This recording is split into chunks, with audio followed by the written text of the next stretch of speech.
Hey, we are going live. Pull this down. YouTube looks fine. We'll check Twitch and, of course, Kick. What is up, Ballplan? How you doing?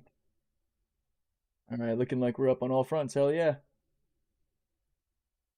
Bring this up here.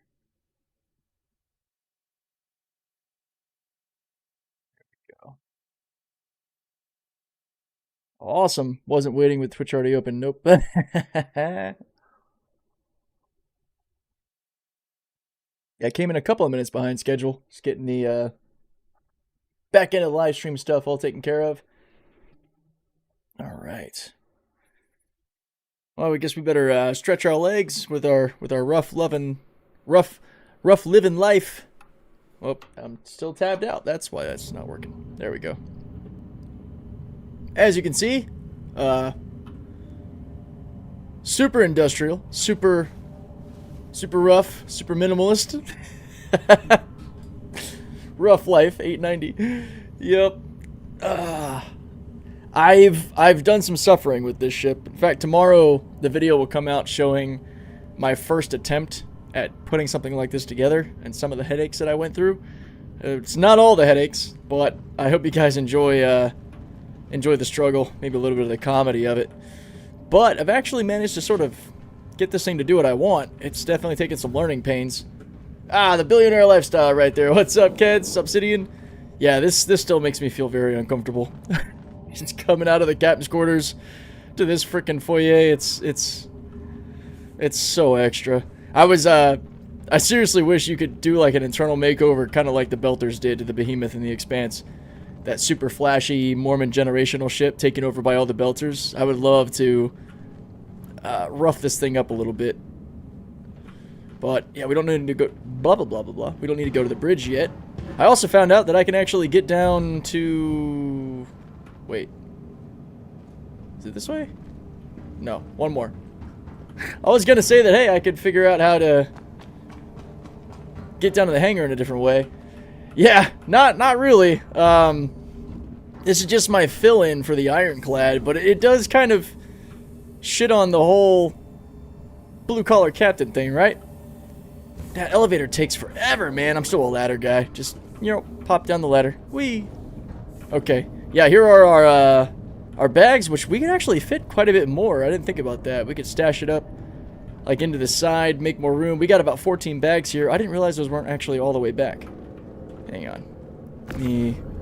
How much room? Wow.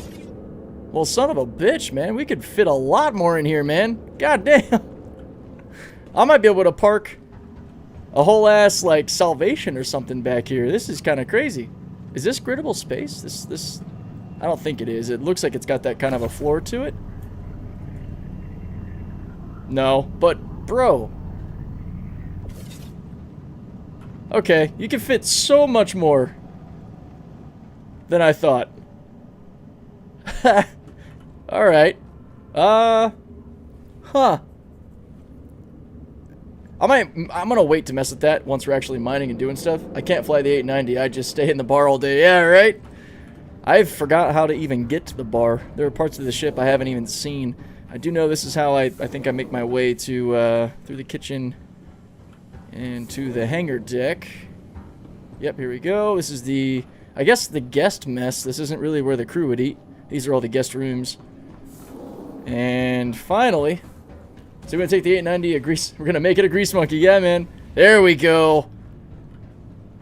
I did it, guys. I've been told you can't get the Fury in here without it blowing up.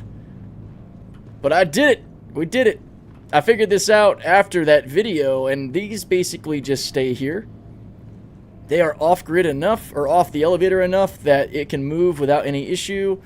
Of course, these are showing like their engines are on again. I don't want to get in the damn Salvation because it hops around. It's annoying. But we were able to get our 2 golems in here. This is basically your no zone. Don't put ships here if you try to use the 890. This is where they blow up. I've realized, I don't know if it's exactly here in this marker, if this particular spot is just what's an issue. But anytime I had a ship up here, it would purple and get destroyed coming in. But landing sideways and stuffing stuff as far to the back as possible allowed these ships to enter without blowing up. And so far, so good. I don't know if it's going to stay that good today. We'll see. You know it's big when you get lost in your own ship. Yeah, and also from just not really ever being in this thing, aside from like the 890 boarding missions, or the very rare occasion I think I had one time where I was with Raging and we were throwing resource drive boxes down into his 890, because it's great for that. You got lots of storage space down here. This is where we're going to stash components, construction materials, mining stuff. I mean, we got so much room outside of the elevator to throw things along these corridors. So I'm excited to really put this thing to work. But this is sort of the dream team right here, man. This is what I want in the Ironclad. I want my 2 golems, transport and mining. I want my salvage vehicle, and I want a fighter of some sort. Typically, the smaller the better. And we don't really need anything with a quantum drive. So either a Fury or, you know, an Archimedes or a Merlin. But yeah, let's go actually get somewhere where we can put these to work. For the price, I'd rather use a Polaris. Well, I mean, that is actually why I got this. I can't buy a Polaris. If we're talking pledge prices, that's a different argument. But this is the only game I can get the only ship I can get my hands on in game, especially with all the money we have flying around. The in-game discount on RSI ship started today. Will last till 4. Is it going to last the whole time? I thought they were going to cycle through a few different companies, because yeah, a few bikes would be useful. That's a good point. I thought RSI and Origin and a few others were going to participate. It's like a 20% discount too in game. It's pretty big. Alright, let's make our way.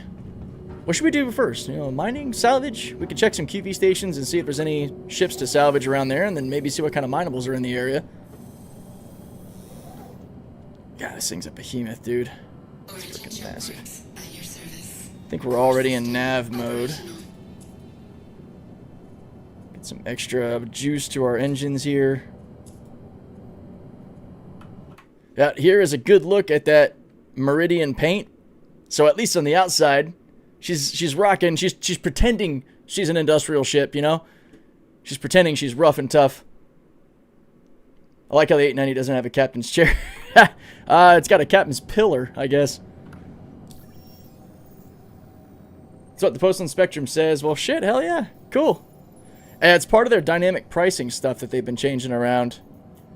Yeah, why don't we go ahead and pop on over to one of the Vandal Tech Smuggler missions. Could use this setup to grind an RP slot. Wait, an RP slot? The center chair is the pilot chair, like the whole C. I like how 890 doesn't have a captain's chair. Oh, yeah. I got you. Yeah, technically. Well, I mean, the captain's of this ship is at the bar, man. He's chilling. He ain't doing anything. Oh, the captain sees nothing but an RP slot. Oh, I mixed 2 comments. Could use this setup to grind Wicklow Polaris. Nice. Yeah, I have not messed with any of the Wicklow grind. Oh, I think I forgot that I turned off the in-game speech audio because it was getting all repetitive. Here we go. Kick up some of the music. There we go.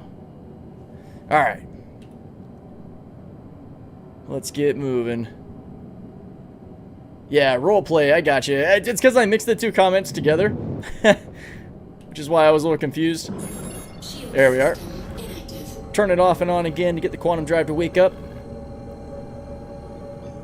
Just wait till you make a re-entry to a planet. The fire really makes that paint look killer, almost snakeskin-like. Wait, does it actually add, like, that burnt metal look? I don't plan on taking this thing down to any planets, man. This thing stays in space, just like my Ironclad will. Oh, it's my ship. I was like, there's a ship on this screen. Little white marks.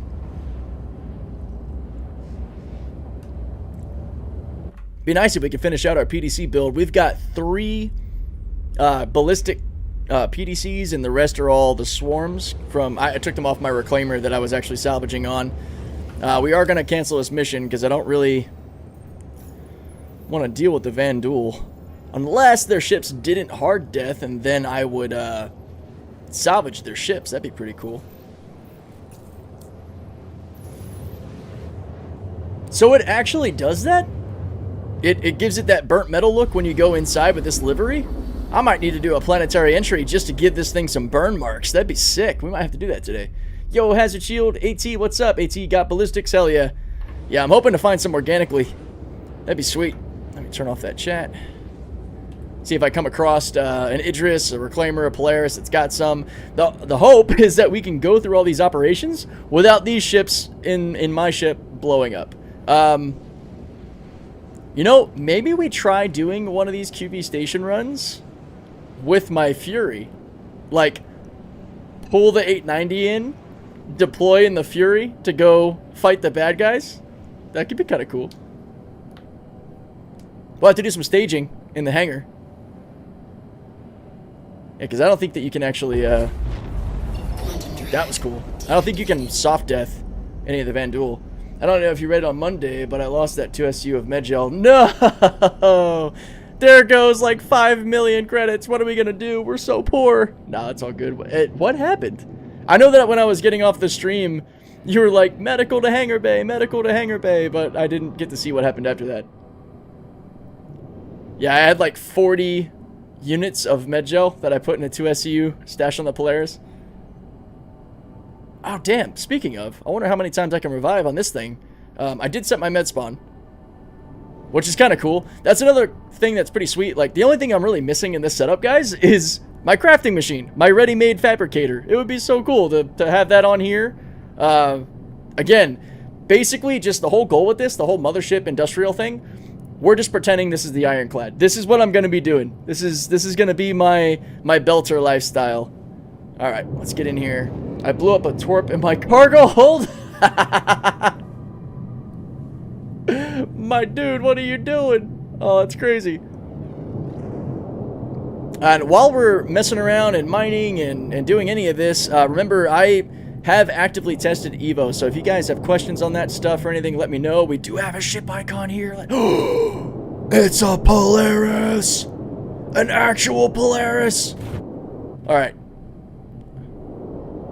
We're going to be busy, because we're going to see what this thing has. Yo, Moners. But yeah, sorry, as I was saying, if you guys have questions about Evo, inventory, any of that stuff, let me know. Damn, this might be a jackpot. We got also a Cuddy, and also, it looks like an X85, or 85X. Okay, so first off, we're going to see if these guys are abandoned or not. Now this, my friends, every time I've tried to show you salvaging at QV stations, this is what I hope for, and it never happens, so I'm going to enjoy this. You know, I'm kind of feeling like an Origin captain. You know, I got my glass of tequila here. I visited the bar. We're good.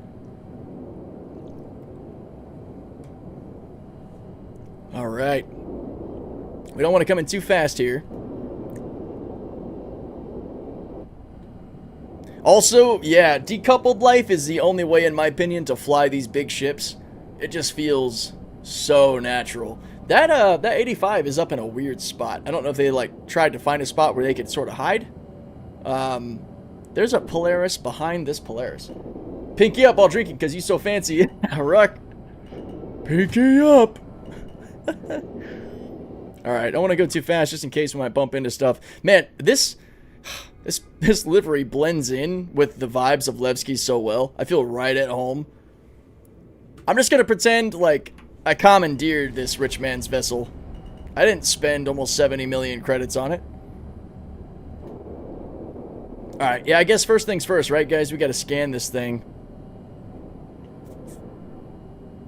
The likelihood that this is not... Oh, it's open, too, so we might be able to actually move it to a better spot to actually salvage it, which that might be the way to go. Let me get to my scanner. Okay, we're already good on that.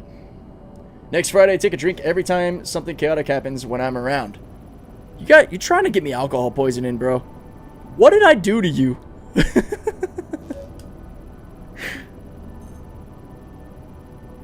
RSI Polaris Corvette. If you guys didn't know, it's classified as a Corvette, not a capital ship. I mean, honestly, that keeps changing so much. So we can't take any of this stuff other than, like, you know, the torps. Granted, I don't think I really want to mess with that. Can't take the Erebus Quantum Drive. What guns is it rocking?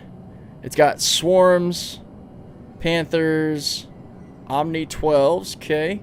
Does it only have Panthers? Or sorry, Swarms? I think it only has Swarms. Bummer! I was hoping that it would, yeah, 7 Swarms. Lame! Okay, come out of scanning mode. Drop us down to parking brake status. Ah. Monitors, I don't know if I said so, but welcome to the stream. Good to see you. Okay, what about cargo? Just the normal med gel that it has on board. So, yeah, that thing is pretty much useless as far as loot goes. I might get a little closer. I don't know. I kind of want to move the Polaris out off of my starboard side. You know, I gotta admit, guys, this thing is pretty sexy. Origin design is pretty freaking sexy. Every time I look at it, I'm like, hot damn, alright, she's looking good. So, I'll probably end up moving the Polaris out here. I need to get a scan on that Cuddy. Cuddy is not gold standard, however, it might have some cool weapons on it. Now, will it let me scan through the Polaris, like in front of it? Wait, we're not in scan mode, that would help. The ships look nice. Sadly, most of the bigger stuff is useless. I think it depends on how you're using it, because I see all of these ships, as you know, as like a mothership, and having all these other ships in it that I can stay out longer and do stuff, to me is very useful. I might take the Mantis guns off of this. I like running those. Nothing else worth taking. Cargo's empty. So yeah, we're just gonna do some salvage, man. We'll be scraping for a while, hell yeah. Alright, so we are holding tight. I will go ahead and go shields up. We are fixed in place, yeah. Yep, speed limiter set. We don't need to be in scan mode anymore. Let's go move that Polaris. Yeah, but there are better choices for motherships. Like what? Polaris being one of them. Well, can I buy a Polaris? You know what I mean? Polaris is pretty heavily blocked as far as access. Helmet on. Yeah, but it's Wicklow. So, I can either grind my ass off for... And I'm saying this in good spirits. We're just having fun. I can grind my ass off to Kingdom Come, hoping to get a Wicklow Polaris. Or I can just go to Astro Armada and drop 65 mil to get an 890. To pretend I have my Ironclad. You know what I mean? I guess to ask a more direct question, what about the Polaris makes it better than the 890 for what I'm doing? Let me know what you think. And I genuinely want to know. I'm not trying to pick on anybody. You guys know me. Like, I love asking these questions. We're having fun. Defense. Well, I've got the PDCs. What's gonna attack me to scare me that I can't handle in this that I could in the Polaris? I want to carry the thinking all the way. I want to explain my point by asking questions, if that makes sense. Larger cargo bay. I mean, I don't know. The gridded versus ungridded space inside that 890? That seems pretty comparable to the cargo bay of the Polaris. I mean, personally, I would like the Polaris more. Myself, hands down. I'm not saying I don't like it. But if you're measuring like this internal cargo bay here compared to the functionality of the 890's cargo bay in the back, they're pretty comparable, I think. This does look to be a little bit bigger, but not much. Honestly, I would say this part here that's outlined, this portion here is probably about the same size. I think that's pretty similar. And then kind of like in here, in the 890, you also have this extra room. Yo, Alex, thank you so much for all the gift subs. Dude, you are amazing. Thank you, thank you, thank you. Been trying to get the 15 comp boards for the Guardian QI. Haven't even gotten one yet. Can't imagine going for anything bigger. Oh, dude, I can imagine. Gotta work our way up to the Polaris. Right, yeah. Yeah, I mean, I think that as far as functional internal cargo goes, this isn't too far off from the cargo bay on the 890 when you also factor in that the extra space around it as well as the hangar bay. Now, the Polaris beats it in one way for sure for me, which is the fact that the cargo bay door just opens. It's not an elevator. I don't really like the elevator thing. I just like that the Polaris has a cargo bay that opens up and then I can land inside. Like, get rid of the wonky functionality of the, like, elevator that raises you up. That's just kind of fancy. I don't really need that. That's why I'm excited for the Ironclad just having that top door. Kind of like the Polaris. I don't want the elevator. Yeah, Alex, thanks again, man. You are a legend for that. Hell yeah. I don't think I can actually use these. So, yay, ladders. Ladders are the man. I love it. Hard to say, 388 for the 890 versus 576 for the Polaris. See, now we're talking pledge money. I'm not really going there. I'm just going with availability to quickly get it in game. In Drake we trust. Yeah. Yeah, that's number one for sure. Yeah, if you're going as far as pledge, 400 versus, if we round both up, 400 versus 600 to go from the 890 to the Polaris, I would go Polaris. Like, I wouldn't, if I had the choice, like, even to even. Oh, wait, that's cargo space? Oh, you're right. Sorry, those numbers look so much like pledge numbers. Granted, the pledge would be a lot higher. I should have caught that. Actually, there's no way the pledge for the Polaris would only be $570. That was me being dumb. Sorry, hero. That's me being dumb. Yeah, so the marked gridded space is definitely a bit bigger in the Polaris. But for the function that I would use it for, as far as, you know, like throwing a bunch of bags in it or having room for salvage and all, I think they're comparable in their use case. Would love if the Polaris or Idris would be purchasable in-game. Yeah, I think that the Polaris would probably be... Like, if I made them purchasable in-game, the Polaris would be like 150 mil. And the Idris would be like 300 mil. Like, I feel like you'd want to be able to, like, have to grind for it. Granted, right now, none of us have to grind for shit because of, this guy's not flying his Polaris decoupled. That's insulting. Sorry, no. I think that they should be pretty hard to attain on your own. Oh, wow, this thing is fucked up. It doesn't want to fly straight unless I'm just caught on stuff. Let's close things up. I think my ramp was just caught on the ground. Yeah, okay, there we go. That's all it is. What would teach them to have the economy out of... Or, sorry. Would love the Polaris or Idris purchasable in game. That would teach them to have their economy out of whack, right? Yeah, Woody. What's up, Woody TV? How you doing? What the hell is up with... Oh, we're hooked onto it there. That's what it is. It's that damn turret. Okay, there we go. Yeah, Polaris, big booty girl, man. I mean, all these big ships are big booty girls if we're being real.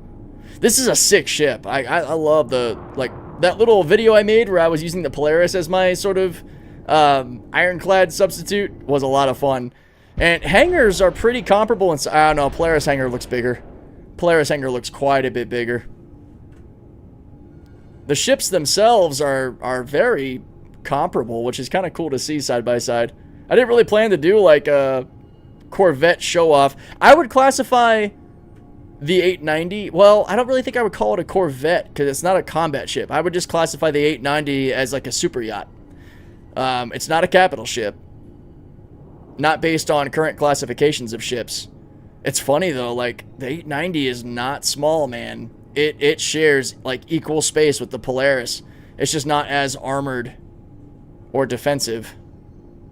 These are so cool to see side by side like this. I'm gonna make sure I give plenty of room for my salvation or run around to salvage this thing.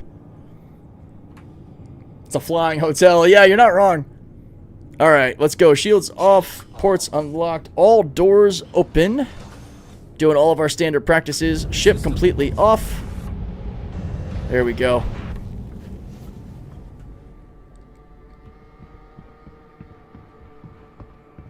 Idris ready for duty, sir. Yeah, the Idris is an amazing ship. Also, Polaris has more med bays. Yes, that is true. I think the 890 only has the one, right? I forgot the 890 had one at all. Yo, Alex unlocking that sub emote. What's up? Arium, thank you so much for the follow. Appreciate it. That door is jacked up. Hold on. We got this, guys. I don't know why I did that, because we got to actually go. All right, we're going to do it again. All right, army crawl. Let's go. So question, what's the most fun starter in your opinion? The most fun starter. You know, it's funny you say that, Ball Plan. It's like you're in my head. I actually plan to make a video on 3 starters that I would love to compare to each other. Oh, son of a bitch. Which that would be the Nomad versus the Hull A versus the Golem Ox. I still think the Nomad as an all-around daily for cargo, for combat, for everything is the ship that I would go for. Wait a minute. Let me go to the engineering terminal, because maybe I can unlock the airlocks. Or no, I don't need to. I can just go out through the freaking cargo bay. I'm being stupid. Sorry, yes, for reasons with the Polaris over the 890. No, yeah. No, yeah, keep it coming, man. I appreciate it. That's fun. Oh, yeah. Wait. Here we go. My ladder. Woo! Down into there. There we go. Now we can get out. Strap a Colossus onto the Golem Ox? Yes. But what if it's just zooming around as a shopping cart? Oh, yeah. AT actually nailed it right there, man. Strap a Colossus on the Golem Ox and go around and use it. I personally think... So, I don't know. The Hull A isn't completely outmatched by the Golem Ox because it has that internal space for you to be able to actually, like, you know, take your helmet off, eat and drink, stay out a little bit longer. But the Golem Ox beats it with overall... that's not my airlock. Overall performance, VTOL, tractor beam, that kind of stuff. They have the same cargo capacity. The Nomad still makes for a pretty good shopping vehicle as well. That 24 SCU, that pickup bed it has, plus the 3 size 3 weapons and the internal living space. I'm going to do a video that kind of compares those 3, or I might do 3 separate videos talking about them and then compare them. I haven't really decided yet, but the Nomad, the Hull A, and the Golem Ox are all kind of on my list for the best overall starters. This way.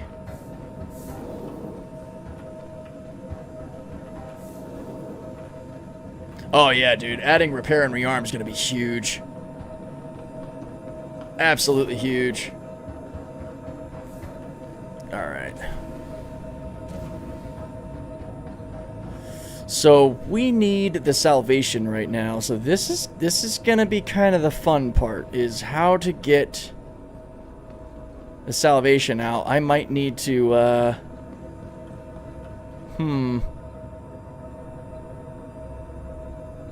This is the part where I really can't wait to have the ironclad, because I'm going to have to move these out, probably move the golem out of the way, and then come back down for the salvation, because I can't use this space here, because they just blow up. Can get vehicles on the Nomad too. Hell yeah. Yeah, the Nomad, man, it's a great little fun ship. I first flew it when I was doing my intro to cargo hauling video, like getting started, and I had a blast. It would absolutely be a staple in my hangar for sure. I will say the landing pad going up on the 890 is pretty awesome. It's cool. It's cool. It's flashy. Kind of a pain in the ass, though, because it'd be a lot easier if it just stayed down there. I could just move these ships over and then fly my salvation out. But especially with how buggy this damn elevator is, I can't really risk using that front part because it will blow up whatever ship is on it. Actually, we might need to do a little test. Yeah, we're going to move the golems out of the way because I don't want them to blow up. That would be really annoying. We're going to go gear up and kind of just get them off to the side. Right about here should be fine.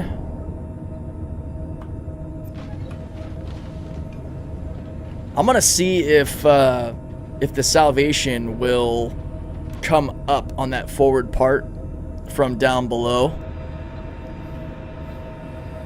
Clipper has been a good boat to fly. Looking forward to it getting the crafting rework. Yeah, absolutely, Ruck. I can't wait to see the Clipper be able to do its full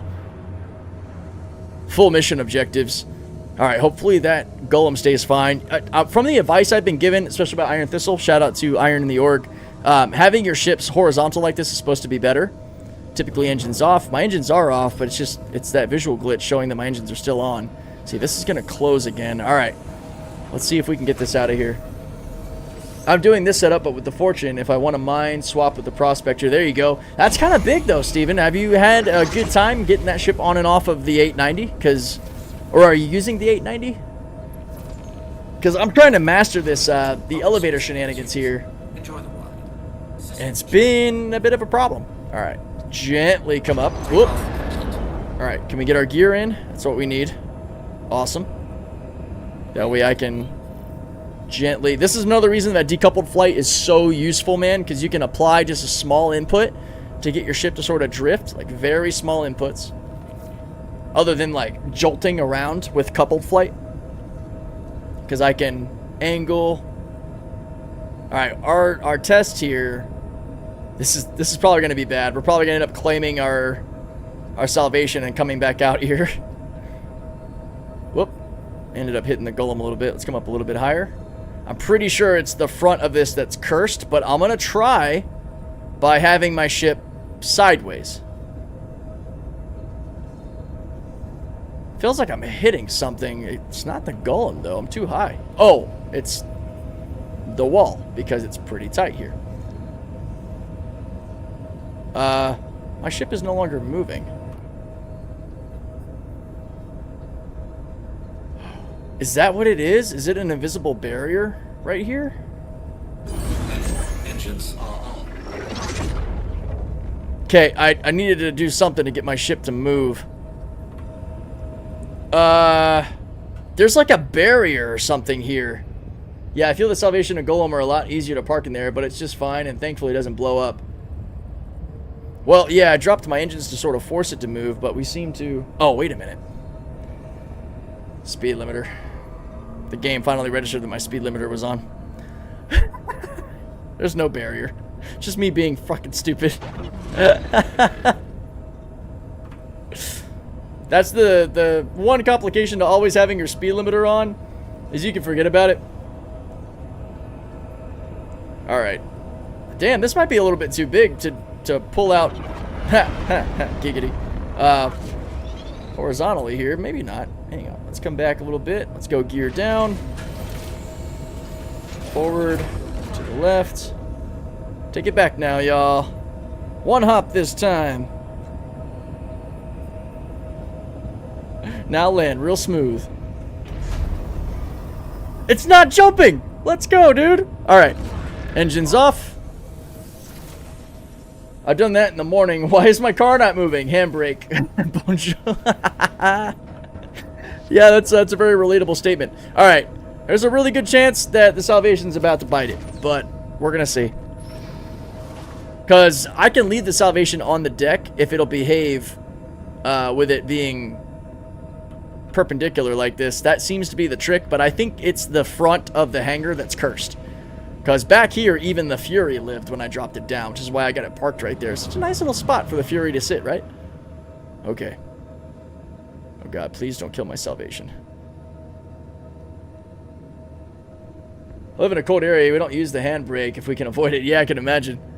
Okay, so at least on the way up, the Salvation didn't die. We will see if that's the case when we bring it back down. I can move the Golem back in position.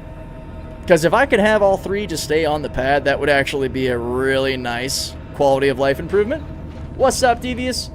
890 is so good for a carrier. Yeah, it's as long as she doesn't blow my shit up. Yeah, I've had a hard time with it, but I'm learning how she works here. It seems to be you want to be sideways on this frickin' hangar, but I still suspect we might have some problems when it comes to using that forward section. Just gonna bring this around because we don't need to use this right now.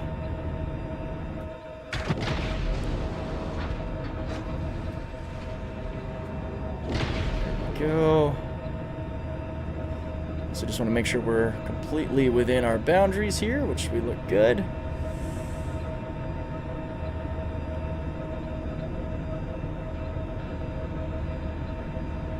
Come in. There we go.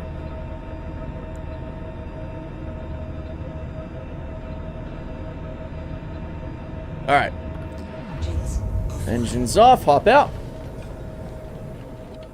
What is up, Alex Moore? How you doing? I don't use mine. When my buddy drives my car, he does because he owns exclusively manual cars. Yeah, if you're used to driving standard, e-brake is kind of a part of your life. That's understandable. Have you had a chance to try VR? No, I don't have any VR rigs. Eventually I'd like to get some, but I can't really afford that right now. What's up, Commander Tanith? How you doing? All right, we managed to get the salvation out of the 890. That's a plus. All right, engines on. Let's go take a peek at that 890, or not the 890, the Cuddy. Gear up. Cuddy has its gear, or its ramp down, which is awesome. We already scanned it. Don't need to scan it. Ramp's down, so what we'll do is actually kind of sit here. We're going to get that off the pad. Wait, we're in scan mode, so it's not registering parking brake. There we go. It's not e-brake, as in for emergency. It's a parking brake once already stopped. Yeah, there you go. What's up, Zygo from India? Awesome to have you, man. Hope you guys are doing well out there. I tried this out in 4.5 Salvation plus Go and go live in the Glacium Ring, or go live, sorry. Go live in the Glacium Ring. Hell yeah.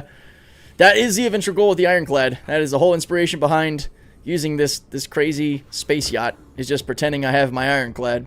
We got really lucky that this QV station actually has ships at it, so we can salvage them. It's awesome. Alright. Let's see, we got fuses. I won't take them all because we need to be able to get this thing off the pad. Nice weapons racks. Anything in storage? Yep, more stuff we'll take with us. At least the larger canisters and the fuses. I don't mind doing that. YouTube's being British again. Got the 890 2 days ago and I got bored of it. Oh, really? Well, what were you doing with it, Relay? What was your cup of tea with the 890? All right. Look how tiny that little salvation looks there. Okay. We'll park right out here. We'll go gear up. We will get the ship stopped. Shields down. Ports off. All doors open. And full power down. Salvaging. Gotcha. Gotcha. Yeah, that's what we're doing today. Salvage, mining. Hey, look. Free crew smoothies. They must not know. Otherwise, they wouldn't have left their bottles on the ship. The blessings of Chris stay with us. Alright. So the only other ship I think was that 85X. But it's up somewhere weird, so we got plenty to do with these two. I don't know about this game, so please tell me more. Is it similar to Space Engine? Actually, I have not played... Or Space Engineers? Is that what you mean? I was going to say, I haven't played Space Engine, but you might be talking about Space Engineers. Not really, because, well, this is going to get crafting, but it's not to the degree that Space Engineers is. This is basically a massive sort of MMO, not sort of, it is a massive MMO experience in space, where you can do pretty much anything that you need. I'm getting censored. Oh, no. How would you guys best describe this? I would basically just say this is like the biggest space sim you'll ever play. Oh, we're getting the black MFD bug. There we go. System check. Alright, throw this out. So you can do so many things in this game, from hauling, crafting, and mining, to criminal gameplay, pirating, drug smuggling, to legal defense contracts, fighting other ships, trade, narrative gameplay with different events inside the game's universe and lore. This is the MMO version, or the MMO universe of the Squadron 42 game, hopefully actually coming out this year. Put those bottles down. You don't know where they've been, Obsidian. That's a fair point. Oh, yeah, look at that. Look at that beautiful trawler and a braid eating this thing up. The moth could learn a thing or two. So like, what we're doing right now, Zygo, is we are actually salvaging these ships that players left behind. I'm going to pull this material off to get RMC for it that we can turn in for missions. And then I'm going to break the ships apart. Well, at least the Cuddy. I don't think I can really munch on any of the Polaris. We'll try when after we've scraped the Polaris, we will hit self-destruct and see what happens. That could be fun. But this is just life in the belt, man. Life out on the float. We've got our 890 jump acting as our mothership, hosting our smaller ships. Where Elite is a mile wide, an inch deep, Star Citizen is an inch wide and a mile deep. There you go. That's pretty good. That's pretty good. I look at this game as a more condensed Elite Dangerous. Yeah. A lot more going on beneath the scenes. I think a lot more, I guess to that point, yeah, it's... Elite Dangerous to me is a bit more of an in-depth or realistic No Man's Sky, and then this goes like a depth even deeper than that, where you don't have the galactic travel aspects that you do in Elite Dangerous and No Man's Sky, especially No Man's Sky. I mean, going all the way to the center of the galaxy using black holes and all. But you go from a simple game, which I still think, even with everything that No Man's Sky has become, it's still very, very, very simple in its design. It's very repetitive. It's very... I won't say it's very easy to make, because that's pretentious to say as somebody who doesn't understand game development to that degree. But it's not as quite the task as maybe Elite Dangerous or even further Star Citizen is. Let me know, guys, if you agree with that, or if you think I'm off base. Let me know your thoughts. Using 890 as a mothership for salvaging is an amazing dichotomy. Fancy for a belter, aren't you? Yeah, I'm honestly, I just think of it like the belters hijacking the behemoth, the generation ship, to make it their own capital ship. That's sort of my mindset. I take this rich inner ship and turn it into a belter ship.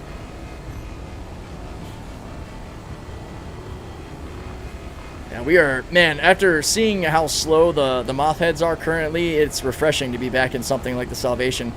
Just ripping the skin off of this cutty. Nom nom nom. Check fire. I'm not going to check fire. I'm going to keep eating this thing alive. What do you mean? We have only gotten about 2 SCU, though. It's a thin hull. It's not giving us a whole lot of material, but it's something. It'll be good for turning in the missions, because we have the little, 5 RMC missions that we can turn in. See how much rep we can get today.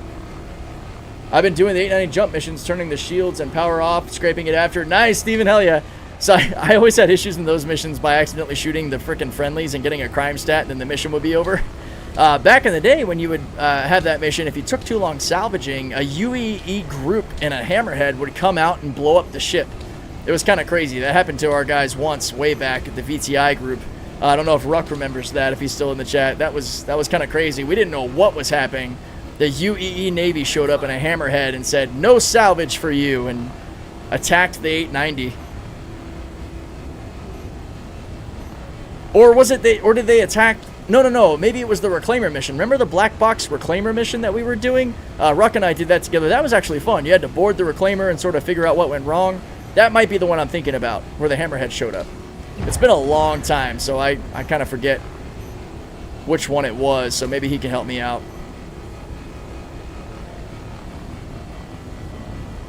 I don't know if you guys have tried it yet, man, but the Trawler Abrade combo in the Salvation is awesome.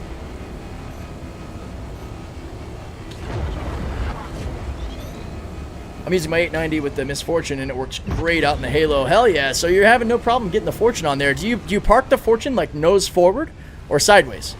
Check fire. I don't think it would probably fit sideways, would it?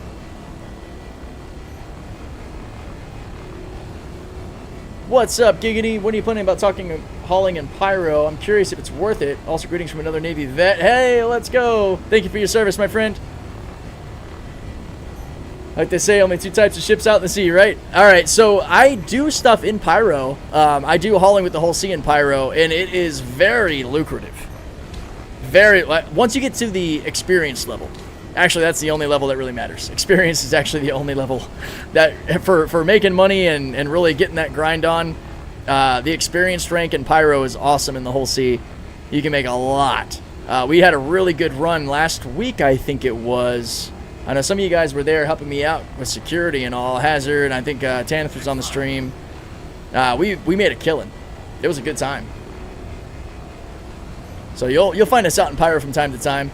Levski, Nix is home for me. This is where I base out of, and I like to do a lot of salvage and mining out in the Glyceum Ring, sort of my substitute for my old Halo life. I'm looking forward to the other ring coming. I don't know if it's going to be 1 or 2 more rings coming to Nix. But I'm the kind of player that likes to spend my time out at sea. You know what I mean? I don't like to be planet side or moon side all that much. Very rarely. If anything, I'll leave my big ship up in orbit and take a smaller ship down to the surface to do some scouting, some mining, some salvaging, and then head back up to my mothership. Which, man, I can't wait, guys. We're so close. We're like one patch away from the Ironclad, because it'll be after this March patch. This March patch is going to be the only patch between us and Invictus. Oh, my gosh. I used to operate out of Cruel 1 and scrape panels for cash. Yo, what's up in-game? Yeah, Cruel 1, if I'm in Stanton, that is my spot. Cruel 1 is where I go. Did we finish this already? Oh, yeah, not quite. I'll say we already finished munching on this cutty.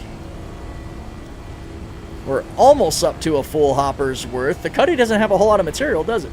We're going to get a buttload off that Polaris, though. Drop down here. All right, let's see. Can we break this thing? We can! Hell yeah! I thought it would be a little too big, because you can't break a Terrapin. So that's kind of cool. I like Arcal 2 for that. Oh, yeah, the quant bonus when you're mining. Hell yeah. Once I have my Ironclad, my Polaris will be collecting dust. Might even melt it. I don't blame you, Chippo. I mean, once I have my Ironclad, my main ships that I'm probably going to fly, I don't even know if I'm going to be flying the Moth anymore, man. Honestly, unless I can, like, somehow, like, jank it into my Ironclad and just leave the door open. But the Ironclad and the Whole Sea are probably going to be the main two big ships that get any sort of attention from me. I might occasionally go out in the Moth. I'm going to keep those ships for like content reasons, but me personally, I'm a pretty simple guy. Once I have my needs met, I don't really have to, you know, go for too much. Yeah, let's get that hopper punched out real quick. Auto eject. There we go. You people think the Ironclad will be any good first patch out? See Moth. I mean, I don't know. We'll see, man. So unlike the Moth, Ancient, the Ironclads actually had Evo testing. It wasn't just made and dropped on people with no quality assurance. The Ironclad's actually been through several levels of Evo testing and internal testing, so I don't think it's going to be Moth broken. And frankly, the Ironclad doesn't have a whole lot of function, whole lot of specialized function that would break. It's a cargo ship, you know, it's not a salvager. Wait, this is what I wanted. There we go. What's up, Exit? Captain Confusion, good to see you guys. It's going to be fun using the Ironclad for Org Ops. Yeah, I like the idea of using it like a Raz ship to resupply stuff. They lost all my trust. I mean, I'm never going to blame anybody for their feelings on the game or their frustration. I think there is adequate critique to be applied to how sloppy the Moth release was. Personally, I wouldn't go as far to say they've lost trust, because we know what we're in. We know what Star Citizen is. We know the mistakes CIG makes. So I don't think we can just pretend that, you know, their standards are magically perfect when they release something. We hope it's better. We apply pressure as needed to say, hey, this should be better than this. Why is this so bad? Like, critique is always important. But again, we know what we signed up for, right? So it is what it is. I mean, it's again, frustrating, but things are going to get iterated on, improved on. I mean, it's Star Citizen, it's CIG, man. This is 15 years now that we've understand how they operate. There's so much sloppiness at CIG. They are not the most professional company. I'm not saying they are. You click that acknowledge every time you launch the game, right? Yeah. I've lost sight of there we go. There's some parts floating around. That can be the hard thing sometimes, is keeping track of where the hell some of these parts have gone that you're trying to munch on. I'm never going to blame anybody, though, for how they feel, their frustration they feel, because we all approach these things differently. I've got a ridiculous amount of patience and a different perspective than some probably do. I try to bring as much a balanced approach as I can while applying that honest critique where it's needed. So hopefully that's appreciated. But, yeah, we'll see. I mean, I'm not saying the Ironclad is going to be perfect on release. I just hope the doors work, right? I just hope the top door functions like it needs to, and then the rest is pretty much easy. Now, the Assault that has the extra functionality, I don't even think that functionality is going to be in game anytime soon, so I don't expect that to be in, like, you know, functioning in top gear or top form, because it's going to mean they've got repair working, right? It's repair, yeah? All right, come on, let's go. There we are. This is the big chunk. Yeah, this thing flew away so fast I couldn't keep track of it.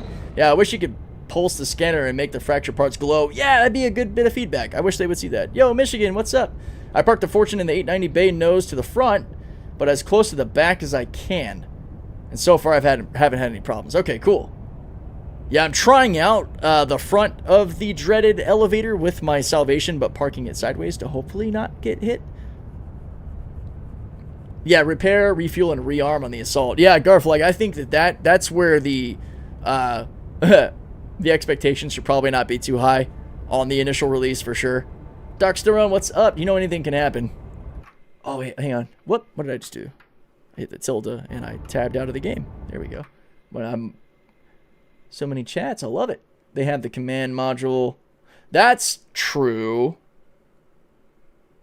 Yo, Ariam, thank you for lurking. Love it. Yeah, the command module stuff, that's a good point. That's a good point. Just saying it won't be a perfect dream shit. People have all these plans for, at least not until patched a few times. And I think you're right on the money, man. I think you are. I honestly, I just hope that the front door or the top door works. I will say, like, I'm super pumped, but, like, behind my super crazy excitement for the things I plan to do with the ship. You guys know, I'd call myself a veteran of this game too, as much time as I put into it. I know it's going to come with its headaches and its issues. So it is what it is. But I'm excited for, I guess, the potential that is what the Ironclad will do. What kind of mining head do you think is good for the Golem? Well, you can't change the Golem head, unfortunately. You're stuck with the Pitman. Do you mean maybe the modules you can put on it? Forgotten Vet? Or did I just break your heart by letting you know that you can't change the head on the Golem? I'm so sorry. Alright, let's start cutting apart the Polaris. I'm gonna just cut a line in it to sort of separate side by side, or side to side.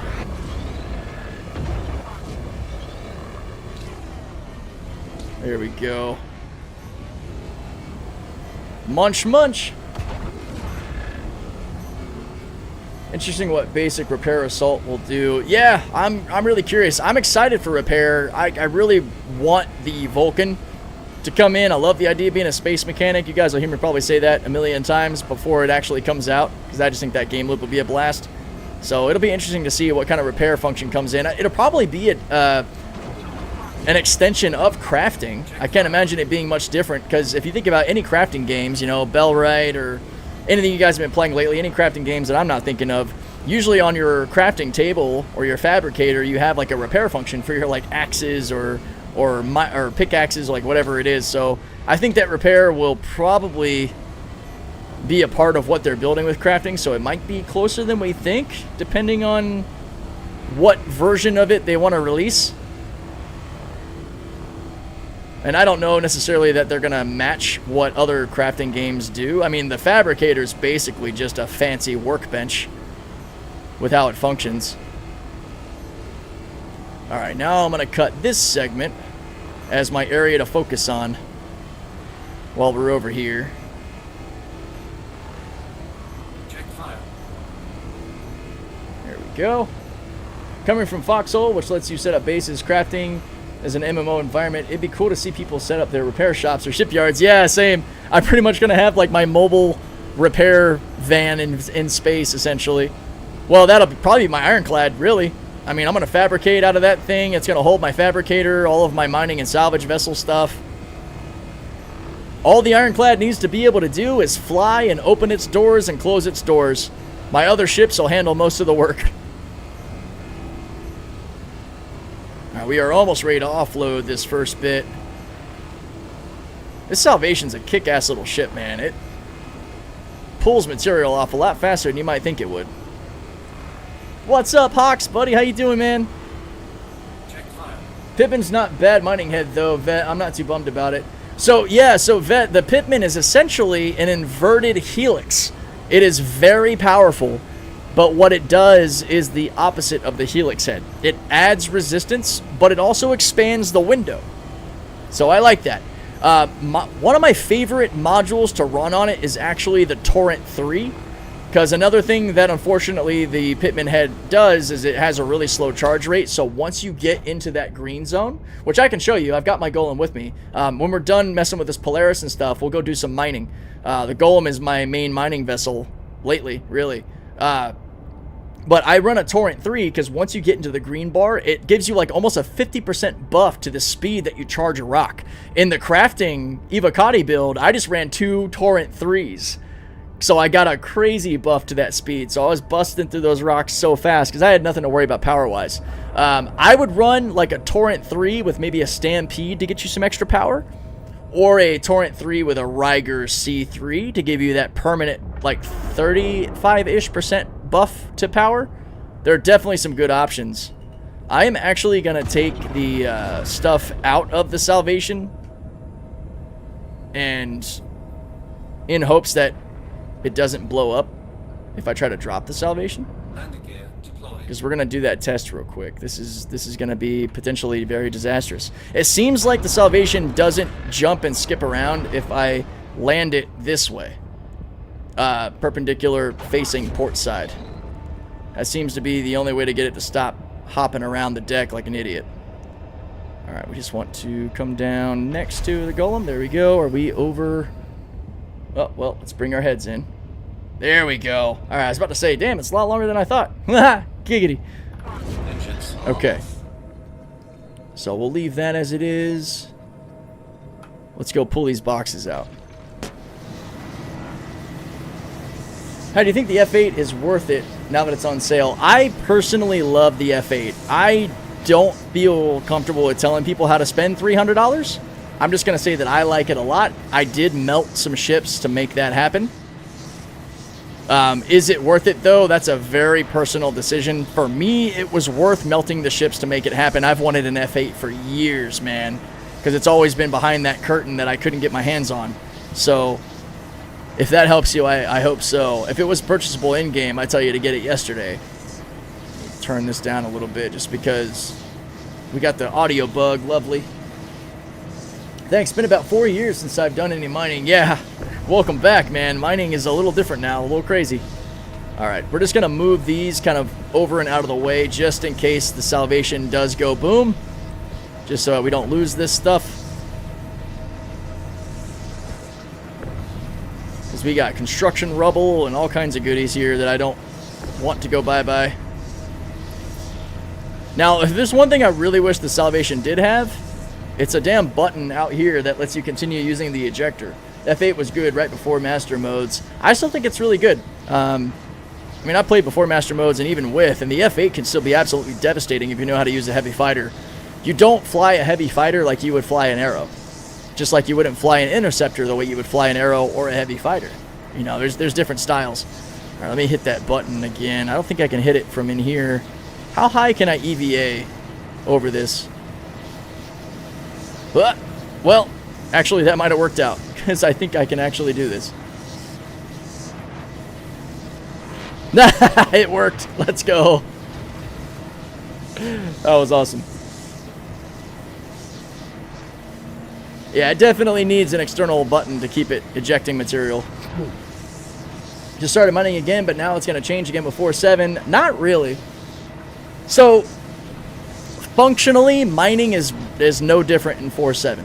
The only thing different is the amount of ore that's in a rock, because it's only one type. But how you mine is the same. Mining laser, point at rock, break rock, pull rock in, go refine rock. Mining is no different functionally. It's just different aesthetically. So instead of like a gneiss rock, obsidian rock, or a P-type, C-type asteroid, whatever, you're going to see like iron ore, aslarites, hephaestonite, whatever. And that isn't to say that's how it's going to be permanently. That's just how they're doing it to initiate crafting, because they're going to have to simplify it a bit to make crafting work. And then we'll probably get some of that beautiful complexity back that we had. But it's essentially the same. The only thing that was kind of annoying was the reduction in variety in the belts, like in the Halo and stuff. Oh, that's funny. I can just store them on the aux. I forgot about that. Hell yeah. Hungering for my Arastra, right? Yeah. Rocks are a lot easier in 4.7 too, though, right? Well, so if, because not all of the stuff that we did in Evo is how it's going to come out. Like Inert, for example. Inert is a lot higher. It was like 80% of every rock I encountered, 70 to 80% of it was Inert. But right there in the patch notes, it said that the ratio of Inert to rocks is not final. It's just for testing. So Whether or not the rocks are all going to be as small and as easy to break as they were in Evo is also yet to be seen. We'll know more when the Evo Kadi PTU comes out. But there's a good chance, you know, for simplicity's sake, that the rocks will be made smaller. I think the biggest one that I encountered in the belt was like 6K mass, which is tiny. I've had up to like 40K mass in the Air and Halo and in the Glacium Ring and before, so we'll see. I was stoked to get my red max lift yesterday. Hell yeah, dude, it looks so good. How much simplified now? Just a slap an arbor on in mind. Much simplified now. Just slap an arbor on in mind. I mean, yeah, they're going to be a bit easier to break stuff, which honestly, for again the start of crafting is going to be necessary. Okay, let's see. Is she going to blow up? Oh my god, please don't blow up. It'd be so cool if I could have all 3 of these ships on the pad the whole time.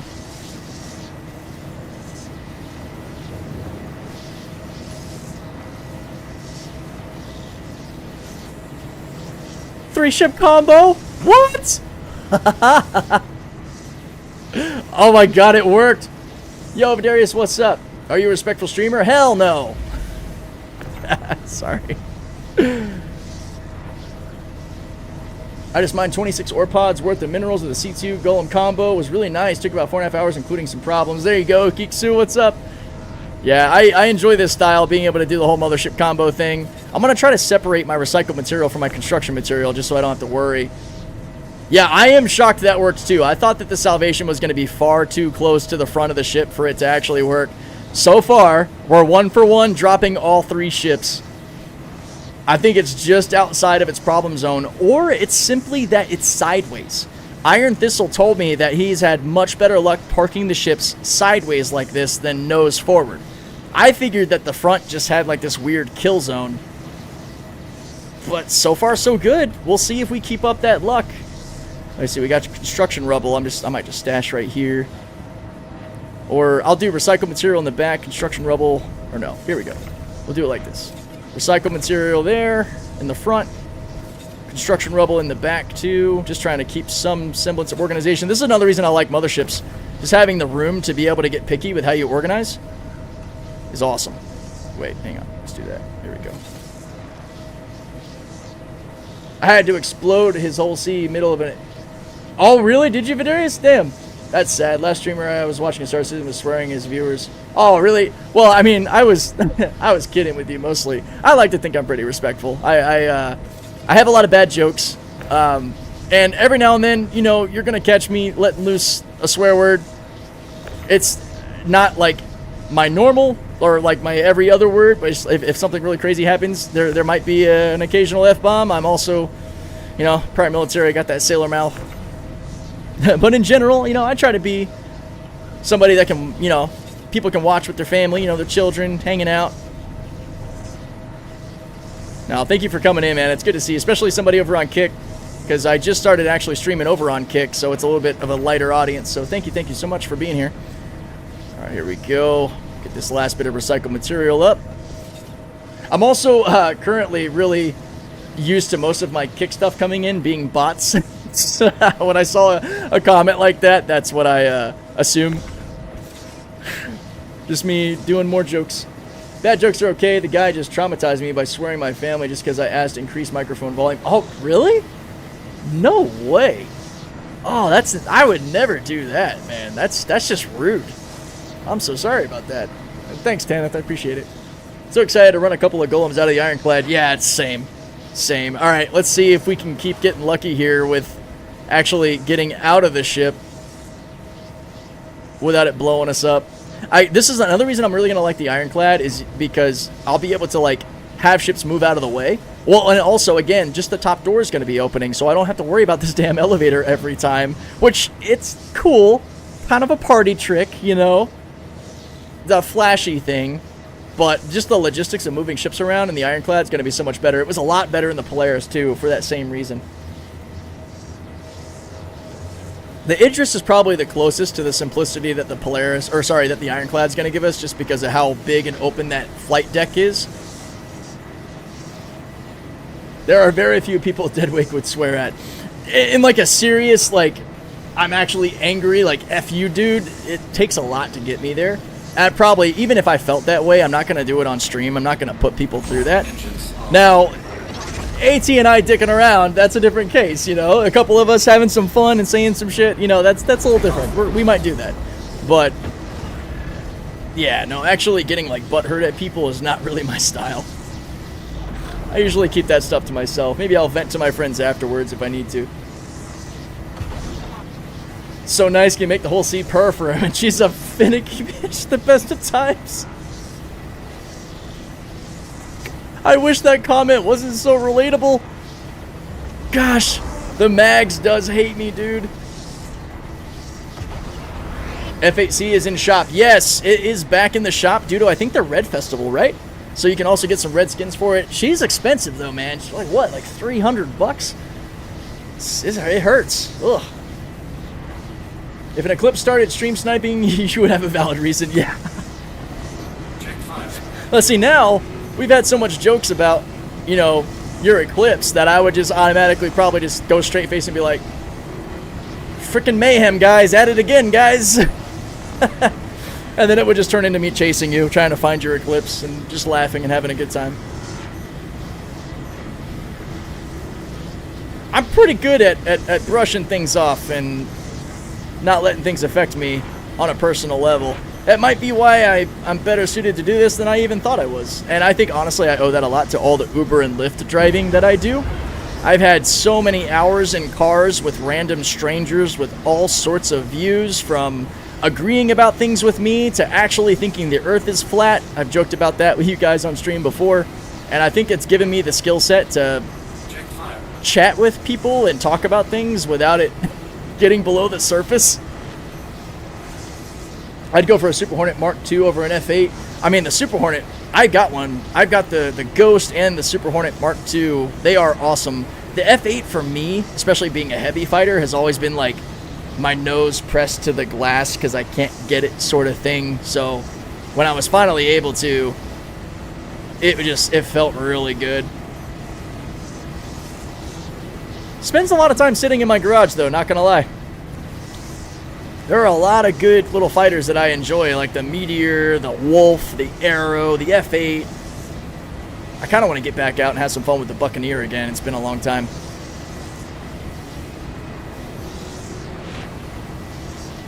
Darksterone solo PvP, hell yeah. Yeah, and if you're really good at extending and keeping people, like pulling people to you in the F8, it is nasty. Like, even some of the best light fighters, if they get greedy and they fall for the trap, the F8 is going to munch on them every time. But if the F8 pilot tries to fly like they're in an Arrow against an Arrow, they're going to get shot by the Arrow a lot. Want me to bring my Reclaimer? Too much that ship for you? I don't mind that. I'd feel bad kind of letting the ship go to waste. I was actually going to self-destruct the ship and see how much I could pull in. I typically save partying up for Friday streams. Oh, I can actually... I didn't think I could salvage this door. Huh.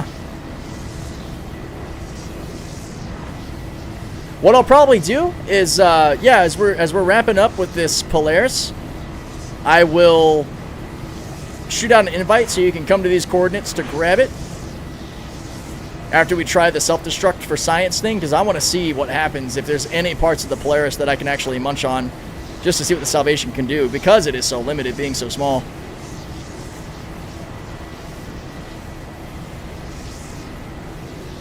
Well, I don't think you're going to be able to get to me without a party because of the QV station I'm at, unless you're able to somehow. Because I'm in a place that you have to spawn the smuggler's mission to get to, and I don't know how many there are. I mean, there's a chance you could stumble across me. Yo, what's up, JDM? I will say the Hornet is a monstrously large cockpit. It's at least 5 foot long. You would 100% struggle to reach command control or certain controls in VR. Oh, wild. Yeah, I do definitely want to get into the VR world at some point, once I can afford it. Once I'm sort of caught up, which we're getting there, man. We're getting there. We're getting there. I'm never going to bore you guys with my financial situation, but we are we are very close to being just in the green and able to stream full time, just be a content creator. I can live that dream and bring you guys all sorts of crazy content all the time. I'm very close to that. Just kind of a wild feeling. And then I'll be able to start reinvesting, treating this like a business to get, you know, better PC components, VR stuff, all that jazz. All right. Here we are. Oh, thanks, Chippo, for that sub. You are the man.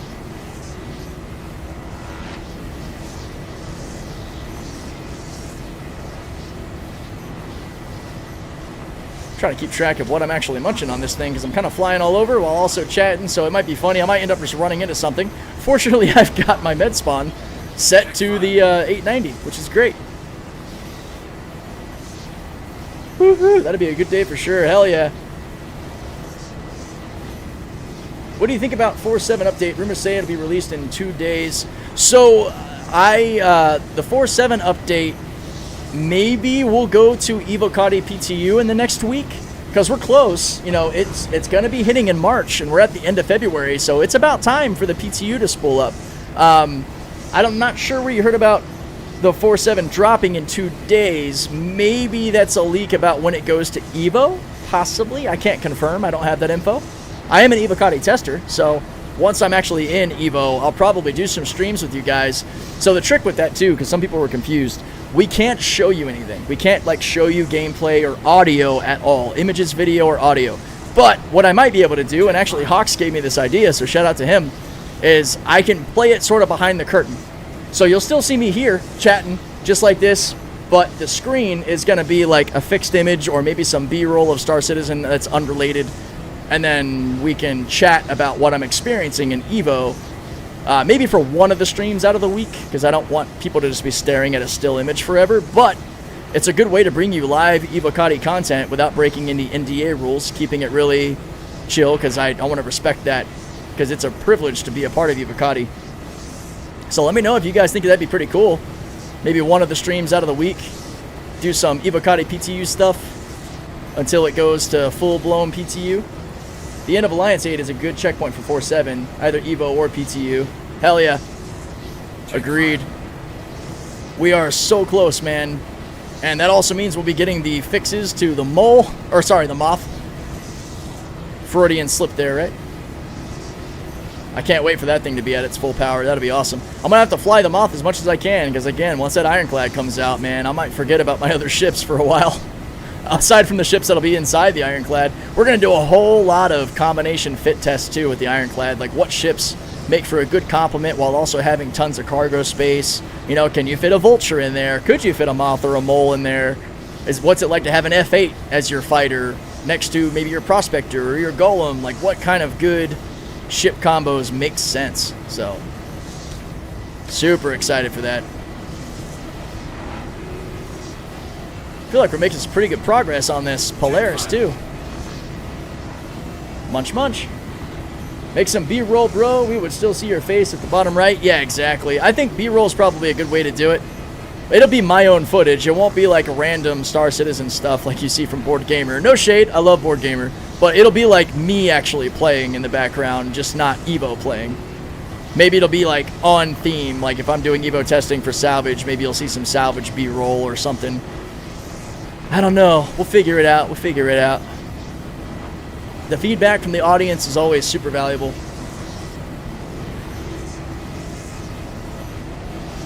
The Moleth. I love that. Moleth. If you know, you know. Some good material coming out of this engine. Nom nom nom.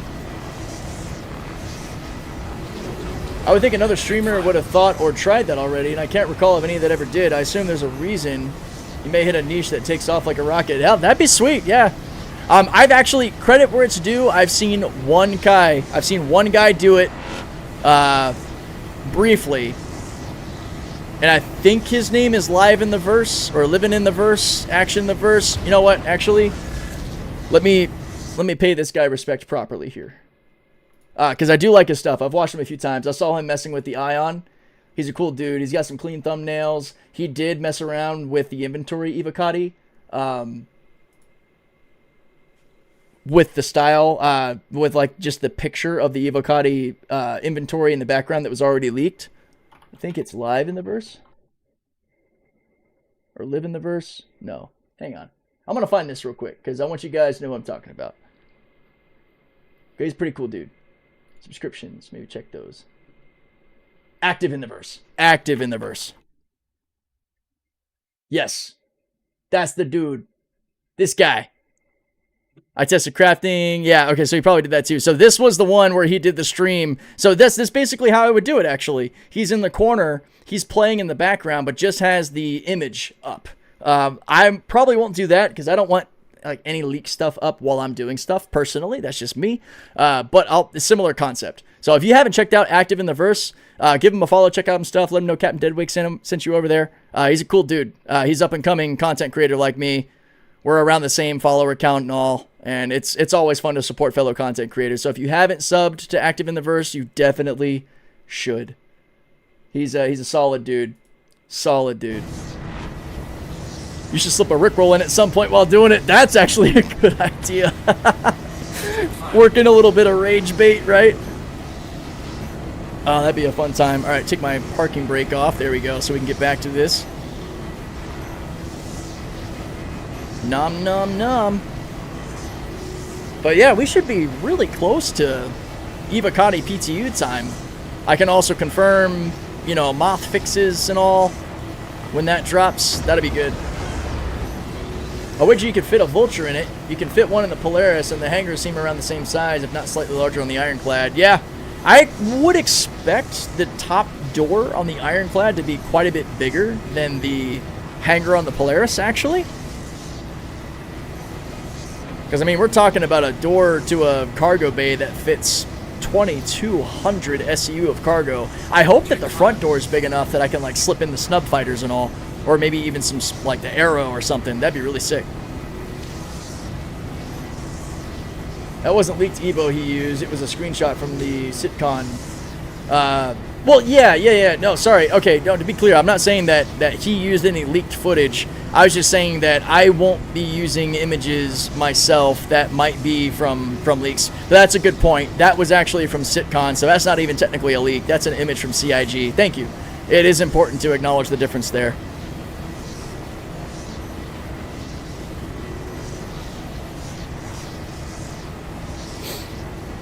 Now, be original and drop an OLISAR welcome. Wait, what do you mean? Hit him with a box? Is that what you mean? OLISAR hello? You want me to throw a box at somebody?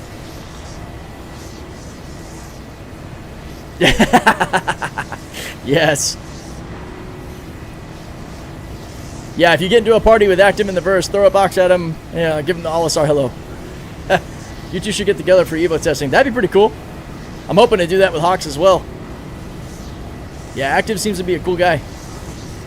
I've watched a little bit of his stuff. There we go. Take a peek at how much of this thing I've actually eaten up. We're almost full.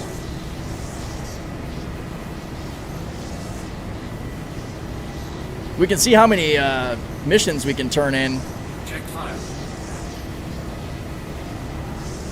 From just scraping this pulley. You know what's actually cool? If you guys don't know, you can also scrape the one that's actually here. Like you can totally, here I'll show you guys real quick. This Polaris is totally salvageable, like completely. So you can also hit this Polaris at the QV stations if you guys need RMC. Yeah, it's got a bunch of material all over it, man. This is a fully scrapable Polaris. But we actually found a legit one over here, so that's why we're on it. I'm in a clip of an OLISAR welcome instead of a Rickroll. Oh! Got it. Even better, a clip of an OLISAR hello, and as the person gets hit, you get the Rickroll, you know? We just make it all work. Check file. It can be hard to keep up. We're no strangers to the love box. Yes. It's perfect. Oh, that's not too hard to edit. I'll have to show off a little bit. I can make that happen. Kind of tough to, I guess, do though, like in real time. Like if I'm streaming and then dropping a Rickroll, that's like video material. That's easy to do. I don't think I could do that in real time though. I don't have those skills. I really know how I would. Oh, we're full. What are we doing? Well, yeah, soundboard is an easy way. That's true.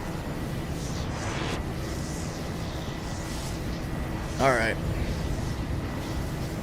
Let's just go ahead and drop this thing. You know what I might do for now, for speed's sake? I'm not even going to, like, dock or anything. I'm going to stay out like this. I'm just going to throw this crap onto the aux, bro.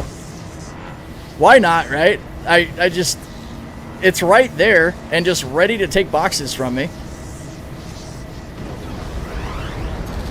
And I can stay EVA'd? Like, hell yeah. This is,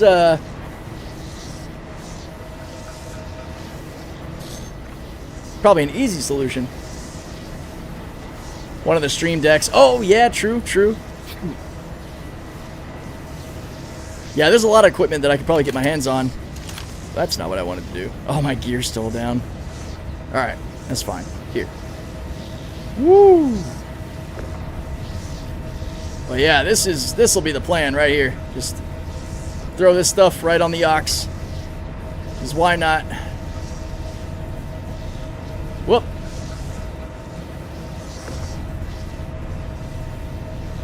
Probably move a little bit further this way so I can actually see better where I'm throwing this stuff. Yep, I need to angle this. Oh no, my shields are on. I can't angle it. Ship-to-ship transfers, man. Let's go.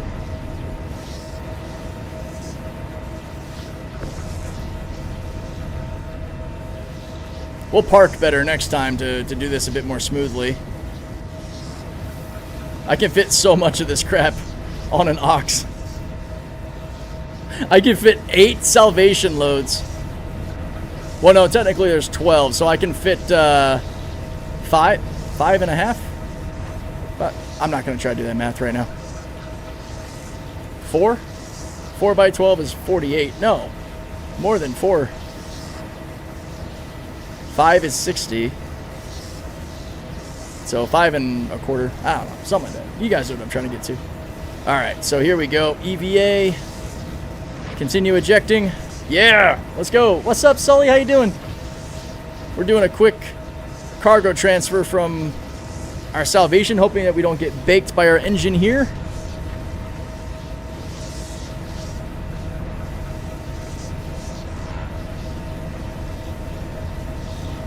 There we go. Yeah, I did not back up well for this. All right, I think what I'm going to do is just do this, and I will move them after, because it'll be less me flying back and forth. Spit it out, man. It's 5 1/3. Okay, I was getting close. I was getting there. 890's doing good right now, just kind of acting as my home base / dock. We've been pretty fortunate to not have her blowing all my ships up. I think you guys will really enjoy the video of my first time trying to make this happen. Again, that'll be dropping tomorrow. You get to enjoy my torment trying to figure out how to use this damn ship. Hang on. 1, 2, 3, 4, 5. That's it. Yeah, because we already put one on the aux. All right. So now we can just throw this stuff in here. Whoop. Come here. Because this will just be an easier time than... Oh, that's right. I can go down a whole level too. I forgot about that. Hold on. We're going to go out as far as we can here. This will be more user-friendly than sending the ship down every time. And I want to make sure we're getting good use of this whole area. That's fine. All right. Back to work. Taking a good chunk of this Polaris, but there's a lot to go around. I might only spend like a maximum of like another half an hour on this Polaris before we go get some mining done. You know, bust out the golem, see what it's like filling those bags up. Maybe chat about how you guys should think about mining in 4.7. drink some more of the tequila. Man, honestly, I don't know about you guys, but I'm so used to these audio bugs in these vessels that I would probably feel weird if it wasn't constantly making noise like you're in your disintegration mode. What do you guys think? Alright. Let's go.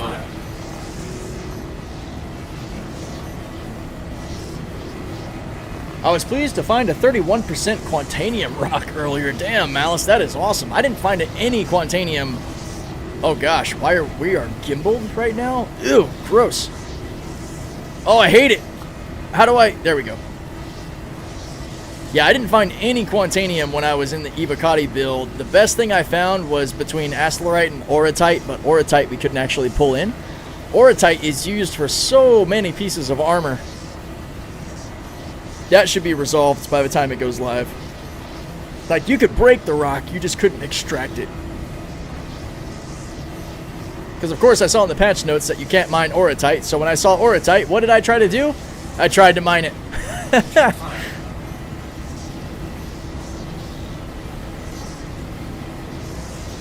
Alright.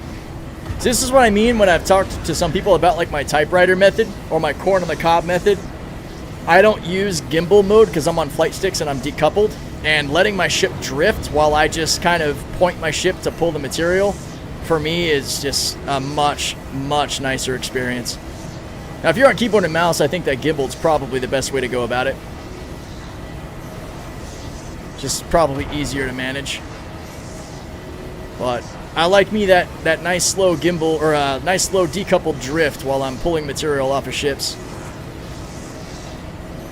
20% off RSI ships in game. CIG's cooking, especially since everyone is starved for AUC at the moment. I know. I'm so poor, dude. I don't know what I'm gonna do. 420, yo.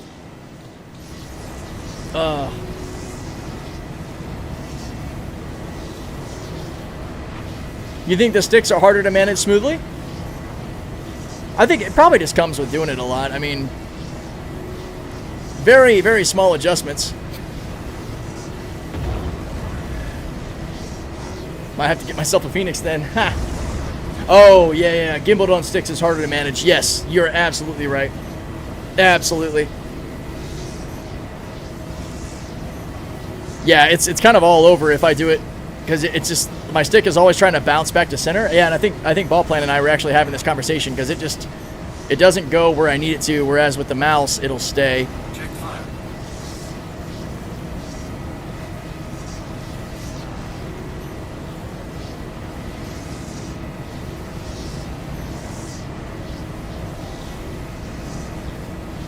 It's interesting. I just realized the Polaris is highlighted green right now, which is usually only the case when it's highlighting the ship that you own. As far as I know, at least. I could be wrong.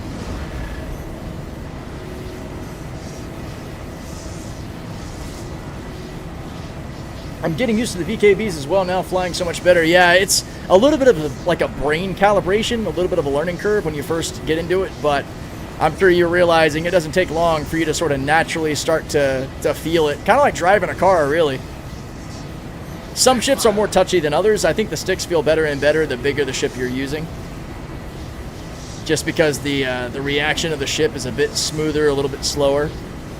But like trying to do really precise maneuvers and landing in a Fury is a bit crazier on sticks. Just because every little input just throws those thrusters around. Sucks I have to wait another month for fixes. Can't wait to be able to properly use my moth. Yeah. Well, I mean, if you've got PTU access, you won't have to wait quite a month, because you'll be able to enjoy the moth in the PTU build. You might not have like wave 1, but maybe you'll get wave 3. That is if you're okay with PTU testing. I enjoy it. I like seeing what's coming out ahead of time. It's not for everybody.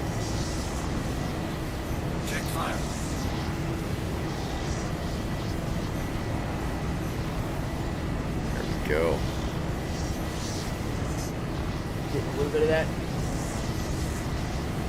nose itch, man. Hosam for me works really nice. I tried Hosas and it was too twitchy. Oh, so you're mixing sticks and mouse. Nice. I know that I think a few people do that with the PvP side of things. Like, maybe you do it this way. Well, of course, if you're using a mouse, so you probably have a stick for throttle and then a mouse for aim or for pitch control and shooting and all. I don't have sticks set up for SC, but in other games, I've been known to switch back and forth between sticks and mouse and keyboard, depending on what's going on. Yep. Yeah, I mean, I've always got my keyboard and mouse right here for whenever I get out of my ship, of course.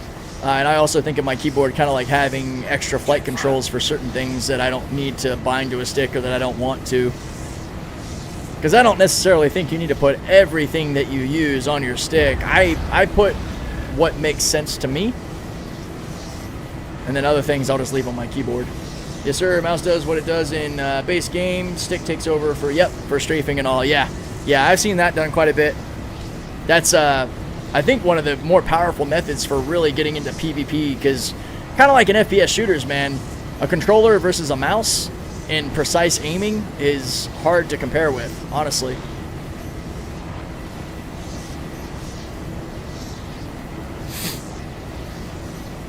There we go.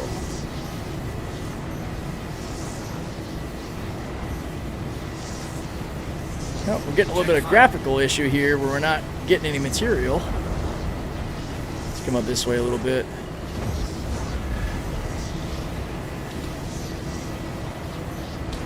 Oh my gosh. What is up with my nose right now? It's almost like talking too much causes like my facial hair or something to like cause that phantom tickle. Man, it's frustrating. What's Captain Deadwake known for? Nose for? I fell right into that one. What am I nose for? Industrial gameplay and picking my nose. I'm a diehard flight simmer, MF, DCS, yeah, so translating to SC is a brain breaker. I could imagine, yeah. That's one of the reasons I put out my guide on decoupled flight. Because decoupled flight is where you get realistic with flying in space, but you're flying in 3 dimensions versus essentially 2, kinda, with regular flight. Because you have that 6 degrees of freedom.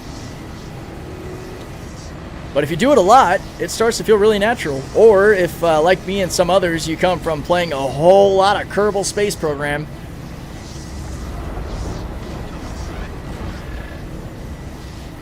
Toss dead, I like Citizens. He's working that pole hard for your entertainment. That'd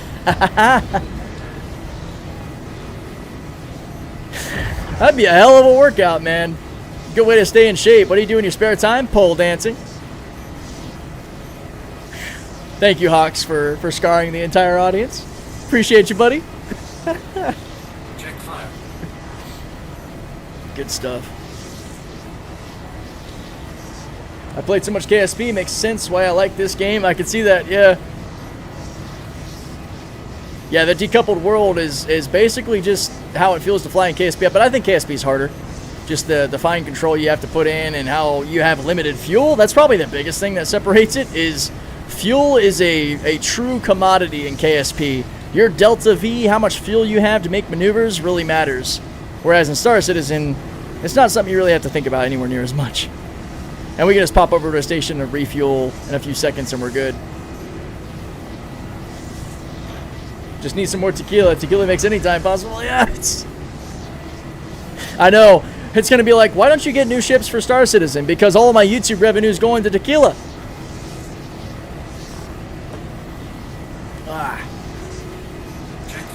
No, I drink responsibly. I might be flying while intoxicated, but, you know, there's no rule against that as far as I know. Not in Star Citizen. KSP docking definitely harder. Yep. Which is probably why docking in Star Citizen is so satisfying and easy for the most part. Because you just... I used a mod that I found from Scott Manley in KSP for the docking interface that helps you actually align everything and dock. And the interface that we use in Star Citizen aesthetically, like visually, looks just like that and functions very similarly. So docking feels really natural. Tequila, what's up, Soggy Quiche? How you doing?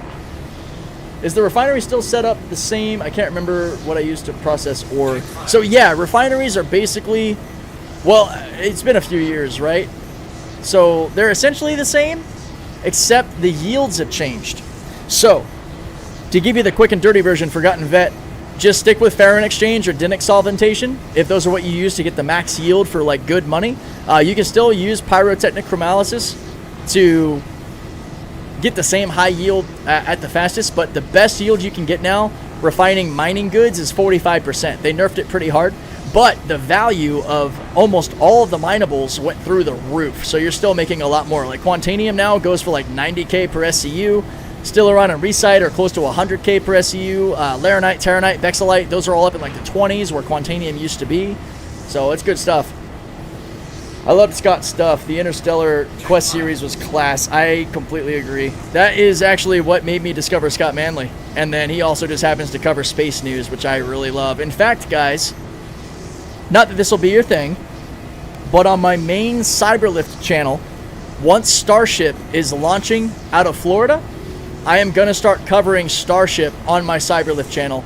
Kind of like Marcus House and Felix What About It. Maybe not to the same degree that they do or how they do it, but live, like showing you launches, because I am a total through and through space geek. Probably whether it's SLS, New Glenn from Blue Origin, or Starship, I am through and through a space geek. So I'll be bringing that coverage to that channel as well. I take a Geo and a C1 out, can make 600 to 700k an hour and had night. Hell yeah, nice. Right on, thanks. Yeah, Forgotten Vet, ask all the questions you can, my brother. I'm happy to help out. We'll be doing some mining here soon. We're probably about 15-20 minutes away from shifting gears. I'm seeing how much of this Polaris I can actually pull off while I chat with y'all. Can you link the YouTube channel? Yeah, totally. Here, let me do that real quick. So right now, it's just all of my FSD content, using my car for Uber and Lyft, which you might still find entertaining. It's a good time. I'll put the link in for Twitch and YouTube.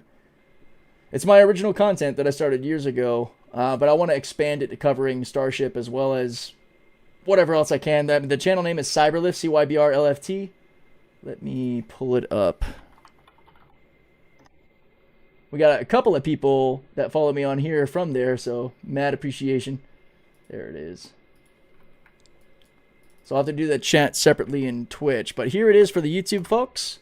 And I am sending it over to you Twitch folks now. As soon as Twitch opens up. There we go. Bam, there you are. That is the link to my original channel. Hope you enjoy. Alright, let's get back at it. Kind of drifting away here. Good old decoupled life. What's attacking in the face? Thanks, Chippo. Appreciate that. Yeah, I really want to bring that channel back. I got like a beard hair I can see like sticking out over here, driving me crazy. No, but that's been a fun journey. I'm kind of outdated as far as the FSD tech because I don't have a new one yet. But I am really excited about covering Starship and space related stuff. That should be a good time. I mean, I grew up here in Florida watching Space Shuttle as a kid. I was the kid that would rather go to Kennedy Space Center than Disney or Universal. But you guys would never guess that. Alright.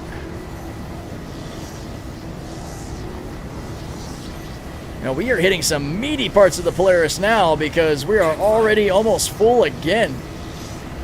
Crazy.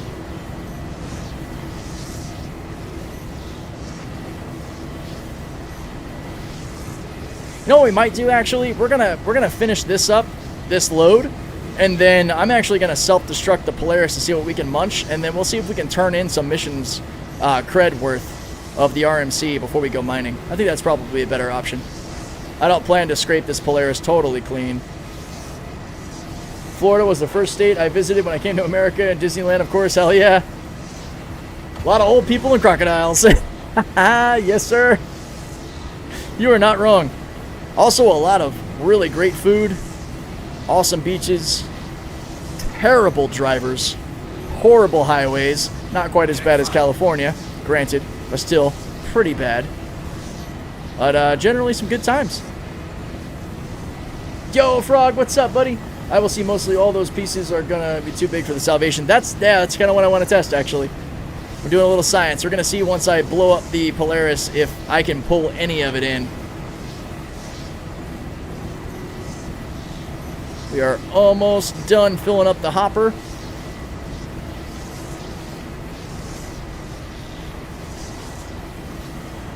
Munch, munch.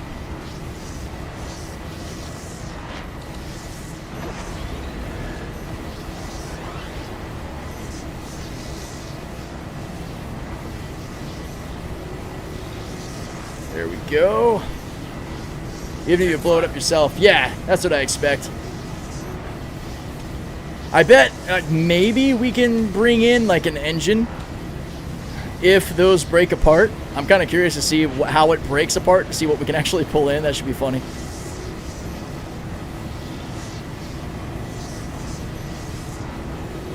Here we go. We're so close. We're almost there, man.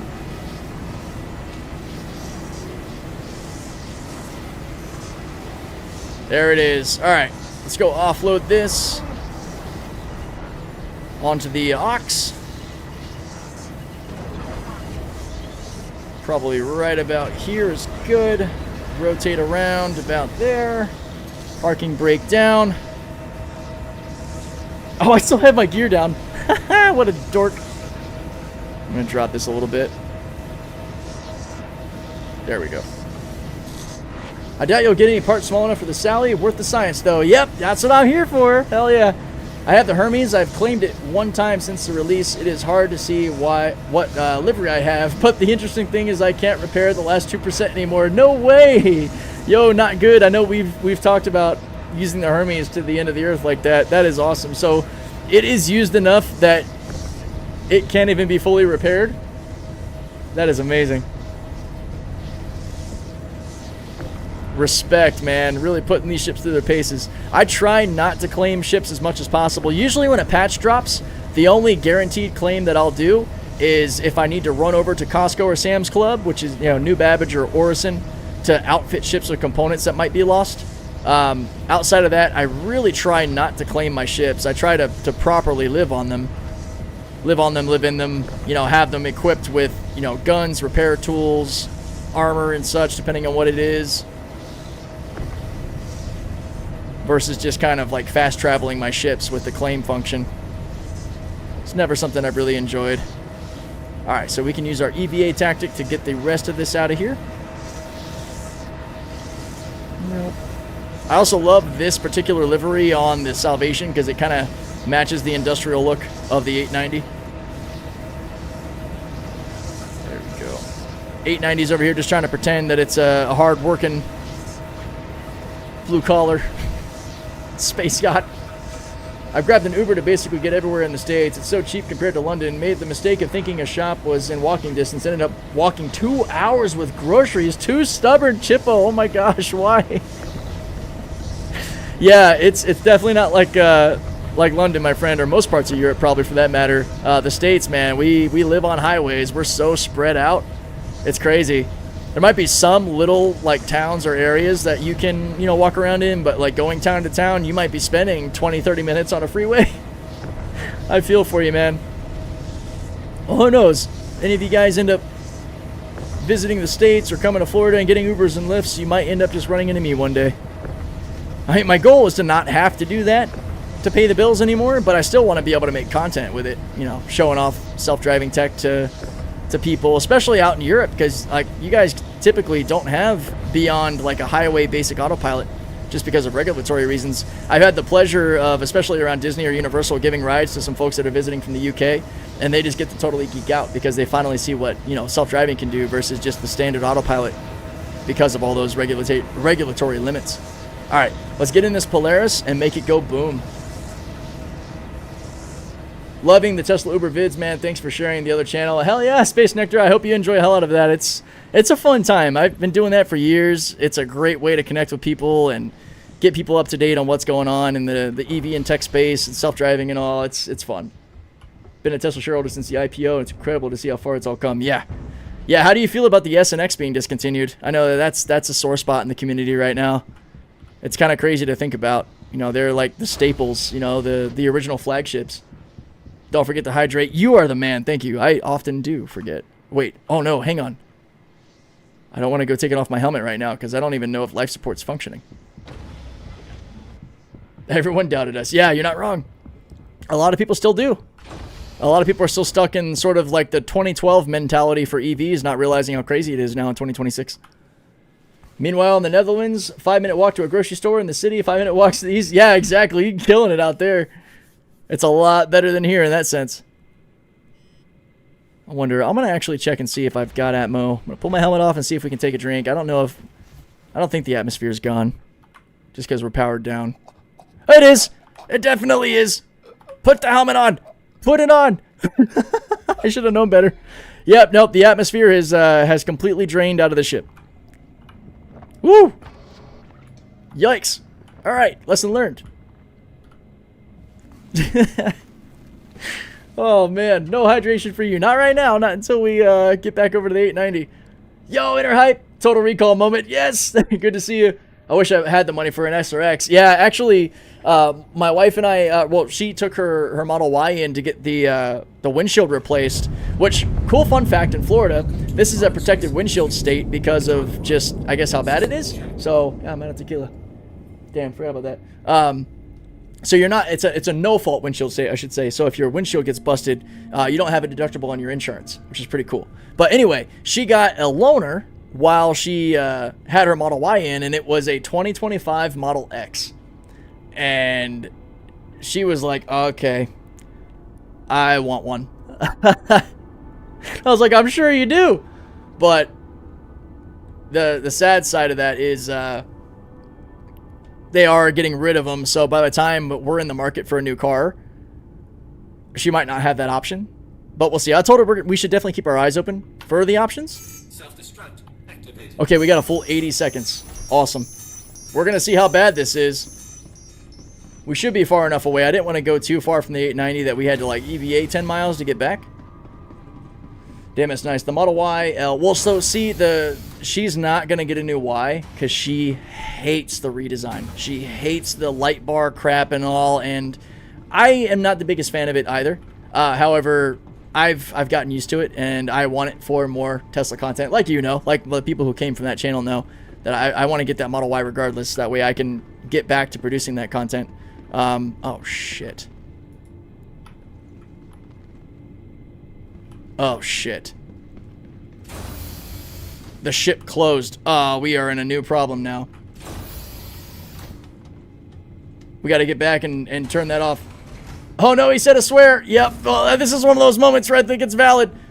We had 80 seconds, so there's plenty of time. Model Y MCA. Yeah, so she's been really excited about the Rivian R2, which, not gonna lie, I am as well. I would love an R3. That's a badass little, like, hot hatch 90s style EV. Like, I would love to have one of those. But yeah, so it's basically between probably the R2, the R1S SUV, and the Model X. That was a really fast 80 seconds. Gone. Rip.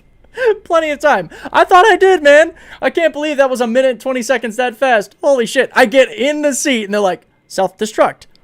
Boom. Oh, that was good. That was a good time. I was about to say, are we going to blow? Yep. Yeah. Yeah. That was, that was awesome. You mean out of apple juice? Let's go for tequila. Then YouTube doesn't know. Yeah, right? Oh, that's so funny. I don't think YouTube punishes for alcohol as long as you're not being like a total mess and not being responsible. I'm not sure. Yeah, the 890, well, you know, we respawned on it, so it's okay enough. You know, it probably would look good if this thing had, a few marks, a few scrapes and bruises on it. Kind of disoriented here. I gotta get back out. Well, I don't need to hydrate anymore. I don't have to worry. Yo, Space Nectar, thank you for the follow. Appreciate you. Alright, let's get up to the main deck. Should be pool and spa. Yeah, there we go. That's one way to hydrate. You know it, man. That was fucking great. Oh, boy. Okay. Find our way to this starboard docking collar, which should be right through here. I'm learning, man. I'm learning how to run on this 890. There's my body out there. We're going to definitely loot the stuff on my body because I had crap in my backpack. if we can get to it. Yep. Well, there's the Polaris. I don't think I lost any ships. I'll definitely be able to salvage these pieces, guys. These little ones. We got random parts that are floating around. Fuse boxes. Oh, that's funny. Hold on. I'm going to take this one.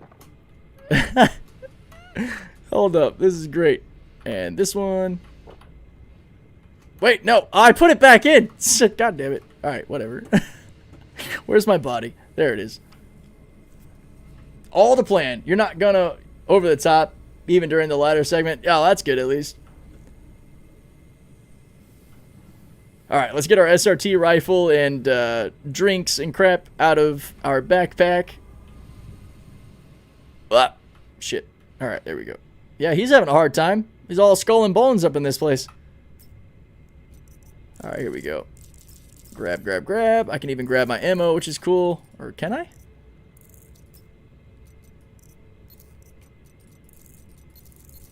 That's not letting me grab it. That might be considered part of the body, which is fine. I got what I needed. Yeah, we're good.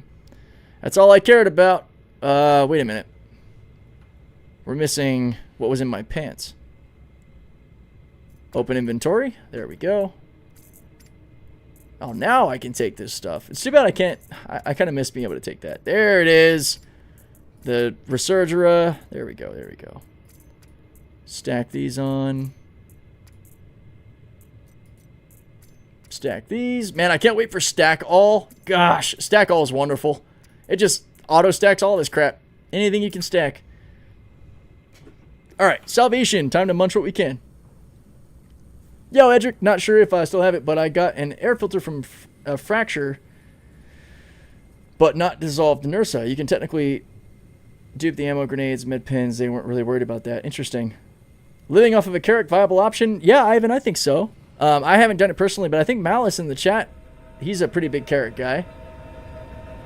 The tequila distorting time, Chippo. Skeletor's seen better days. No doubt.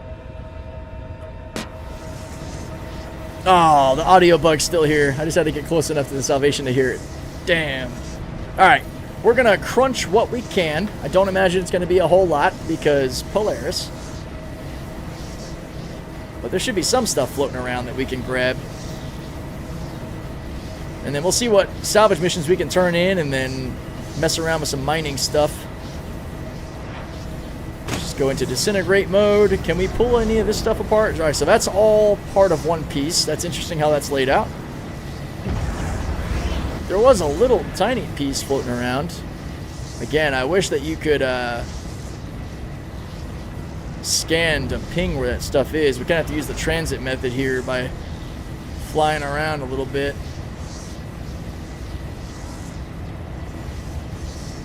Are those parts?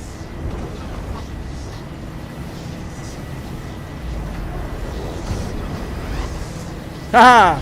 Yeah! Look at that! It's 0!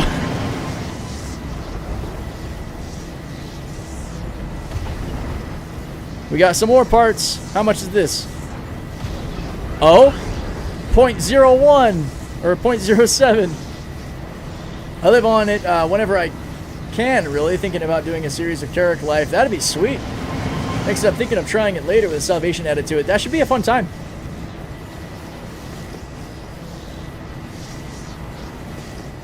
Well, I guess it kind of shows where things are. Ooh, can we get this engine? Ooh, come on, come on, come on. That's worthy of actually fracturing. Oh, it's only 5 SCU, but it's too big. Bummer.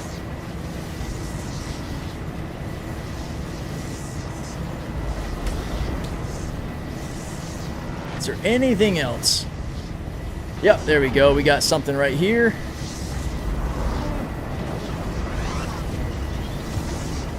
.01 SCU. So the stuff that has broken off is so small that it's not even registering, really. I was hoping we would get a couple of chunks that kind of made it worth it. Oh, here we go. That's...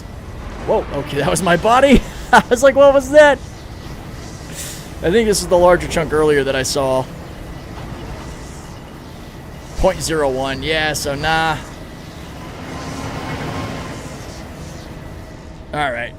We're just going to kill it and move on. Alright, let's see if we go 2-2. By the way, can Golem get into Ursa Bay on Carrick? Yes. Or not the Golem. Sorry, Ivan. The Salvation can. The Salvation can fit in the vehicle bay. I don't think the Golem is small enough to, though. But I'm not totally sure. It might, actually. It might be narrow enough. Well, we are way too far back. These landing legs are so freaking long. Alright. Oh, da-da-da. Come on.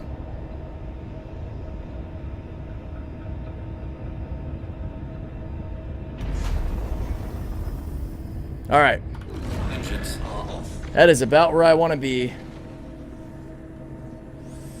Too high for a start. Gotcha. Salvation goes into Pieces. Or sorry, into Pisces Bay instead of the Pisces. Yeah, but it also fits in that forward vehicle bay if you want to have the extra room up top. But yeah, it comfortably fits up top as well. I'm going to kill the engines in that Golem because it's driving me nuts that they're on.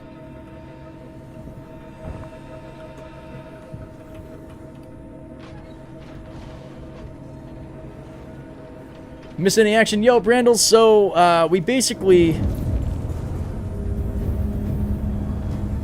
I am not sure, Hazard, about the comp board question.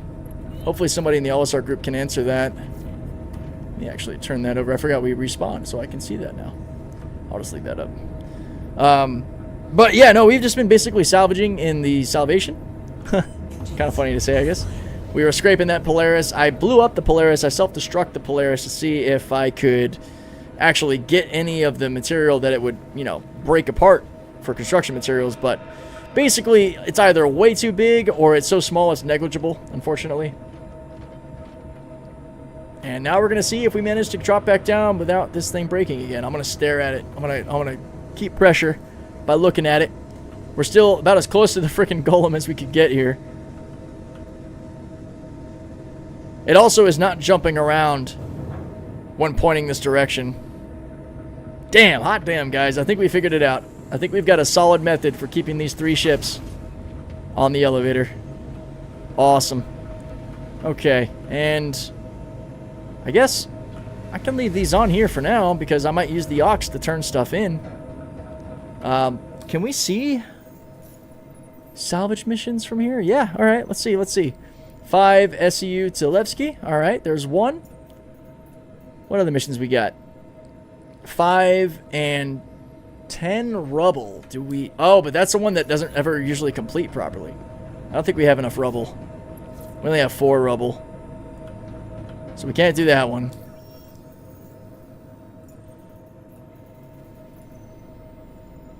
One size 1 ship weapon, 1 size 1 mining laser or salvage head. Maybe. Because we might be able to find a ship that has that, but I won't really worry about that because we're going to go mining. Yeah, alright, we'll just do the one mission that we have. We'll turn that in, and then we'll go do some mining fun. Well, maybe we can find... Oh, hold up. The 85X. If we can get to the 85X...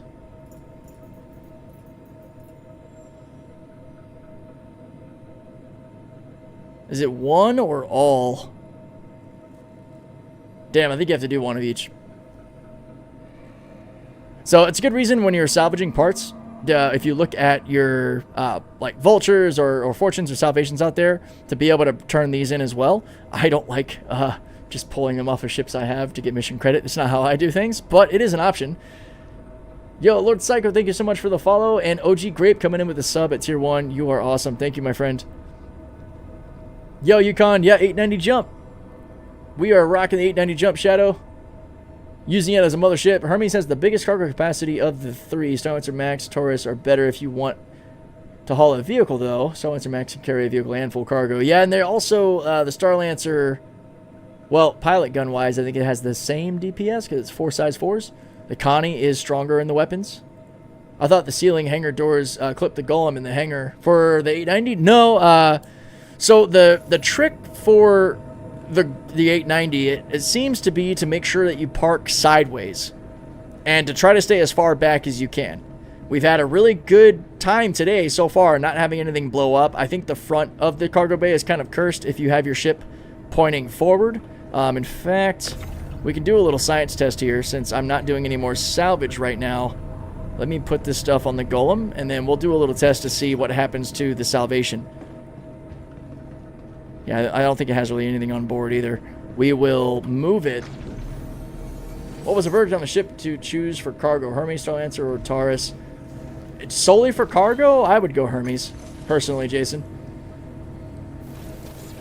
I'm a big Hermes fan for that. It can carry almost 600 SU of cargo total, even off-grid, so I don't think there's anything that comes close to that. It has really good fuel capacity as well. That is... the Starlancer's probably okay. The Connie is a little bit less, too. It's actually like just over 4 SU of fuel, whereas the Hermes is 4.65 SU of fuel, which is cool. All right. This is the test we're going to do. We're going to point nose forward. Probably going to lose the salvation here, but we don't really have anything on board that we're worried about losing. I think this is going to make it go boom. Engines are off.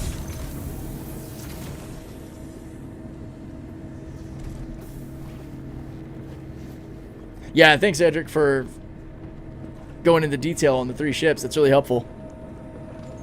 Okay, I'm going to actually not ride the Hangar up. Now, the Fury fits well back here, and the Fury blew up for me once or twice when it was like really far forward, but I loaded the Fury like back here in the corner, and it actually managed to survive. All right, let's see what happens.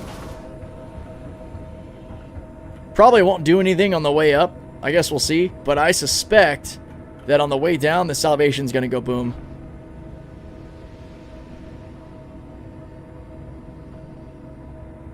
I know the Golem forward tends to go boom, but I don't really want to risk losing that right now. Also, the Salvation's not bouncing around at the front of the ship. I like how the options you have. Oh, this just opens the hangar doors? That's kind of cool seeing it like this. Okay, call elevator. All right, let's see. For science.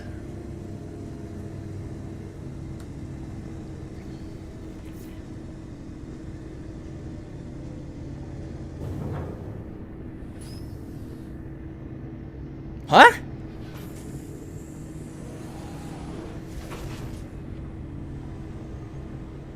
What's the catch, Chris Roberts? They're trying to, like, win my trust, so I drop my guard. Maybe the Salvation's one of those ships that just doesn't get purpled on the deck? Okay, before we get off the stream, we will test shuffling some ships around. I mean, we still got another 2 hours, so we'll do that. Yeah, Hawks, you know my struggles here. I'm genuinely confused right now. All right, well, you know, that's fine. Let's go ahead and we'll go. I'm so thrown off. I'm so sorry, guys. Like, my brain is broken right now. I don't know how to accept that didn't just blow up my ship. I have trust issues. There was a hotfix. Maybe something fixed the 890. I'm supremely doubtful. Maybe. You know, I don't want to say it's impossible. God, these elevators take forever. I don't think the hotfix... Maybe something on the back end might have done something. I don't expect the 890 is really going to get, like, fixed until...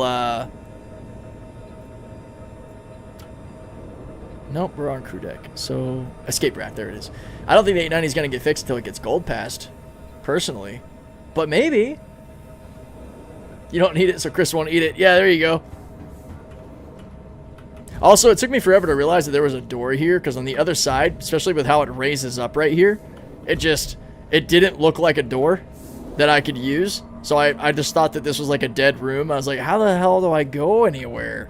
But yeah, if I just came a little closer, gave it a sec, opens right up. I used to dream of those 3 in the ironclad. Yeah, Essential, that's right on. That's exactly why we're here. until Invictus, the 890 is my ironclad. This is probably what I'm going to be doing for the most part, personally, like playing. It won't be every live stream because, you know, I want to mix it up a little bit, do some other stuff, show some other things, especially once Evo and PTU comes out. I'm probably going to be doing a lot of that 4.7 testing. Could be the problems with the 890 jump loading ships as a symptom of something else. Yeah, totally. I think that there may have very well been, or is, something in the back end. I gave it up for the Moth. Oh, really? Yeah, I can't wait to see how the Moth does in the upcoming fixes and all with 4.7. But yeah, I'm curious. We're going to do a little testing later. We're going to see what's up with the 890. All right, we're also not going to peel out of here too fast because we're by a few things. Origin 400, 600 series and 890 is featured sales, so they probably fixed it. That would be wild. All right. I am close to something, so we're doing very gentle motions. There we go. Make sure we clear the area before we punch out of here.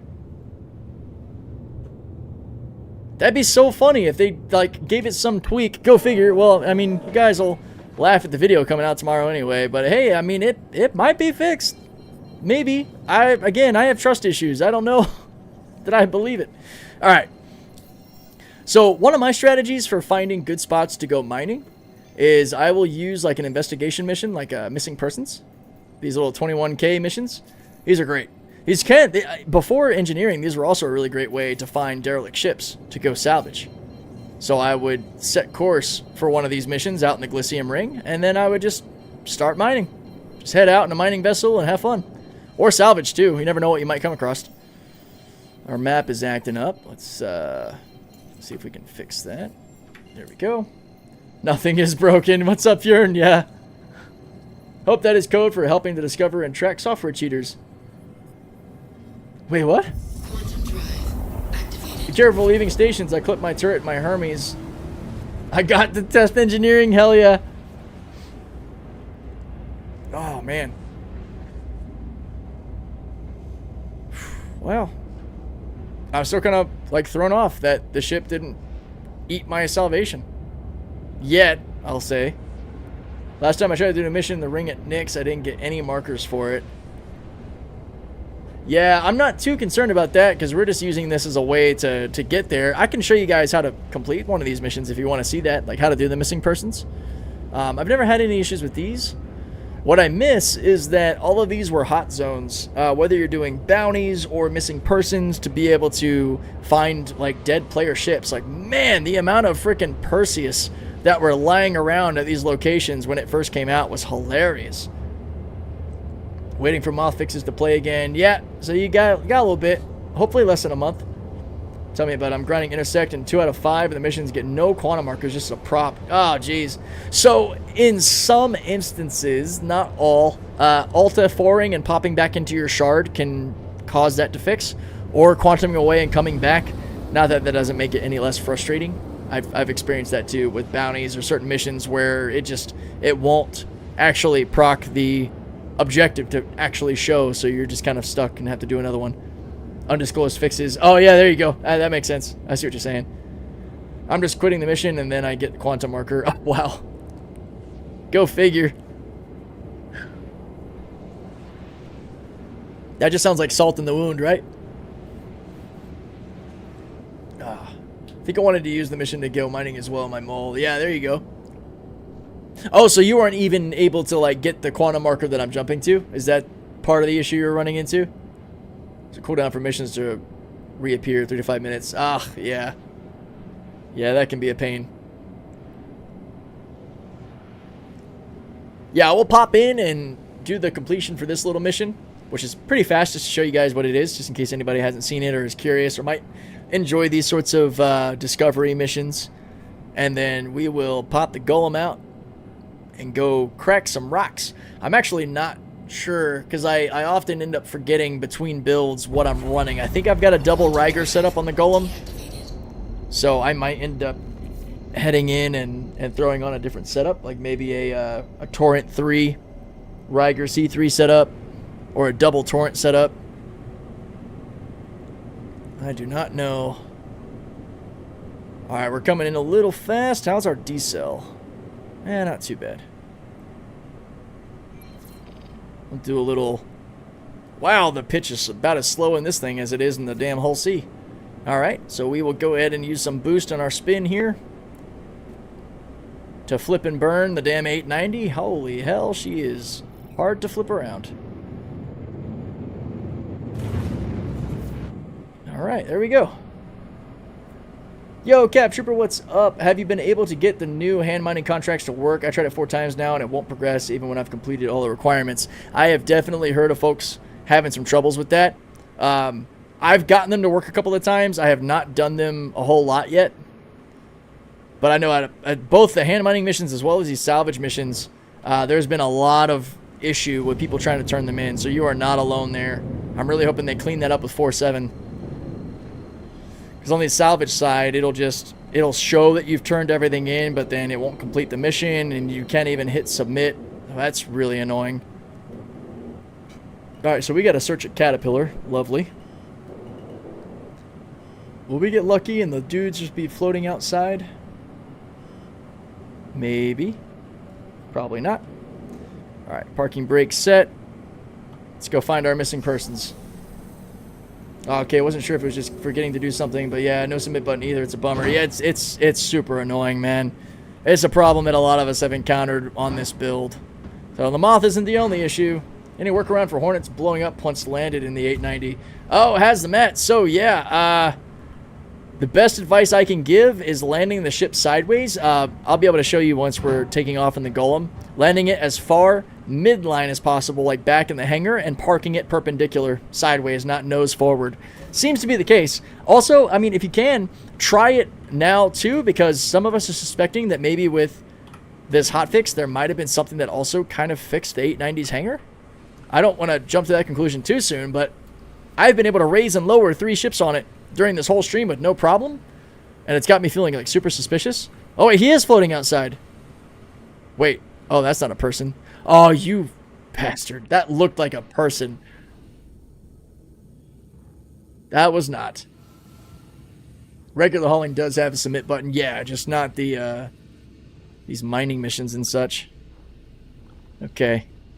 So, oh, yes, awesome. We did get lucky. He is outside. This actually is a person. So you just have to get up to it, and then there will be a search function. Tap it. Download data. Mission complete. Easy 20K. Space dust. Yep. Wait.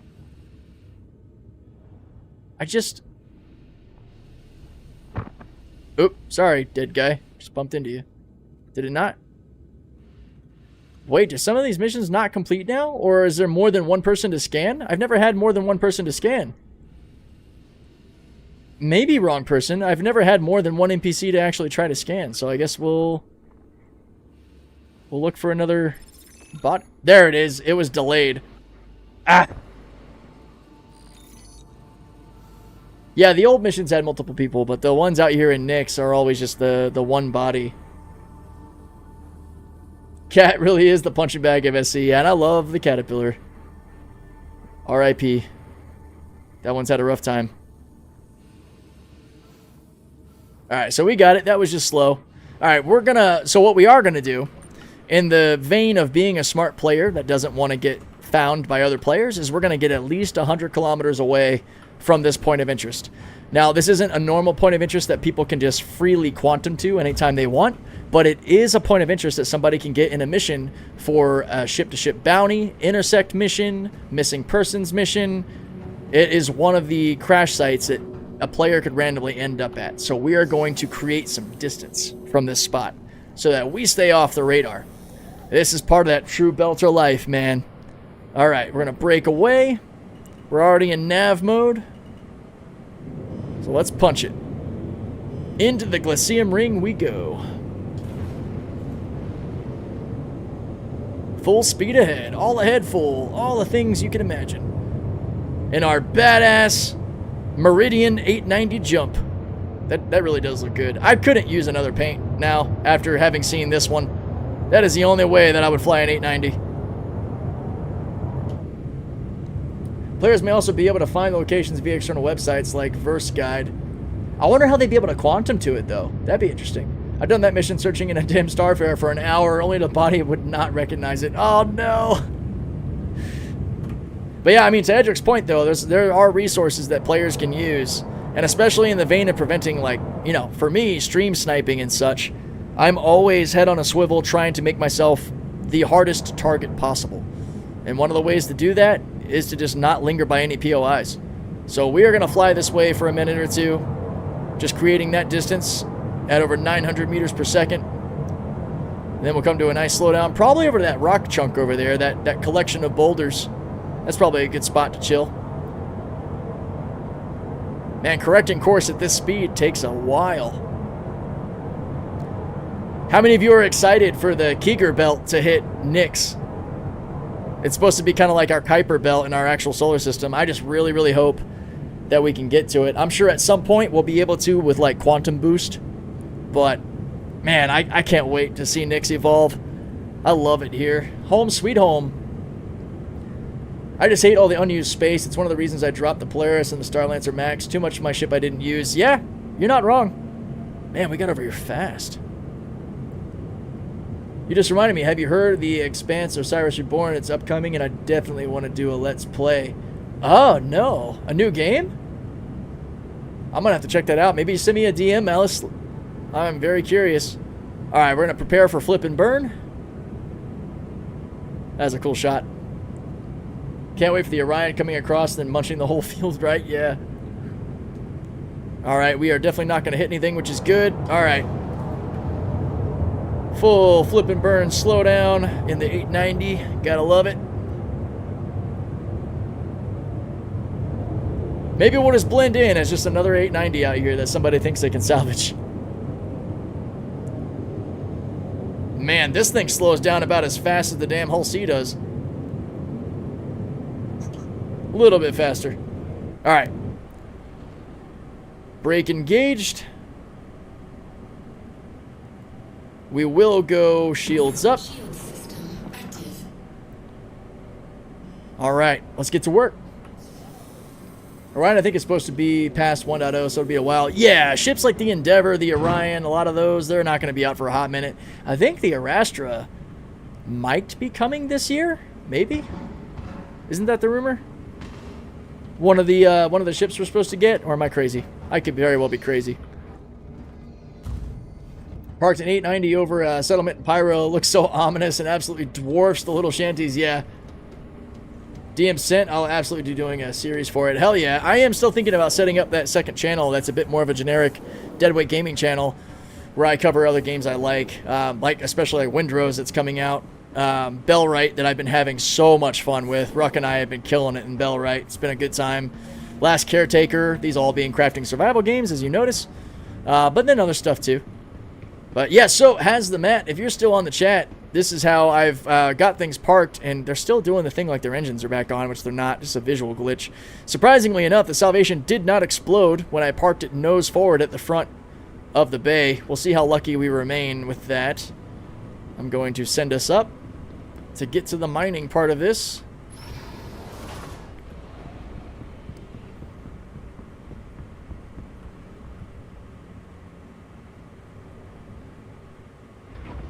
I wonder how risky it is to get in the ship while the elevator's moving. I'm enjoying the Star Trek Voyager game as well. Oh, nice. Arastra would require onboard refining, which isn't confirmed for this year, but the Galaxy also has it. So, yeah. Well, I mean, to that point, too, the Ironclad does not have repair function yet, but I'm pretty sure the Assault's coming out as well. So I think if the primary game function's in-game, there's probably a good chance we'll see the ship. And then the other stuff will be added later. Kind of like the Clipper. The Clipper came out before crafting was actually really put into the game. But all right, we made it. Let's get off the deck here. Looking good. Let's go. All right. Nav mode for sure. Scanning mode on. What do we got? So these signatures are also going away. Right now I know that we're heading toward an M-type, which M-types and Nyx are the most common rocks. This is a single M-type asteroid up here, and I know that because of the 4850 signature, but in the upcoming 4.7, all it would say is 4,000, 4K. What sucks about that is we're also used to that being a multiple of panels. Like that would be 2 sets of panels since they're at 2K each. So something to think about. Yo, Double Doc, what's up, man? Galaxy could release with only cargo module and still be released this year. Yeah, totally. There is our M-type asteroid. Let's see what we're working with here.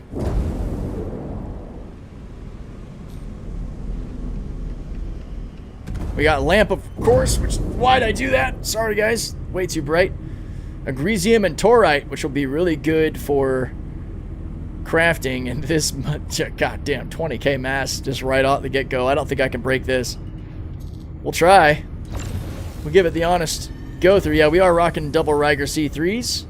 I don't think I have any gadgets on me either, so this is probably not going to work. Too much resistance. Torite, especially with Agresium, we would need ourselves a Saber module, likely. I might need to run and get some gadgets, actually, thinking about it.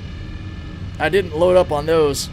Also, this sort of weird artifacting you guys are seeing with like the highlighted asteroid sort of fractals, that was an N47, which was nice. The asteroids looked proper, so that was cool. We didn't have this weird visual glitch. Flashbang, yeah, right? Double asteroids, too, I think. Wait, what happened? A Russia require Galaxy could release with the Umbra cargo module. Wait, what do you mean double asteroids? I feel like I missed that. Alright.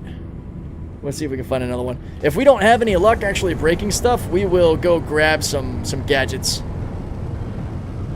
The asteroid you can mine is occupying the same spot as an identical one you can't mine. I haven't really seen that as much. I've heard someone mention that. I haven't come across it yet. Oh, see, there's debris. I should have looked at the signature. Let's see. There we go. Ooh, we got a double, triple M. Let's go. M and M and M. So instead of seeing what you see here, guys, with asteroid M-type, you're just going to see the element. So if it's Agresium, titanium, beryl, aluminum, it's going to say that. It's not going to say the type of asteroid, which, big sad face for me. But again, I understand. We got to simplify it before we get to the really good stuff. 19k lindinium torite. Holy shit. I'm also going to miss asteroids that are this massive.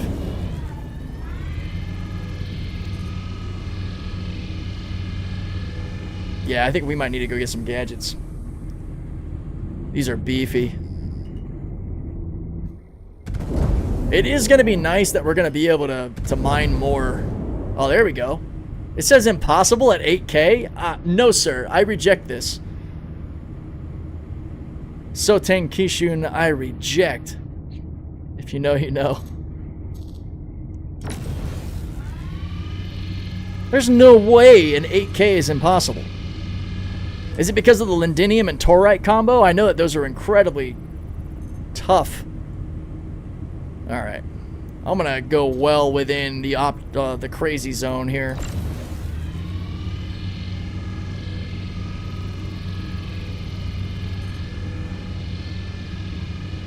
Wild! It's only 8k mass. That is tiny. See if I can find any weak spots. Just looking for anything that lets me tick this up. You guys see that?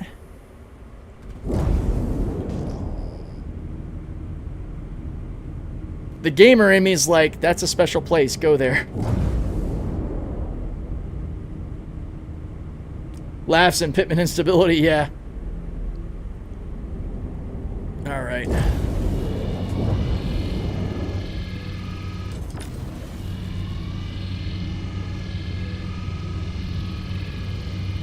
Yeah, insane. Holy cow, man.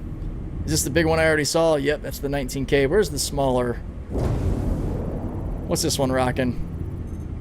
Agresium torite, easy. Wow, we went from... it must have been the lindinium. Holy shit. We went from hard to easy. Woo! Caught that. Holy shit. Here, let's go shields on. Pump it up. Too much. Bring it down.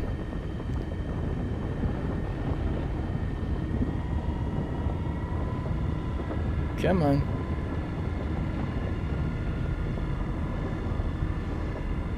You're a touchy bastard, aren't you?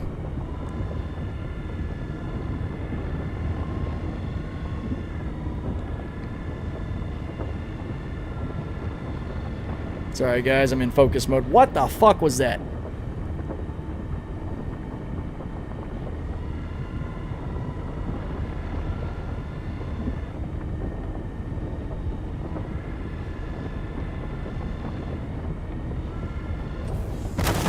Let's go. Woo! I'm pretty sure everyone does, Hawks, not just Wax on. Alright. We'll pull this in. 100%. It's alright. I like it. That's clean. Get back into nav mode so we can punch it out of here. Pretty sure. Oh, wait, we might have to fracture another piece. At least that'll be nice and easy. What we got here? Good. Mostly taurite. Taurite was pretty common in the blueprints for 4.7 crafting as well. Taurite and aluminum, astelarite, orotite. They were more the common ones that I saw. We'll take all of this. So the other thing I like about doing the mothership tactic, man, is you got so many bags, you don't have to be as picky. If you got some inert, it's fine. You can get all the material you possibly can, then get it all refined, build up those bulk orders. Oh, that's a fracturable. I'm stupid. What's up, Robert? How you doing? We're having a good time getting into some mining out here in the Glacium Ring now. We'll see if we end up losing track of our mothership as well. This is pretty much going to fill us up. Maybe one of these. We'll break the one that's got the better spread.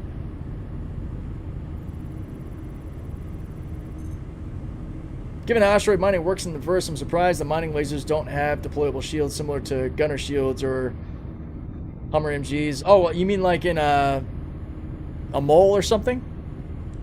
Like the individual turrets? Alright, let's break this.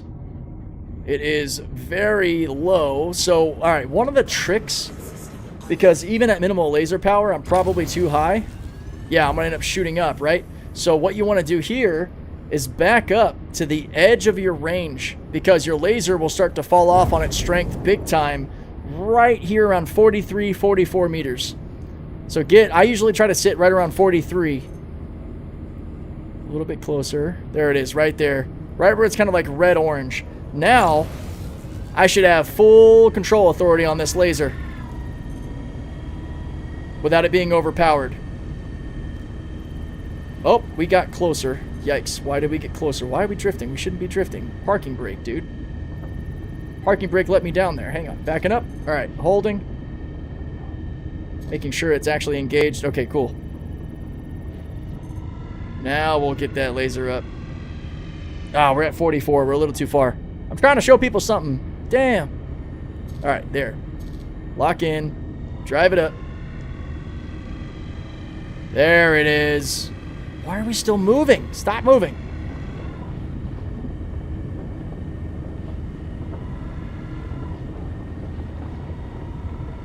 Okay, there we go. There we go. Yeah, 42 to 43 meters in the golem is going to be perfect. Even at the lower rock level. That way you can actually control your laser versus it just being way overpowered. Unless you have little hiccups like that. Son of a bitch. Okay, we're good. That won't work with all lasers. Some lasers won't work even when within green. Well, that's fine, Edric. That kind of... that takes away the problem. The problem is if your laser's overpowered. That's what I'm trying to point out. I like having the 2 Rigers personally versus running out of Stampedes because it's a permanent increase. And the window counter is not too bad since the golem opens it up. But this strategy will very much work for any ship that's overpowered specifically. If you don't have enough power to move the laser, then that's not the problem I'm talking about. You're totally fine. Alright, let's cook this again. Are we like moving ourselves? We should not be moving. Alright. Right around 43. Drive it up. Watch that instability. I prefer a C3 and a Focus 3. Both. That optimal window is tiny. This window is kind of big compared to some of the rocks I fractured in my day. I've done hairline fractures on Quantanium rocks. But I do like running Focus 3s. They're good. I would prefer on this to do a C3 Torrent 3 combo, personally. There we go. Take it up a bit more. Just fighting that stupid instability, man. It's really trying to rock itself. It's trying to stick.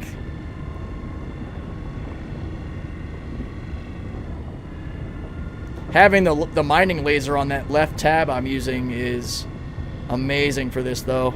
For really kind of keeping that power where you need. Come on, get up there. The instability's fighting me. It's about to spike. It's about to spike hard. I'll wait, Chris Roberts.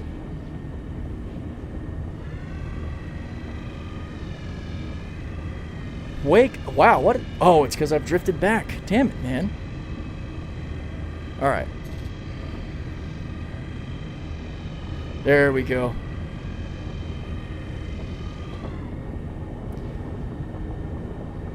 Torite and Agresium together is a bitch, man.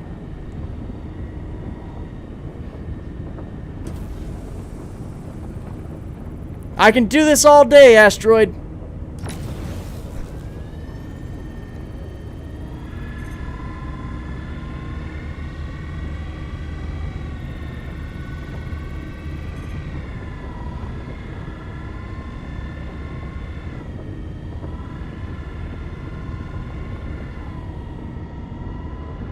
This is why I like running a Torrent 3, because it would run this charge so much faster.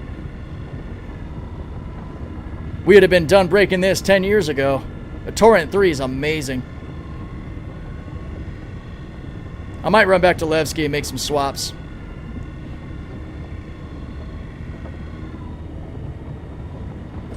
There we go. My gosh. We got it, though. We're good. All right, let's bring this in. We'll fill up on the biggest chunks because we're pretty much already full.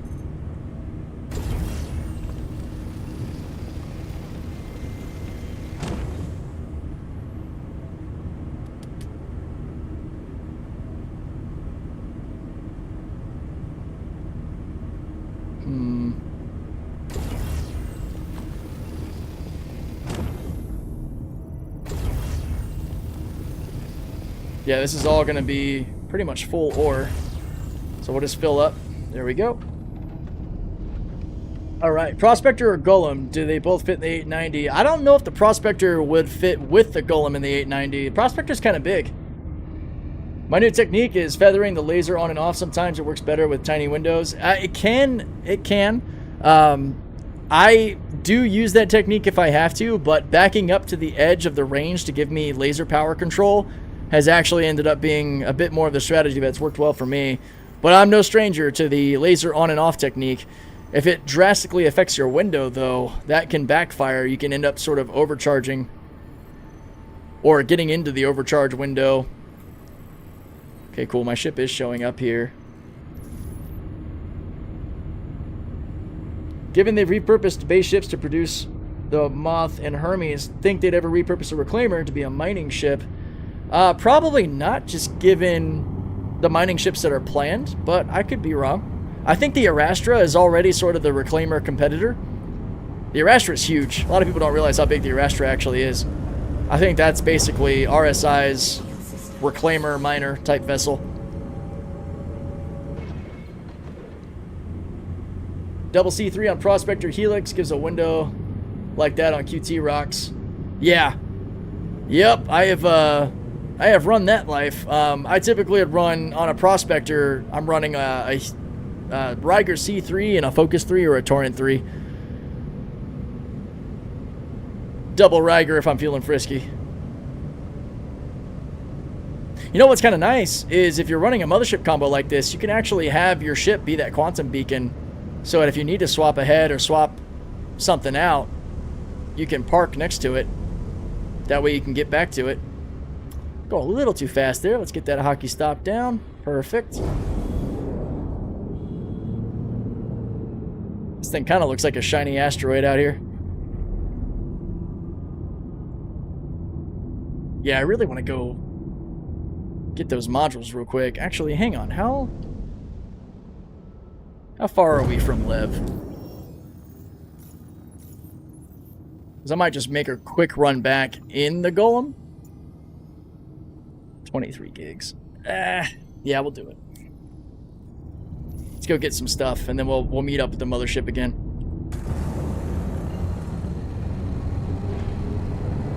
This will also be a good test for getting back to the 890.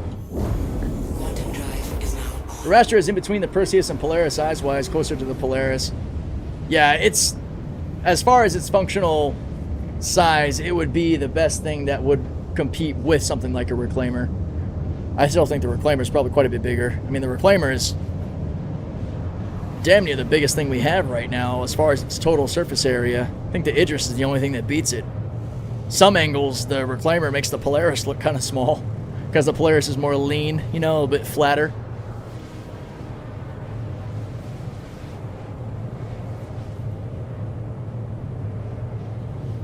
Yeah, on my Mole Edric, I'm running typically a Helix 2 on the front. I got a Hofstad 2 on the port side and Impact 2 on the starboard side. I'll typically go Ryger C3 ×2 with a Stampede. My Hofstad's always got double focus 3s. It's my main support laser. And then my Impact, I'll usually run maybe a focus 3 and a Torrent 3, or a C3 and a Torrent 3. The Mole is so great for that. Being able to have that sort of diversity in your laser heads to take care of whatever job you're looking at. It is wicked. Well, we're going to try to better outfit ourselves for some of these rocks. We're going to, because I'm pretty sure we can buy sabers, and I think there's even some Optimax modules over at the Grand Barter. And I might swap out for a Torrent 3, a C3 Torrent 3 combo, just to speed it up a bit. Especially when you're dealing with a really touchy rock, it's nice to be able to charge it faster. Yeah, the Polaris is only 11 meters longer than the Reclaimer. That's crazy, right? Reclaimer's a monster.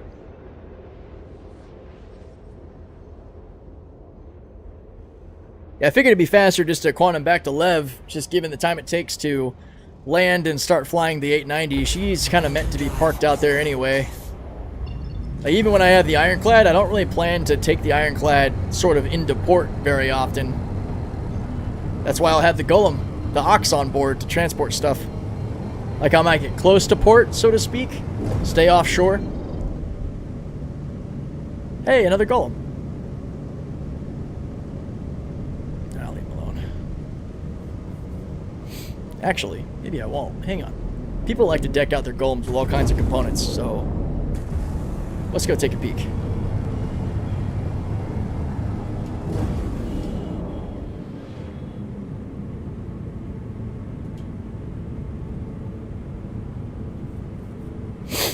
Let's see what he's got.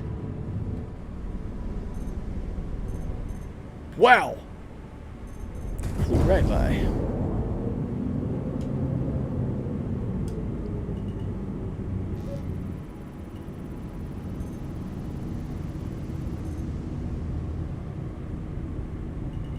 It's got mining bags on board.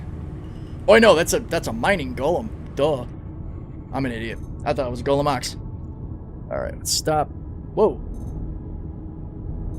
Did it just despawn? Or did he quantum out? Wait, was that an active ship? I don't know what just happened, but that was funny. I might have scared him a little bit.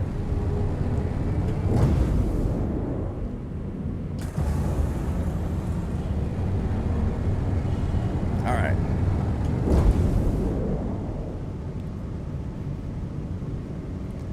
Surge and Stampede are basically the same. One puts out a little bit more power, but it's only a 15-second use, and I think it has one less use than the Stampede. I think the Stampede's like 25% power increase for 30 seconds. It's double the time, and it's like 7 uses. They're very, very similar. The Golem pilot seeing you approach. Yeah, exactly. I'm so used to the ships being like game rules that he's probably like, oh, what are we doing? It's awesome. Alright. Oh, yeah, that's right. We should have our external, or our extra large. We should be over here. Oh, other side? Really? Okay.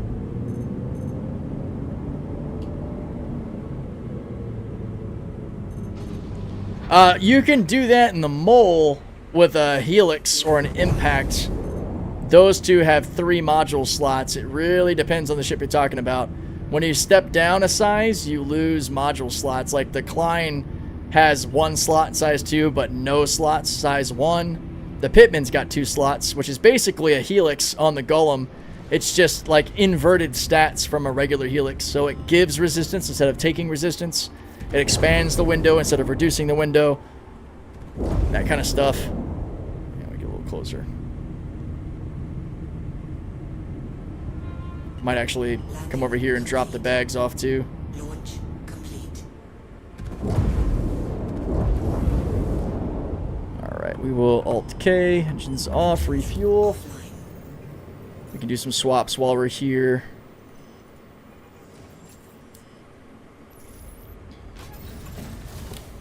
Yeah, you can stack Stampedes and Surges. If you fire them off at the same time, they'll add to each other's effect. That can be a bit of a rush. Or no, sorry, you can't do 2 Stampedes back to back, but you can do like a Surge Stampede. If you activate a second Stampede, it just overrides the first one. I did find that out, so don't do that. But you can do like Surge and Stampede. Alright, let me see what we've got here. Spender vehicle.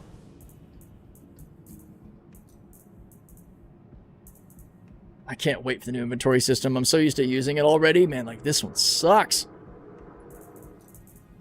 Okay, yeah, there's our Focus 3s, Stampedes, Focus. Where are the Torrents are kind of big and that's Riger C3s, Surge, Torrent 3s. Okay, I do have those here. Awesome. Alright, we'll take one of those with us. We'll take a Focus 3 as well. Damn, I need...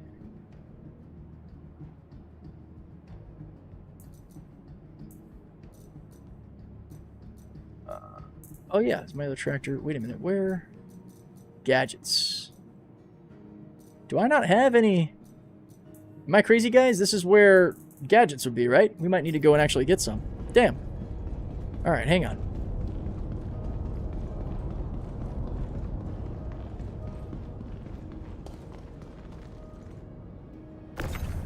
I'm gonna cheese this a little bit. Send this over.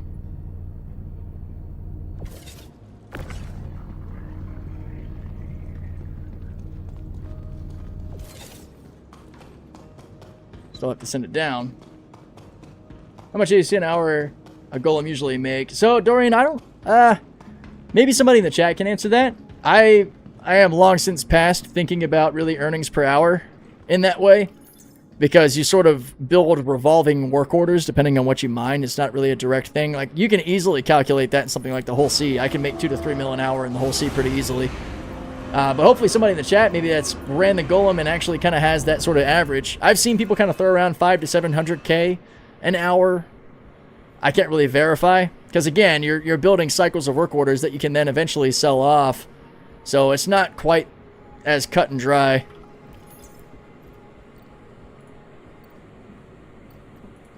I should actually just be able to repair the golem and get 2 bags back on it. Then I can send it down. We'll go grab some gadgets and then we'll get back out there.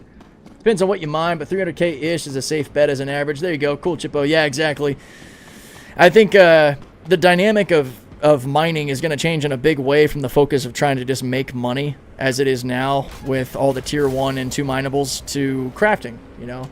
It's going to go from, you know, taking all your time looking for that Stellaron and Quantanium or Bexalite and Terranite to now you're trying to find anything you can get to craft with over 500 quality or 600 quality, really over 700 quality, but I didn't even see anything that was that high.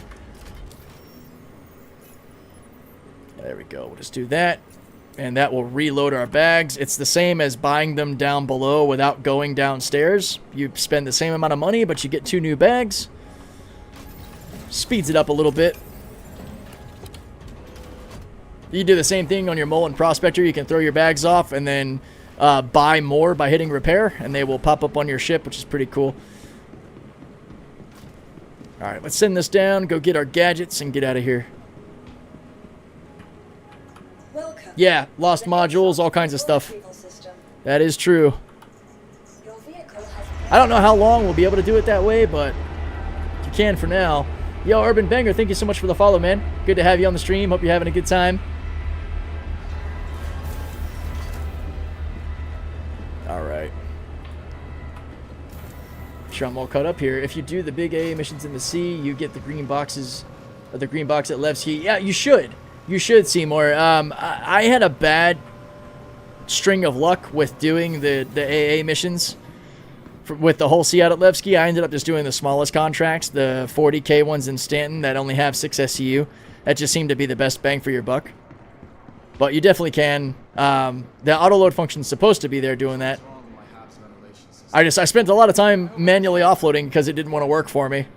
Fortunately, I had some wonderful people in the OLISAR group that I was able to say, hey guys, can I get some help with this? And we're offloading a full whole sea of crap. There we go. Let's head this way. Oh, crab walking because I got my drink in my hand.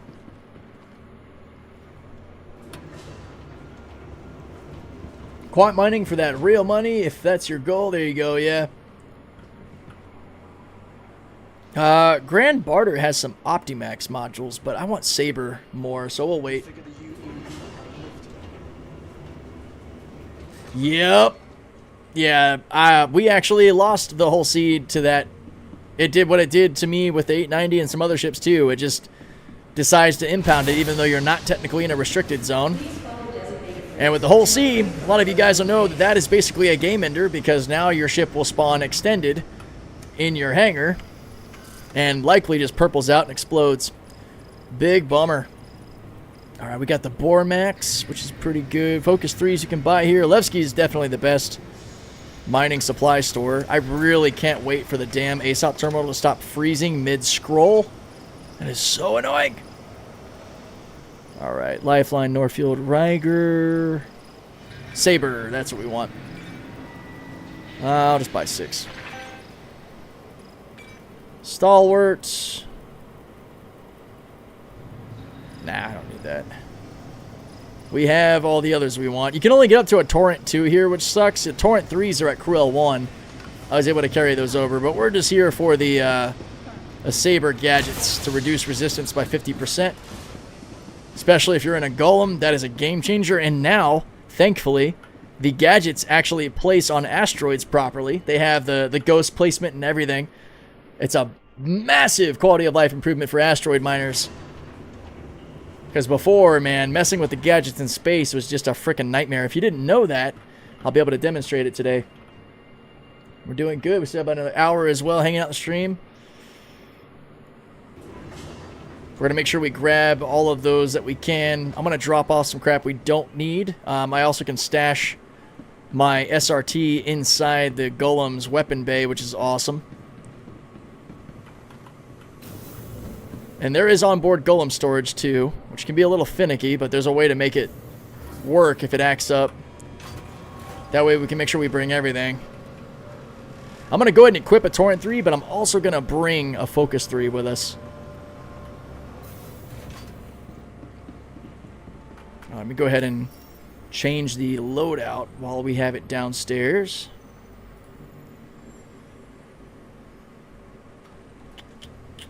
Yeah, double Riger to a Torrent. Where is it? There we go. Love the Torrent. Optimal charge rate plus 40%. It was actually plus 45% in 4.7 crafting PTU or Evocati. So I think it got a buff. I think the Torrent 3 gets a little bit of a buff in the next patch. But these do stack. So if you run double Torrent 3s, you're getting an 80% buff to your fracture speed. And that is pretty awesome. When I did the AA hauling for me, the whole sea had 100% success with workarounds. Nice, man. I am happy to hear that. That was not the case for me. And I usually can make her work pretty well, but Levski was just busted. Fortunately, having that external freight elevator meant we could still get the job done, at least until they impounded the whole sea. I didn't notice as much of an issue with the scroll lockout on ASOP terminals and all in 4.7 as well, or I should say in the Evocati tech preview that we did. So hopefully they've gotten that taken care of for the most part. We do not need this many. Usually keep 3 on me. I'll store the rest. How much ammo we carrying? We got 21, which is fine. Stack those. Don't need this many drinks. Do 4.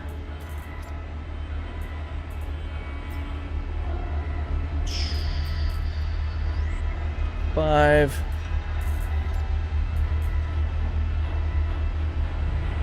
And we'll stash some stuff. Let's see, how many of these? I can also put one on my backpack.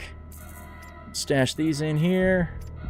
Alright, sweet. I don't even think I'm going to need to use the ship storage. That's plenty. We got 5 gadgets on us. That is totally cool.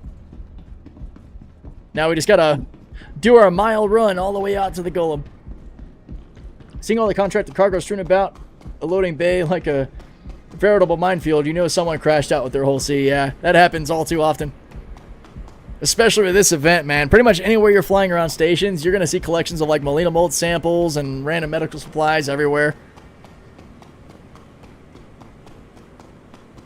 Yeah, New Babbage was pretty rough. I'm glad we were able to blitz through that collections bit pretty fast, though. Gets all the good stuff. I still see our ship marker out there, about 21.3 gigs out, which is nice. Now we can get back to the action. We've got some fresh bags on us.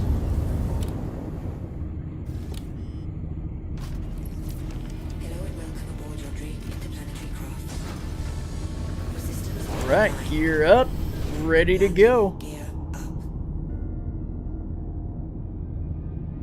Oh, don't need our ports unlocked anymore. Let's fix that. And we've already got a full supply of materials sent to Levski since we did that offload there. Okay, where is this ship? I don't think I can just point at it. I think I need to select it, which is fine.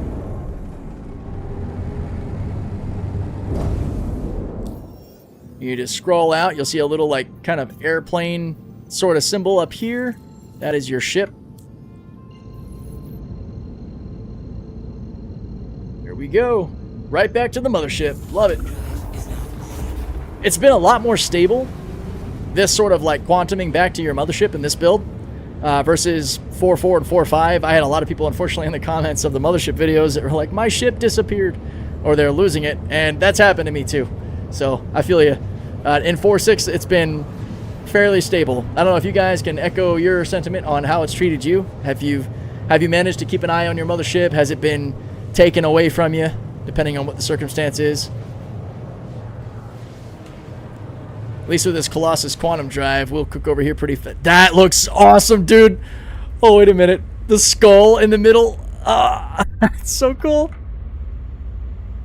It's so creepy as it's like fading into darkness as we pass the star. That was awesome. My bad. I had a little geek out moment. Putting the dead in Captain Deadwake, huh? Too cool. Hotshot 10 mil, thank you so much for the follow, guys. Appreciate it. Welcome to the live stream. Only time I've done any mothership style gameplay, the mothership was parked on a moon or outpost, so it wasn't an issue. Nice, yeah. Yeah, I've had a couple people saying that they've lost their ships like on moons, like they've gotten too far away, but like their ship would get repositioned and like put somewhere else. That was really, really bad in 4.4. Even just player to player, like I would be in a party with a buddy and trying to quantum to him, but it's telling me he's like 60 gigs away in NICs. And you guys know there's no way you're jumping 60 gigs in NICs right now. There's no 2 points that are that far apart. And it just kept putting our beacons like in the wrong spots. It was really, really frustrating. That was sick, right, Malice? Yeah, I'll have to make sure I put that in the screenshots. Alright, there's our Origin 890. Hell yeah, let's just go ahead and get out to these rocks now that we're out here. See what we can find. We got an E-type asteroid right here. I'm probably going to set my speed limiter to just over half so I can more rapidly respond to slowing down. Alright, going VTOL to sort of hockey stop correct this.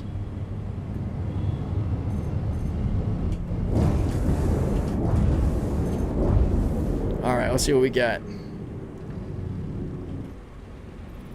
It looks kind of small. It is. It's just aluminum and inert material. Aluminum is a very important material in the crafting body. It's a lot of your weapons are going to be the barrel and the frame are going to be aluminum, and then the stock is going to be azlerite or hephaestonite. Let's go ahead and break this.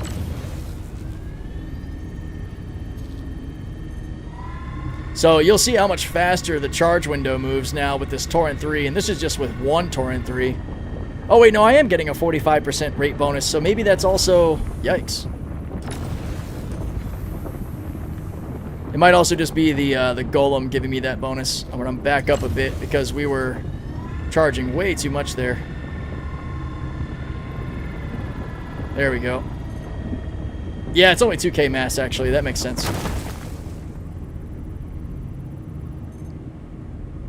Alright, 100% aluminum. That's what I like to see. And it was possible, even with the crazy amounts of inert. What was cool in 4.7 or in the Evo Tech preview is that the inert chunks were really breaking off together. They were the ratio of inert breaking away from the element you needed was actually pretty damn good. You were getting yourself a lot of 100% inert chunks and a lot of high amounts of the actual material you wanted to take in. Not to mention when you're crafting, you're using such a tiny amount. Like you're using like 0.2 SEU to craft a gun, so even just one SEU of an element is going to go a very long way to crafting several items. Probably not as much if you're doing, you know, ship weapons and all, which I don't think we're going to get in 4.7. I think we're just going to have small arms and armor, unless they surprise us with the next tech preview. This is a pretty good chunk of inert material there, so I'm going to leave that alone. Woof woof Rex. All right, let's see what else we can find. That's a panel, 2000, 4720. That is an S-type asteroid. Let's go take a peek. Bump up our speed a bit.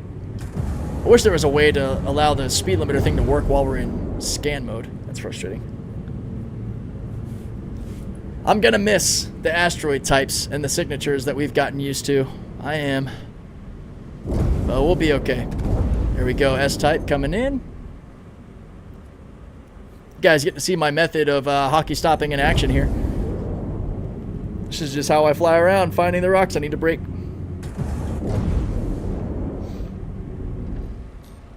It's a good way to make sure that you don't end up putting yourself into an asteroid. This one's tiny. Laranite and aluminum. Alright, so let's back up. We want to be close to the edge of our window. There we go, because this is very small.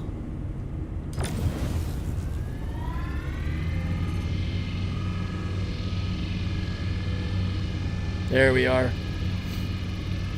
I mean, we have to keep in mind that one SEU, even though small to us is literally 1 metric ton of material. Yeah, exactly. Code Invention Cell. Yeah, sorry, my attention broken between reading your comment and making sure I don't blow myself up here. Will we keep the minerals we refine with resets and whatnot? So no, when we go to 4.7, all the materials that you have will get wiped, so make sure you sell what you have. That's mining materials as well as ammo, food and drink. These are all sort of consumable commodities that always get wiped patch to patch. So I wouldn't preload or try to prepare for the patch by getting a bunch of stuff. I enjoy mining, so I'm kind of out just getting these materials to kind of stay fresh on it and show you guys what it's like, talk about how it's different from 4.7 coming out, as well as being able to make some money to sell this stuff, which is pretty cool. Also getting in the mindset of taking everything. I mean, Laranite's very valuable. Laranite sells for, I think, over 20k per SEU now, but it's going to be also valuable as a crafting material. Granted, we're not going to have combination rocks like this right away, which I hope we get sooner than later, because getting both these materials out of one asteroid is going to be nice for crafting. So I hope the single ore thing does not last long. Yeah, no problem, James. Happy to help. You can also work on Shubin Rep when it works. Yeah, true, because you can do ship mining missions to turn this stuff in. That's probably the best thing to do with your resources, actually. Thanks, Edric. I almost forgot that was a thing. That's basically what I'm probably going to do, actually, with all this crap that I'm mining up. I'm just going to try to get that mission rep up with Shubin Interstellar. And really the point of Shubin Interstellar stuff, as well as Adagio, is not really for money, but more so to get to know what it's like to do the profession, because you don't really make a whole lot of money doing the missions. I think they're all currently still under 100K permission. Which, I mean, granted, I mean, well, hell. The ship mining missions right now, okay, no, 12K, because it's very, very early entry stuff. But in the salvage side, we're already making like 60K, which is rivaling like VHRTs and all with bounty. So mission to mission comparatively, that's pretty good. Oh, whoops, hang on. Let me untrack that mission. I don't want that bugging me, telling me where I'm going and all. There we go.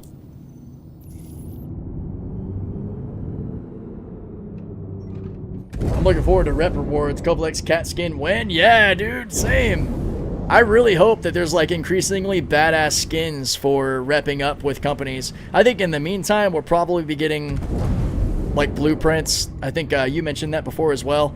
Yo, Brown Baron, good to see you, man. How you doing? But I would love for there to be some extra cosmetic stuff like skins for your ships or your weapons or your tools. That'd be awesome. Yeah, this rock is going to be a little bit beefier. Might actually get a little bit closer this time. Just because Agresium and Torite together is pretty tough. Whoa! Jeez. Alright. How's that for a wake-up call? Alright, you touchy bastard.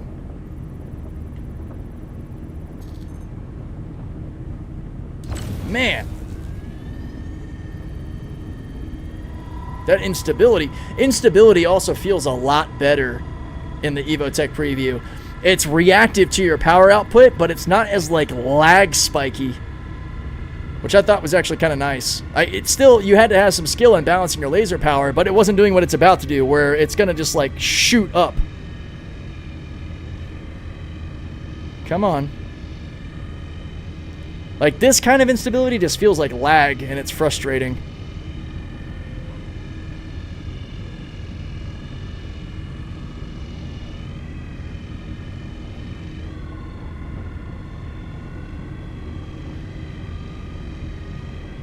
Come on, Torrent, fill that up. There we go.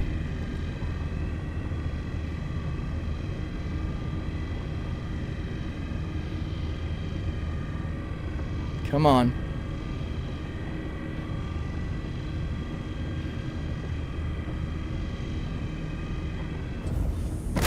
There we go.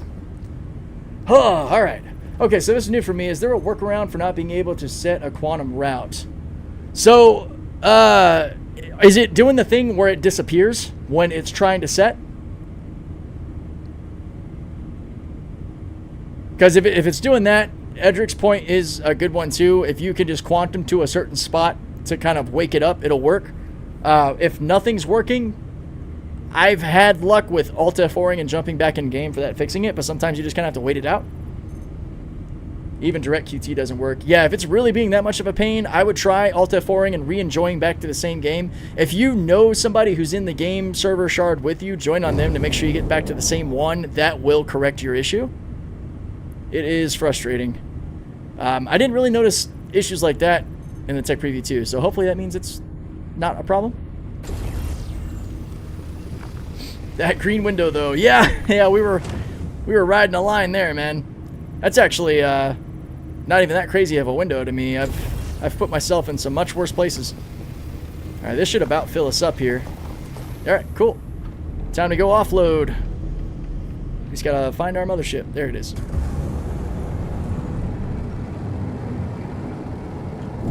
Roadmap roundup posted. Hell yeah. Well, I'll tell you what, we can go park on the 890 and take a peek at that. I was wondering why we weren't going any faster. There we go. That's better.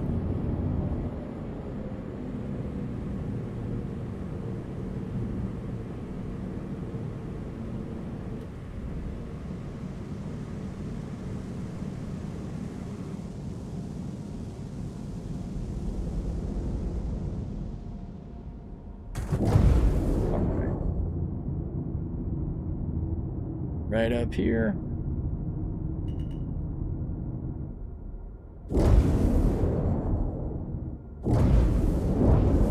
Out there.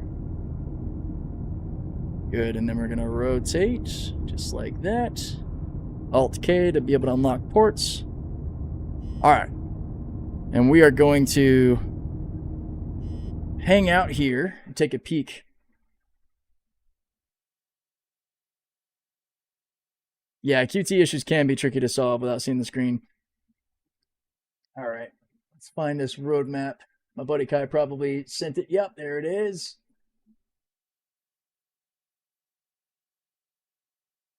All right. Hopefully you guys don't mind me reading this. I'm going to try to make it a bit bigger. Hang on. That should be about all right. Nope. Stupid window. Okay. Every 2 weeks, the accompanying roadmap with brief explanation note. All right. Not worried about that. Wait, is this it?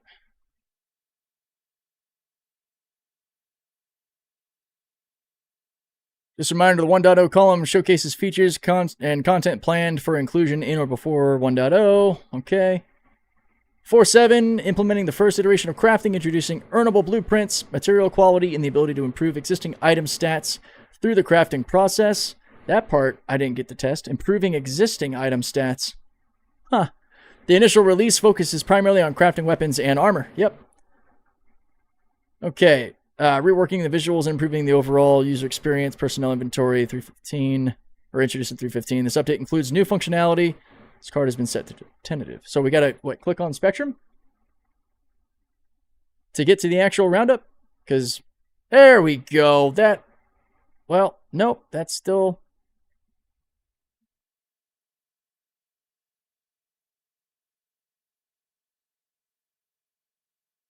Is that it?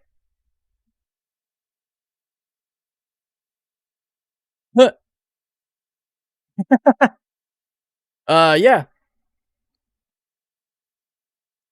Well, cool. These are actually on the Spectrum link, so you guys can see here. This is what we were showing with your, so this is your stack all button. This is what I meant with the big spot where you can drag and drop your items to go right into your hand versus the way we do it now. This is how you can tab between your local and whatever inventory you're around, which is nice.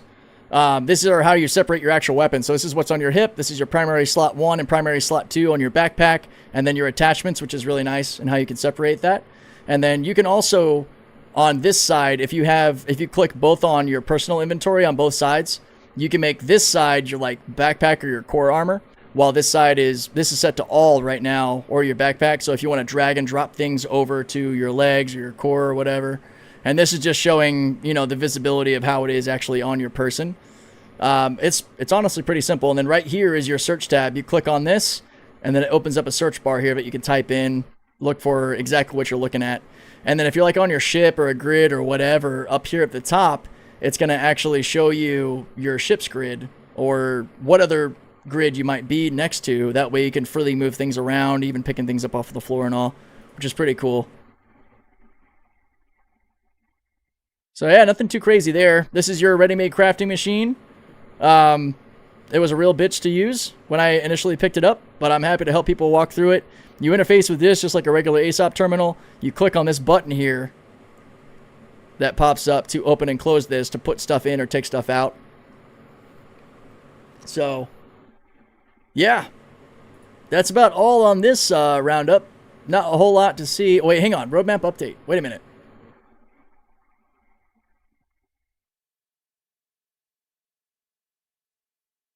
Oh, what the hell? There's probably nothing new on here to see, right? I'm also making sure, because I've got Evo access, that I don't click on something I don't need to click on. That would suck.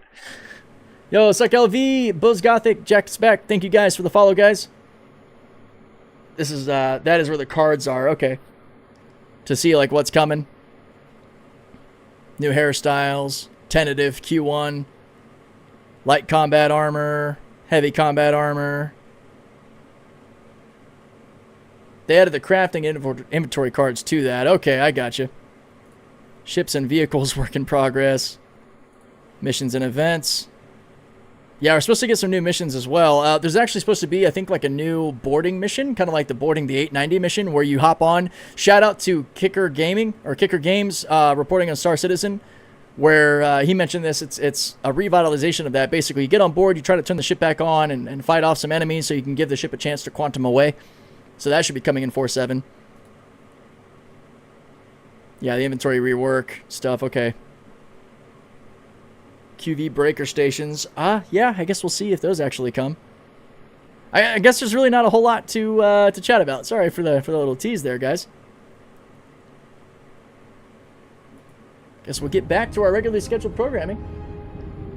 Yeah, some new stations in Nix. Yep.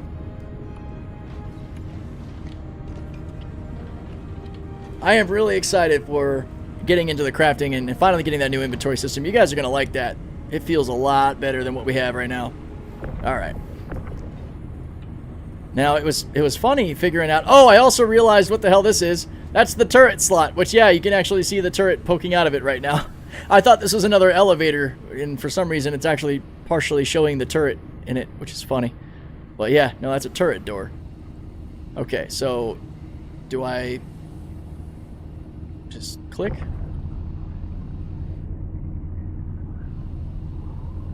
Or is it going to be kind of like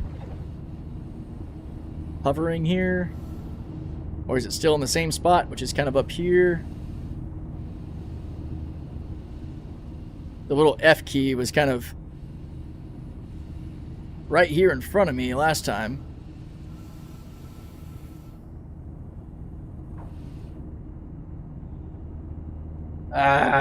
There it is. Yeah, I think they moved it. Syvan? Sorry. Because it's, yeah, I knew it was going to sit kind of like right between these two.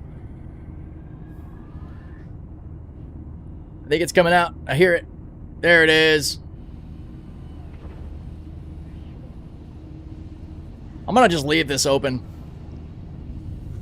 while we do our mining ops. Move this over here.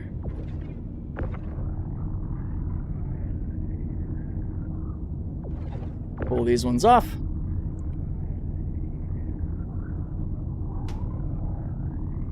Keep them on this side. Just throw them all the way back. Probably end up putting them up inside later. Go. Trying to give myself the OLISAR hello. All right. Then we throw these ones on.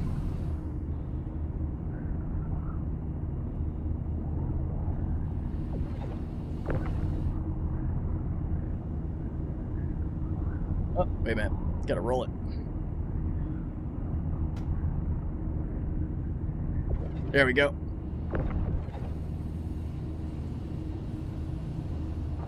All right, we are good to go. Back to work. Does the Hangar work on the 890 now? Still keeps purpling my Hornet. So I think it's going to really depend on how you're parking it. I'll fly by the way my ships are parked so you can see what I've done. And there's still a question as to whether or not maybe they've done something with this hotfix that's fixed it. I am super tentative on that. Like, I would say maybe there's a 15% chance that that's the case if I was to put a number on it.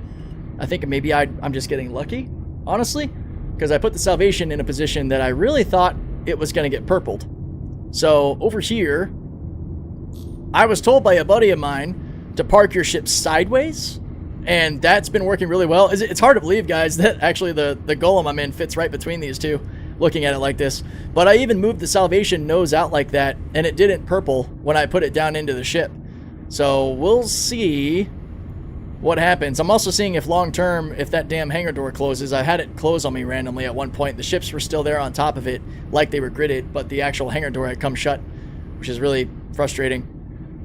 But yeah, I've heard that fighters have a harder time. I was able to actually drop my Fury down into it, but I had the Fury parked all the way in the back. I think it might require some testing. You might want to pull out the Hornet and see if it's working for you. Wow, there's a freaking asteroid right behind our ship. How did I not see that? Let's go ahead and lock our ports back. Mine are blowing up after the hotfix. Okay. And how are you parking them? Did you try putting them in sideways? I'm wondering, like, where at on your 890?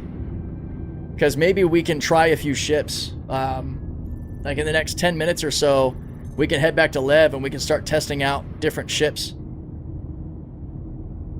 Yeah, I mean, it is. If I couldn't use that hangar, I wouldn't use the 890 either.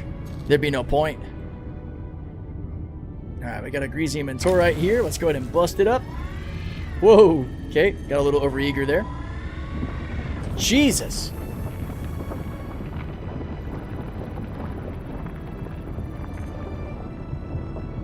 So touchy. A great guide ship for new players, yeah.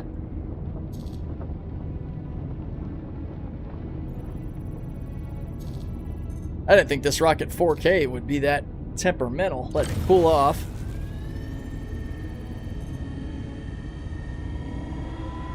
Yeah, I can imagine that'd be a really fun way to introduce somebody to the game, especially when it's working properly and doesn't blow up their ship. It's like you're trying to show a friend something really cool, and they're doing it, and then they get inside, and boom, blows up, and they go, wait, why was this cool again? Alright, you picky-ass rock, let's go.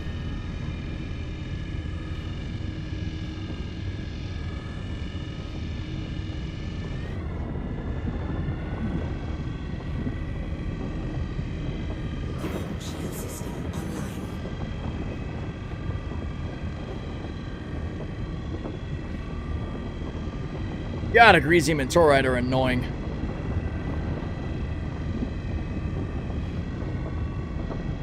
Come on, Torrent 3. Push that through, man. Let's go.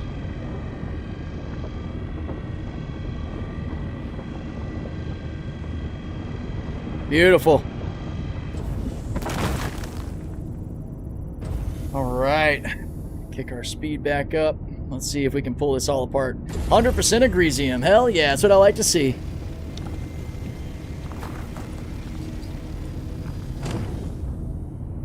Practicing for when OLISAR Group becomes the head of manufacturing in the verse. I'm also, again, really glad that the weird colored artifacting of these asteroids wasn't something that really was a problem. In the Evocati build, they all just looked like regular asteroids. There we go.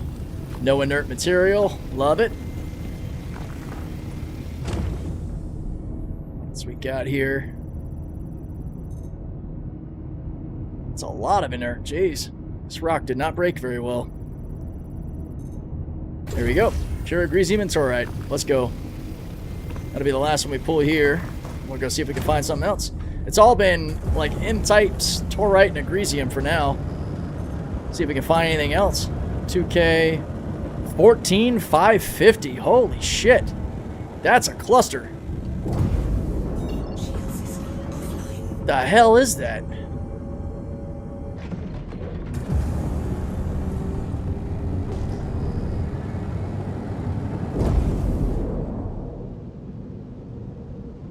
That's a lot of rocks.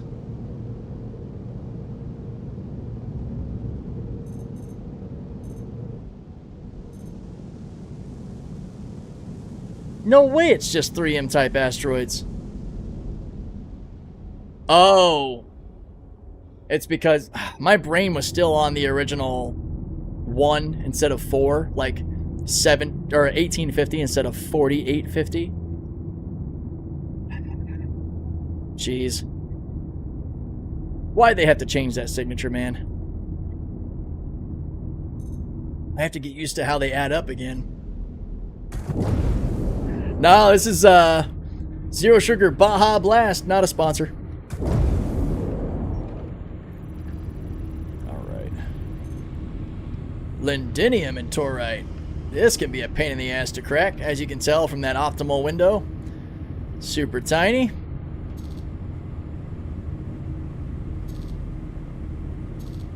Alright. Would help if we're in fracture mode. Really never learned signatures in the first place. Yeah, I used to map out asteroids like crazy. I can tell you the signature of every type from CS, P, M, Q, and E. And all they really changed is instead of a 1, it's a 4. So instead of 1700, it's 4700.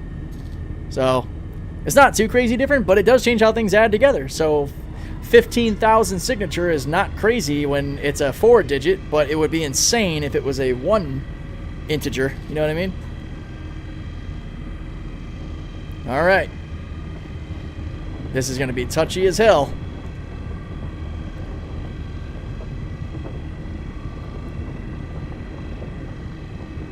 Doesn't help that I've got, like, turbulence.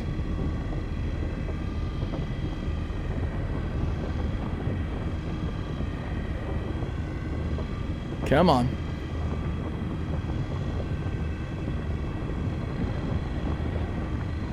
Get your kicks on Route 66.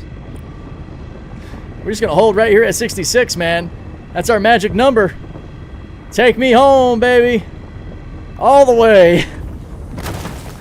Oh, shit. We took a little damage there. Probably should have had our shields on. It's a good way to lose modules. Alright. Let's see what kind of break. Yeah, we got a torque imbalance. Yeah, now we're mining. If you don't have a torque imbalance when you're mining, are you really mining? I mean, come on.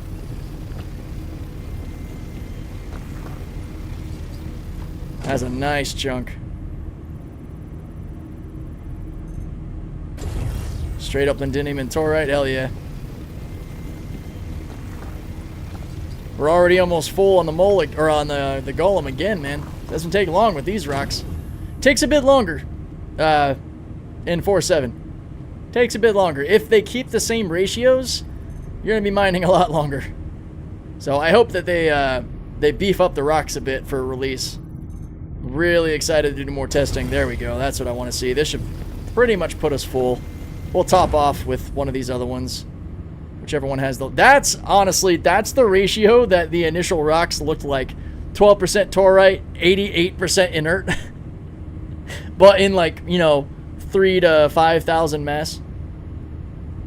Okay, that's not bad. Oh, I guess I could scan these other rocks that are around us. Son of a bitch. That's a 12K savvy rock right there. Oh boy. Alright. We have got to sort of mark this location here.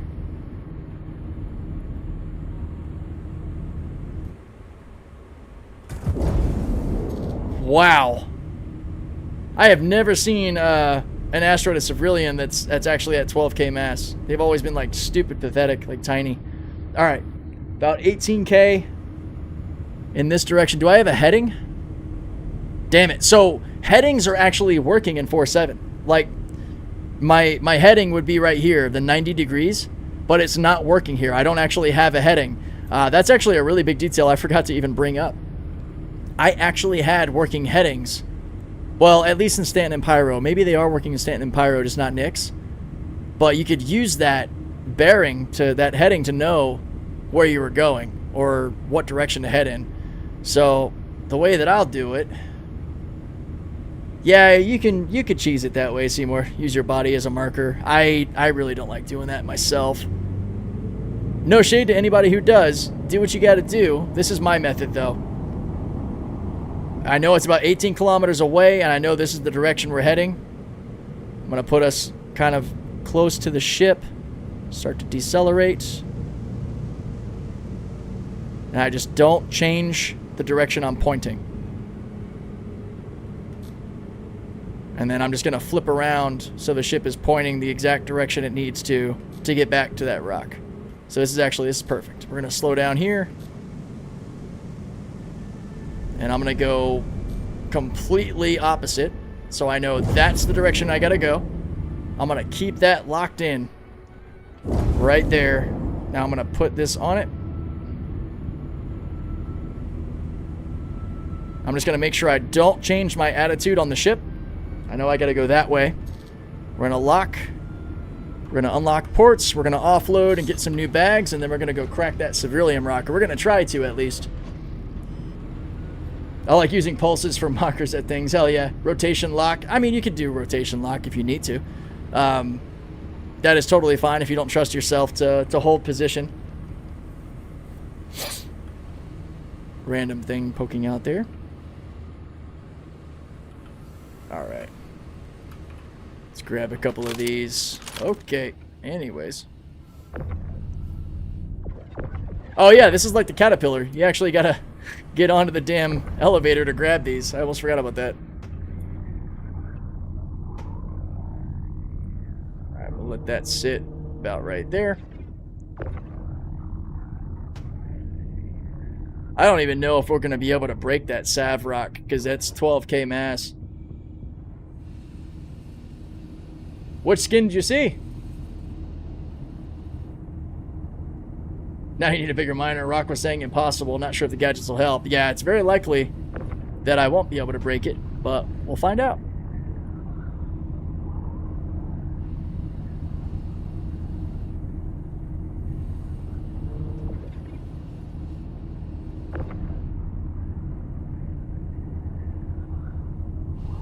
It really depends on what else is in that rock.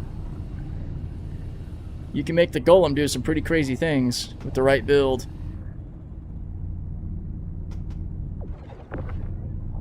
Damn it. Alright. Spin that around.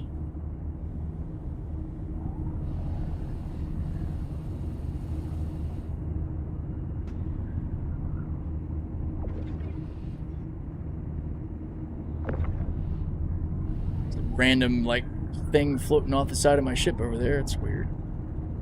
Flip that around. All right. Let's give it our best shot here.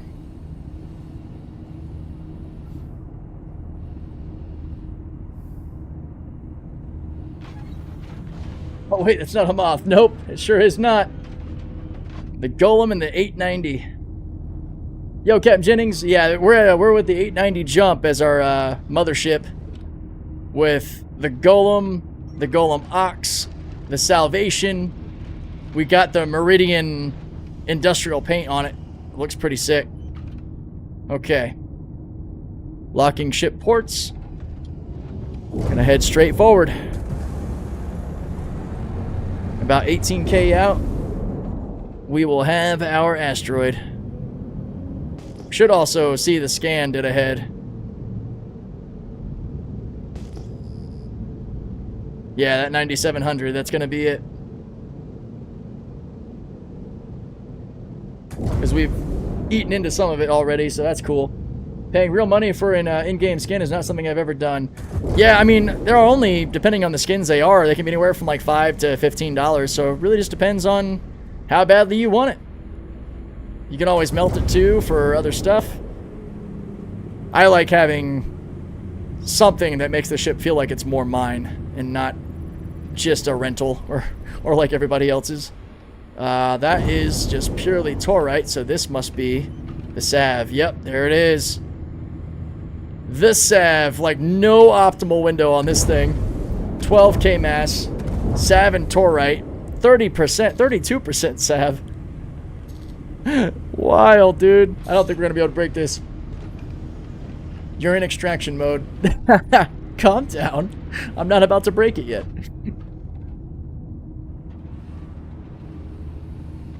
Alright. Pull out our gadget.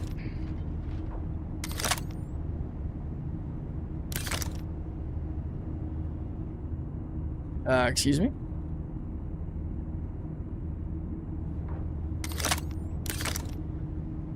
Dude.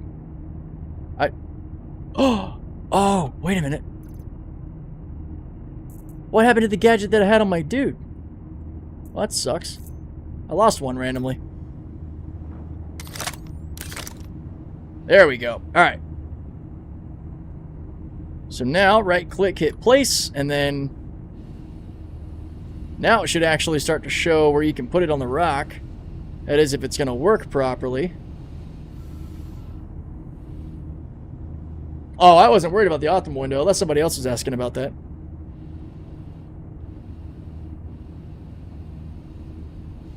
Or maybe I did. I don't know. It's not important either way. Why are we not...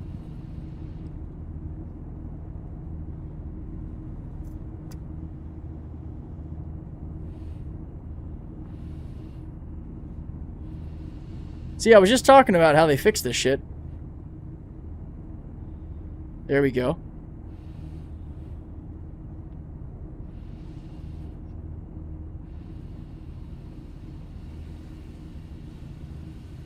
Well, it was fixed.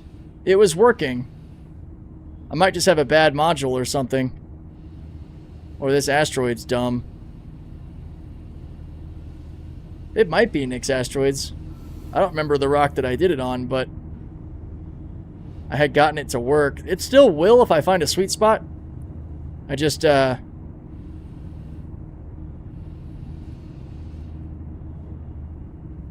of have to get lucky. There we go. Alright, so it did the weird thing, but hey, it's hooked up to it. So now I just gotta work my magic.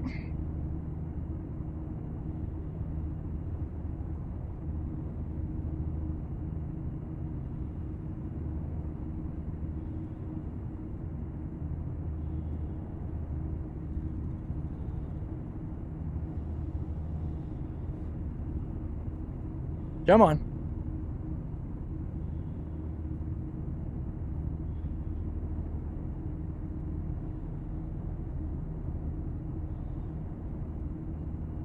That's the annoying part, is being stuck sitting like this. Oh man, getting close, getting close. 83. 70, 75. 89. There we go, 90. Can I get higher than 90? 91, we'll take it. Alright, there we go. We need duct tape, right? Alright. Saber means patience in Turkish. Does it, Jax? That's awesome. Thanks for the follow, by the way, Jax and Sam Wicked Gaming. You guys are awesome. Appreciate it. Hope you guys are having a good time. Watch me fumbling with a gadget out here on an asteroid.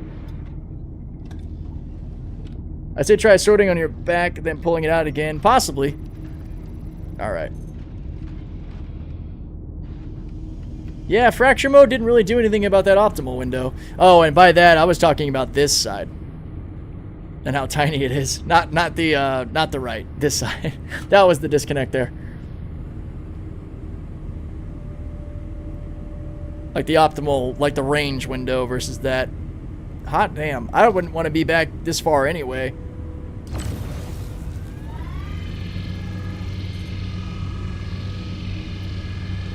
We can do it. We can do it. Alright. It's gonna get a little sketchy. Oh! I said it was gonna get a little sketchy. What is up? Gonna salvage player ships and power today. I'm a risk taker. Hell yeah. Oh. Caught that before it blew this rock up. Yeah, we're gonna break this easily, dude.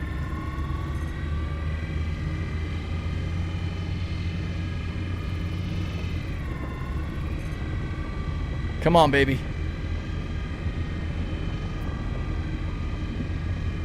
We're still battling 200 instability, but that window might as well be as wide as the Grand Canyon for me.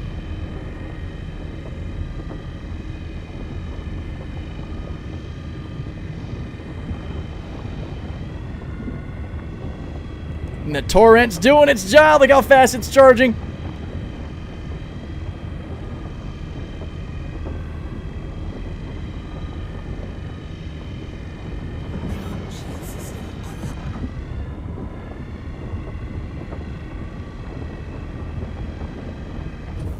Let's go. I knew we were going to take some charge there. That's why I was like, oh shit, let's get our shields up. This is going to be a little spicy.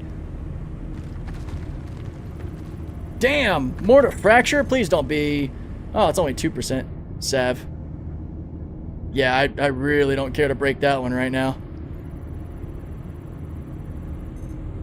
5 and 95. Yeah, the Sav's going to be pretty low. I'm not a streamer, so I do things a little slower and more cautiously, but whatever gets the job done. Hell, this has always been me since long before I was ever streaming. This is just how I am. I trust my skill. I've done it a lot.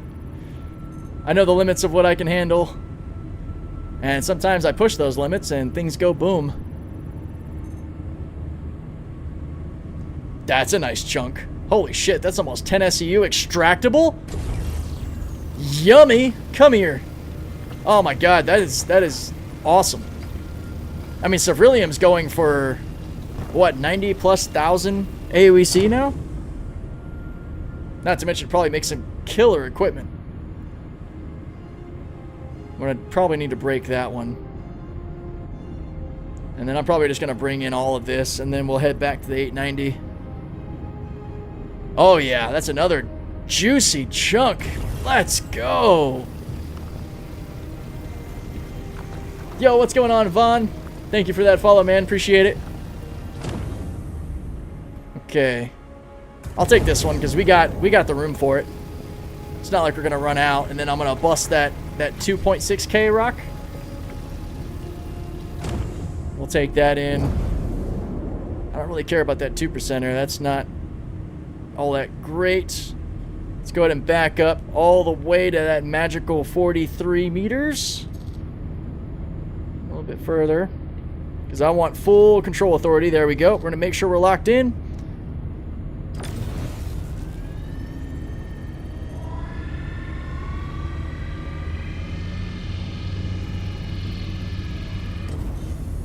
A little sketchy. I might just be barely out of that 43 meter range. Let's lock it there.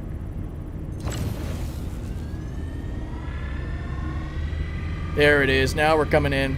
I'm gonna let it sort of do its tick thing because it's gonna get freaky. We got a lot of resistance now that the gadget's gone.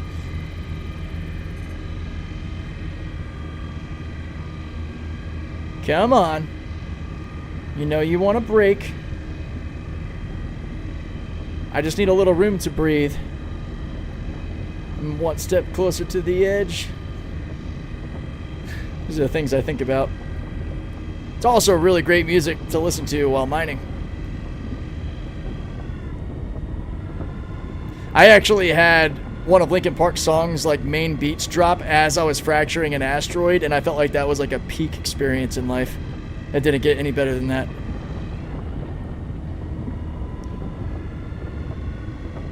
Try to hold that window. Well, we got it. There we go. There's the sweet spot, kind of in the 50s, in the low 60s, until it ticks down on that instability. Damn it. Quit being greedy.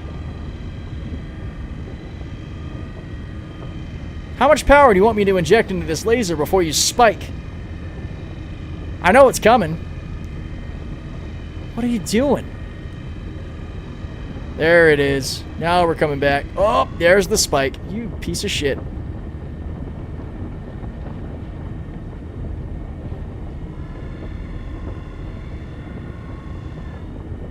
Alright, we're going to let it cool off a bit. Also, where you're pointing at the rock will change your distance to it, which is part of the battle here. That's a little closer. This is a little farther. Okay, so we're going to aim a little higher to keep some of that control. Alright. Going back in. Got another spike coming.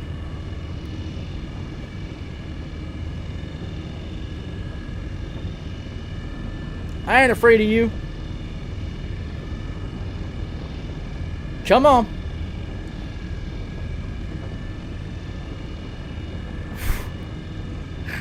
This one's fighting me, dude. Come on.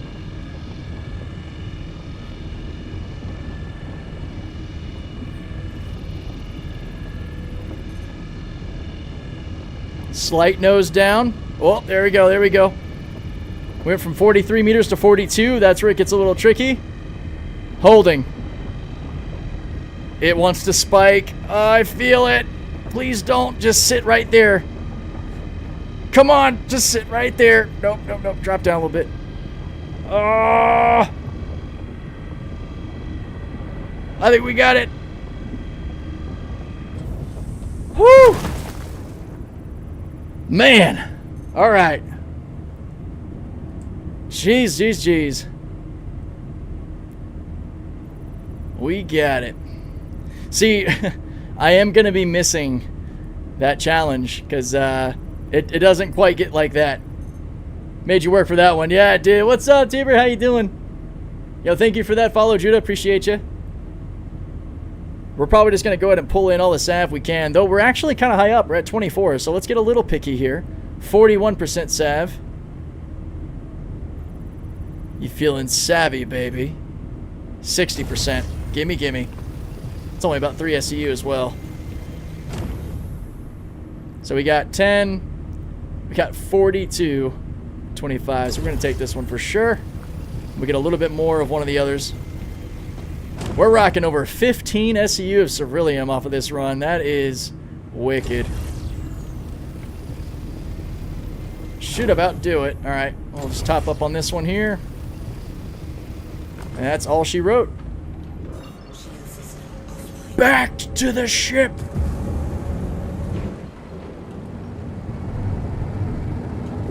That was good. Things would probably be easier in playtest than they will be when the new mining system comes alive. I hope so. I really do hope that they don't drop it exactly as it was in the Evocati Tech Preview, because to SaxaWine's point, it did kind of nuke the soul of mining a little bit. It took some of the challenge, some of the puzzle out of it. It's functionally still the same, but like that kind of a battle to get to some Ceruleum that's tucked into some Torite, like we're not really going to have that for a while. I think we'll get it back. I don't want to be like, you know, dramatic or anything. We're going to get it back. I just think that they're going to be really simplifying it for the starts of crafting for good reason, you know? It makes sense. Let's see if we got... we don't have a whole lot of time left. I might try to... I'm going to put these valuables up in here just in case the ship does decide to eat my my golem. Whoops. A little closer than I thought I was. Did I hit the hangar? Oh no, I'm actually just a lot closer than I thought. Cool. That'll buff out. That's why we got the metallic look on the 890. So I guess what I'll actually do as the test is I'll put the golem where the salvation is, because I think the salvation might just be kind of weirdly immune to the problem with the 890, and we'll see what happens. Doesn't the Prospector description say it has an exhaust above the main thruster that spits out inerts? I'm guessing that's not currently implemented like the most spare bags. Yeah, so... yeah, the inert... the only actual functional in-game inert filter just comes from the size of the head you're using, or if you choose to actually engage with one of the filter modules that you can attach to increase inert filtering. But I'm not sure. You might be right. I haven't checked up on that. I'm not exactly sure if it does have a port that's supposed to spit out inert. That'd be pretty sweet. That was like a functional mechanic of the Prospector. That would definitely increase its appeal, using it as a mining vessel versus other ships.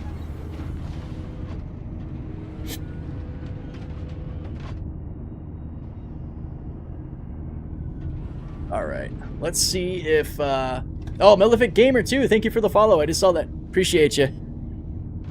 Let's see if the 890 decides to munch on our golem.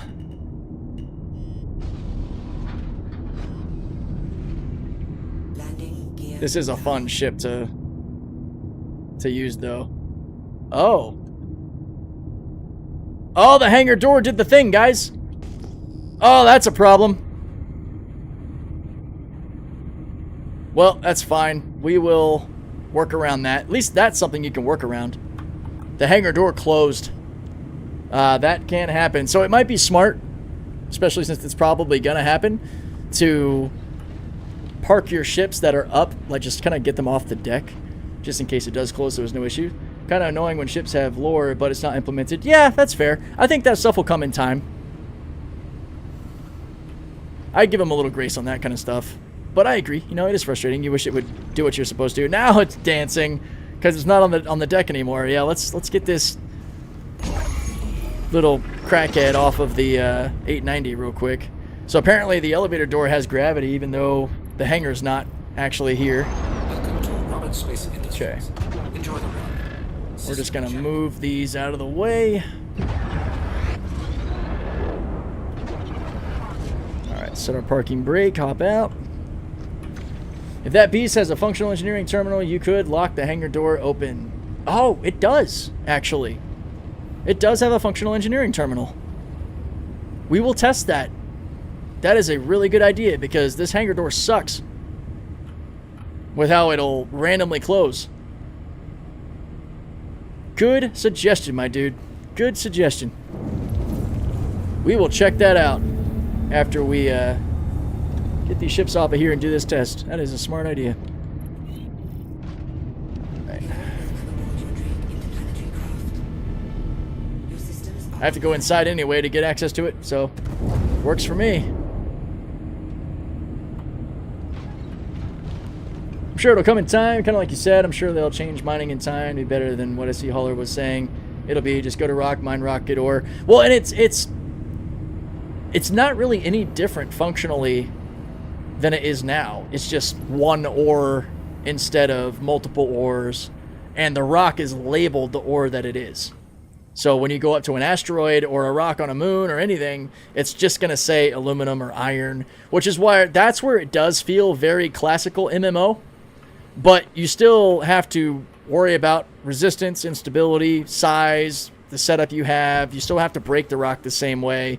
It's not like you go up and you just hold down left click to mine like you would in an MMO. But the heart of what he's saying I understand, which is that the complexity of it is massively reduced for now. But I agree. Hopefully that gets shifted. Wait, what am I going? Hang on. Nope. Nope. Nope. Here we go. Had to get my head back on here. Down the ladder. I was so amazed when I discovered the Reclaimer had a partially working engineering terminal. First thing I did was open a couple of annoying internal doors. Yeah. Fair enough. Yep, I think it's actually down here.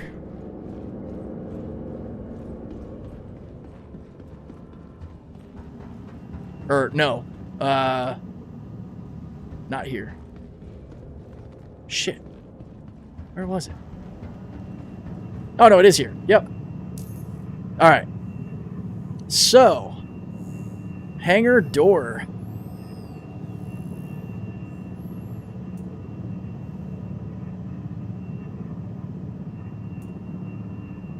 Hangar door. Hangar life support. Let's just go to doors. Turn off everything else for now.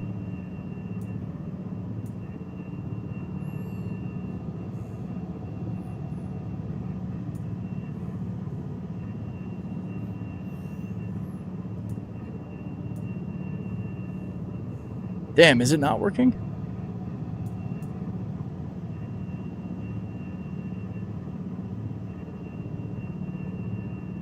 That's not it. Turn off system rooms connections, turn on doors. Yeah, it looks like this particular hangar door isn't responding. No! You suck! Yeah, all these doors have the icons where you can utilize it. It's not the main hangar. Oh, wait a minute. Is it? Oh, no, those are my other ships outside. Oh, it's funny. The engineering terminal is showing the Salvation and the Golems partially.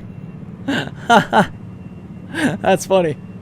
Maybe that's why it's broken. Yeah, it's just also an older ship, too. You know, it hasn't gotten to the point to where this would be a functional aspect of it, which... it is what it is. Now we know. But yeah, this is what I meant, you know, again, about the... so I can definitely tell from being in here again, yeah, the Polaris one is quite a bit bigger. But you can fit a lot in here. A lot more than you might expect with the ungridded space as well as the gridded space. That is pretty cool. I gotta remember that these are empty. This whole row, these are all full from mining today. Alright, let's go get that thing opened so we can get these ships in here, and then I gotta roll. Yo, what's up? We said his name 3 times and he shows up in the chat. SC Hollers, X1, my dude, how you doing? It's always fun to see you pop in. Alright, well, let's get this. See, it's what's funny, the door is open. But, yeah. Yo, we've been having a good time, actually. Salvaging and mining using this as my stand-in ironclad, basically. Is there a way that I can just open the doors? Yes. Wicked. Alright, so now we have to go all the way back out because all we did was click open there.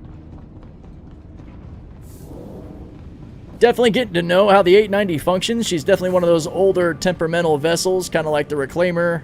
Not too dissimilar from the way the whole sea acts and behaves. You learn the quirks for sure. Let's go pull and spa.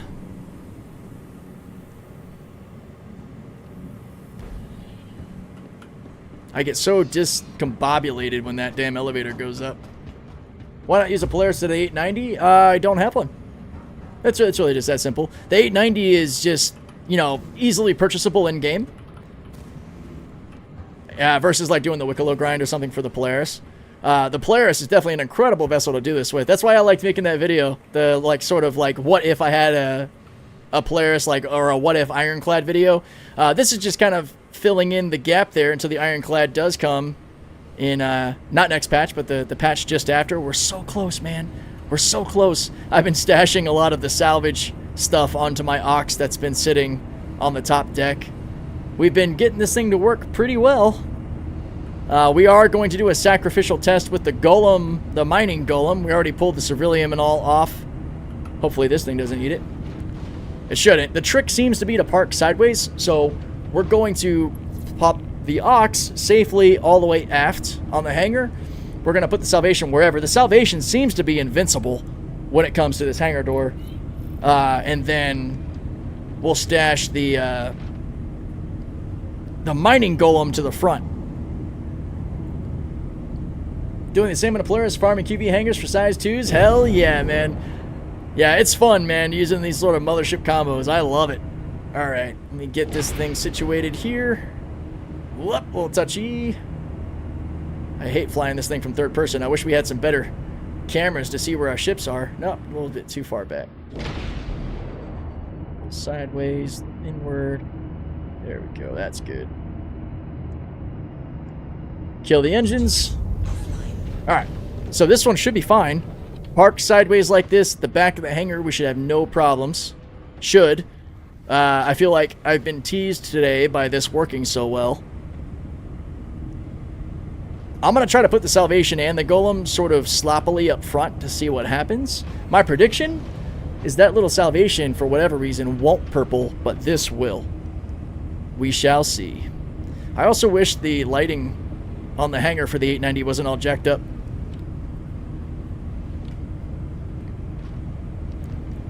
Zax, you seen this like Meridian paint for the 890 though? This like iron industrial look? It's the only way I could fly this thing, man. I had to have some kind of industrial sort of call out. Alright. Hey, we got a little torque imbalance from some spicy mining earlier too. Lots of torite, some ceruleum and lindinium. Okay. Wow, this thing lengthwise now is pretty much backed up all the way to the other golem. When I get it up here, make sure it's still on. I don't think I've seen it. 890 is generally not my regular ships to fly. Yeah, same. Same. I just had all that extra money sitting around, and I was like, well, let's see what sort of paints there are. And the Meridian paints this. It's like the Idris Iron Core. It's like a really nice metal. I'll show it off once I hop into the Salvation. Okay.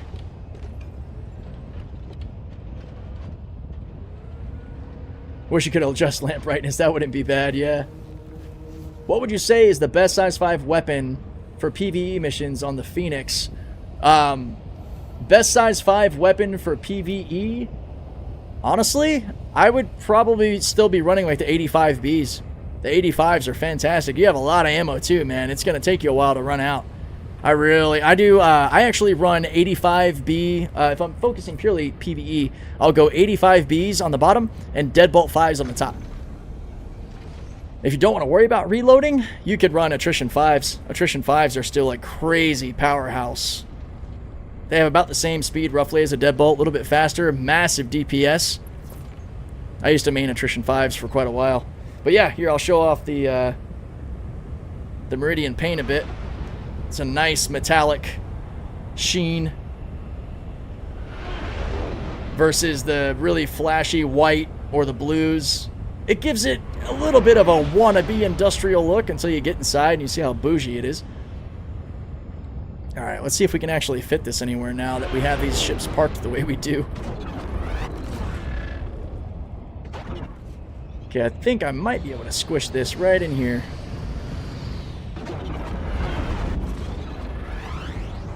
Hopefully whatever happens, we don't blow up the Ox. That's the most important thing.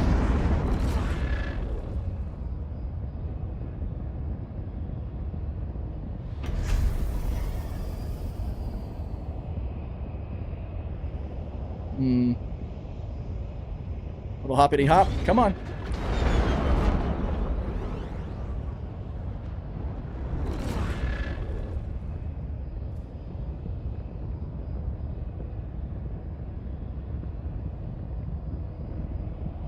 Damn, I'm gonna need to move the golem, the ox back just a tiny bit. We're a little too close. Just be warned, at higher levels, the Connies get one shot by size 2 missiles. The power plants are right beside each other. Yeah, you will absolutely get one shot by a size 2 Dominator EM missile. Real pain in the ass. They've actually seen that happen to me a couple of times.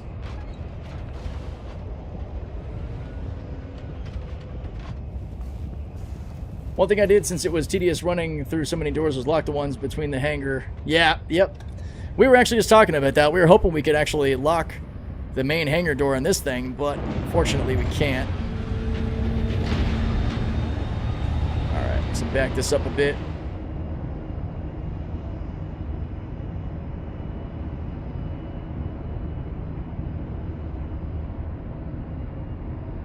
Alright, still well within. Looking good. Heard that way any hits to the hull will actually affect the power plant on Connies.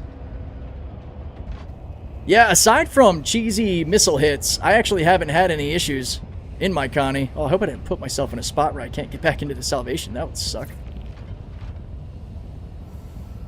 I'm gonna have to do this in a weird way here. I didn't realize where I was parked.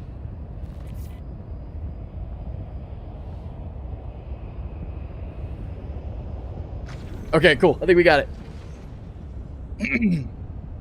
Yeah, if anytime you're just going into battle, I would load up. I would preload like 6 flares. And if you've got some missile spam coming your way and one drop doesn't dump them, hit noise and then dump as many flares as you can to try to break lock on that last one. Usually it's like a Talon or a Freelancer that'll end me, and it's really, really annoying. There we go. Well, we're still kind of pinching in a little bit. I like to be not actually touching the damn ox, so let's slightly come over. There we go. Alright, let's finally send this down. So YouTube chat doesn't seem to be showing. What? Really?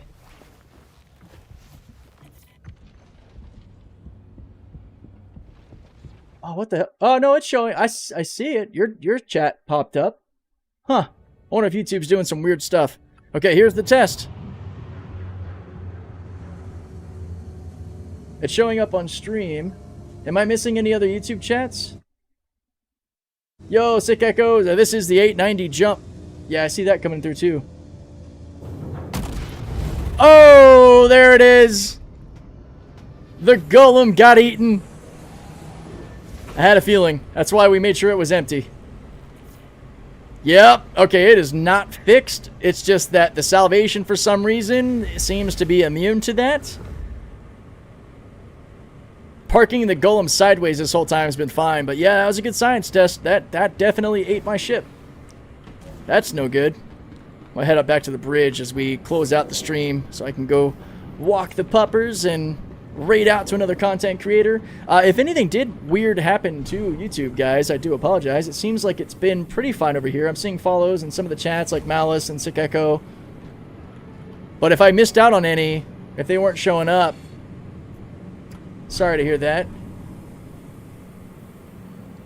You just need to select the doors from the engineering terminal and uncheck everything else to remove a lot of the clutter. We tried that. On the 890, that big hangar door is just not an option to interact with. The other doors were. We were able to open and lock other doors, but the massive hangar door wasn't available. New issue council. Can't control 890 jump hangar door from engineering terminal. Oh yeah, there you go. That's probably smart. I need to screenshot that from this stream and make that an IC. Probably end up putting it in the link of this stream. So I mean, if you're seeing this at the end of the stream, check the description. There might be a link to the issue with the 890's engineering terminal not being able to lock open its hangar door. But that was a good time, man. Let me take the helmet off here and breathe a little bit. We'll find ourselves a content creator to raid out to from our super blue collar ship here, right? It's been a lot of fun hanging out with everybody. Let me get the Googles open. We went over the roadmap roundup, which was super lengthy and inclusive of so much new stuff. Yo, Kanan, good to see you.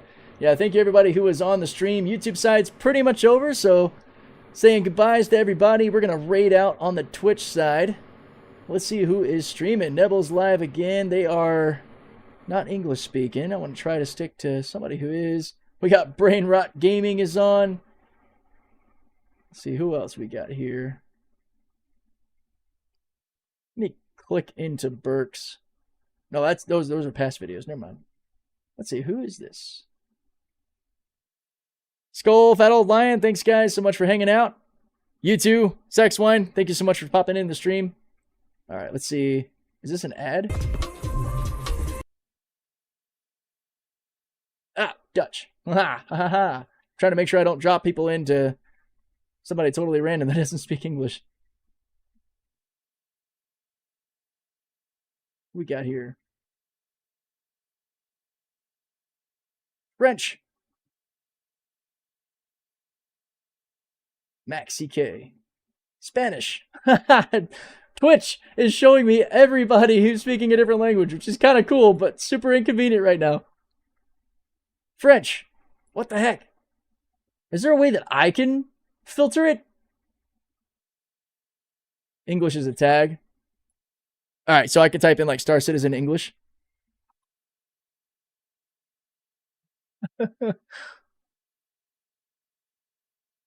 Oh, look. There I am. All right, here we go. Radio Oratani. Playing some Star Citizen. We'll give them a raid. Look like they're up and coming in the streamer world. Hell yeah. Support fellow content creators. I love it.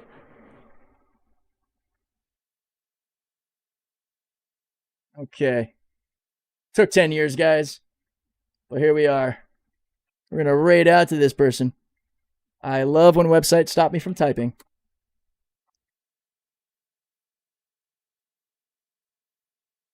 Hopefully this goes through. Wicked. All right, the raid is loading up, my friends. Again, thank you so much for tuning in. 2 fun videos hopefully coming out for you tomorrow morning and then streaming again on Friday. I will catch you guys out in the verse. Hitting the raid now.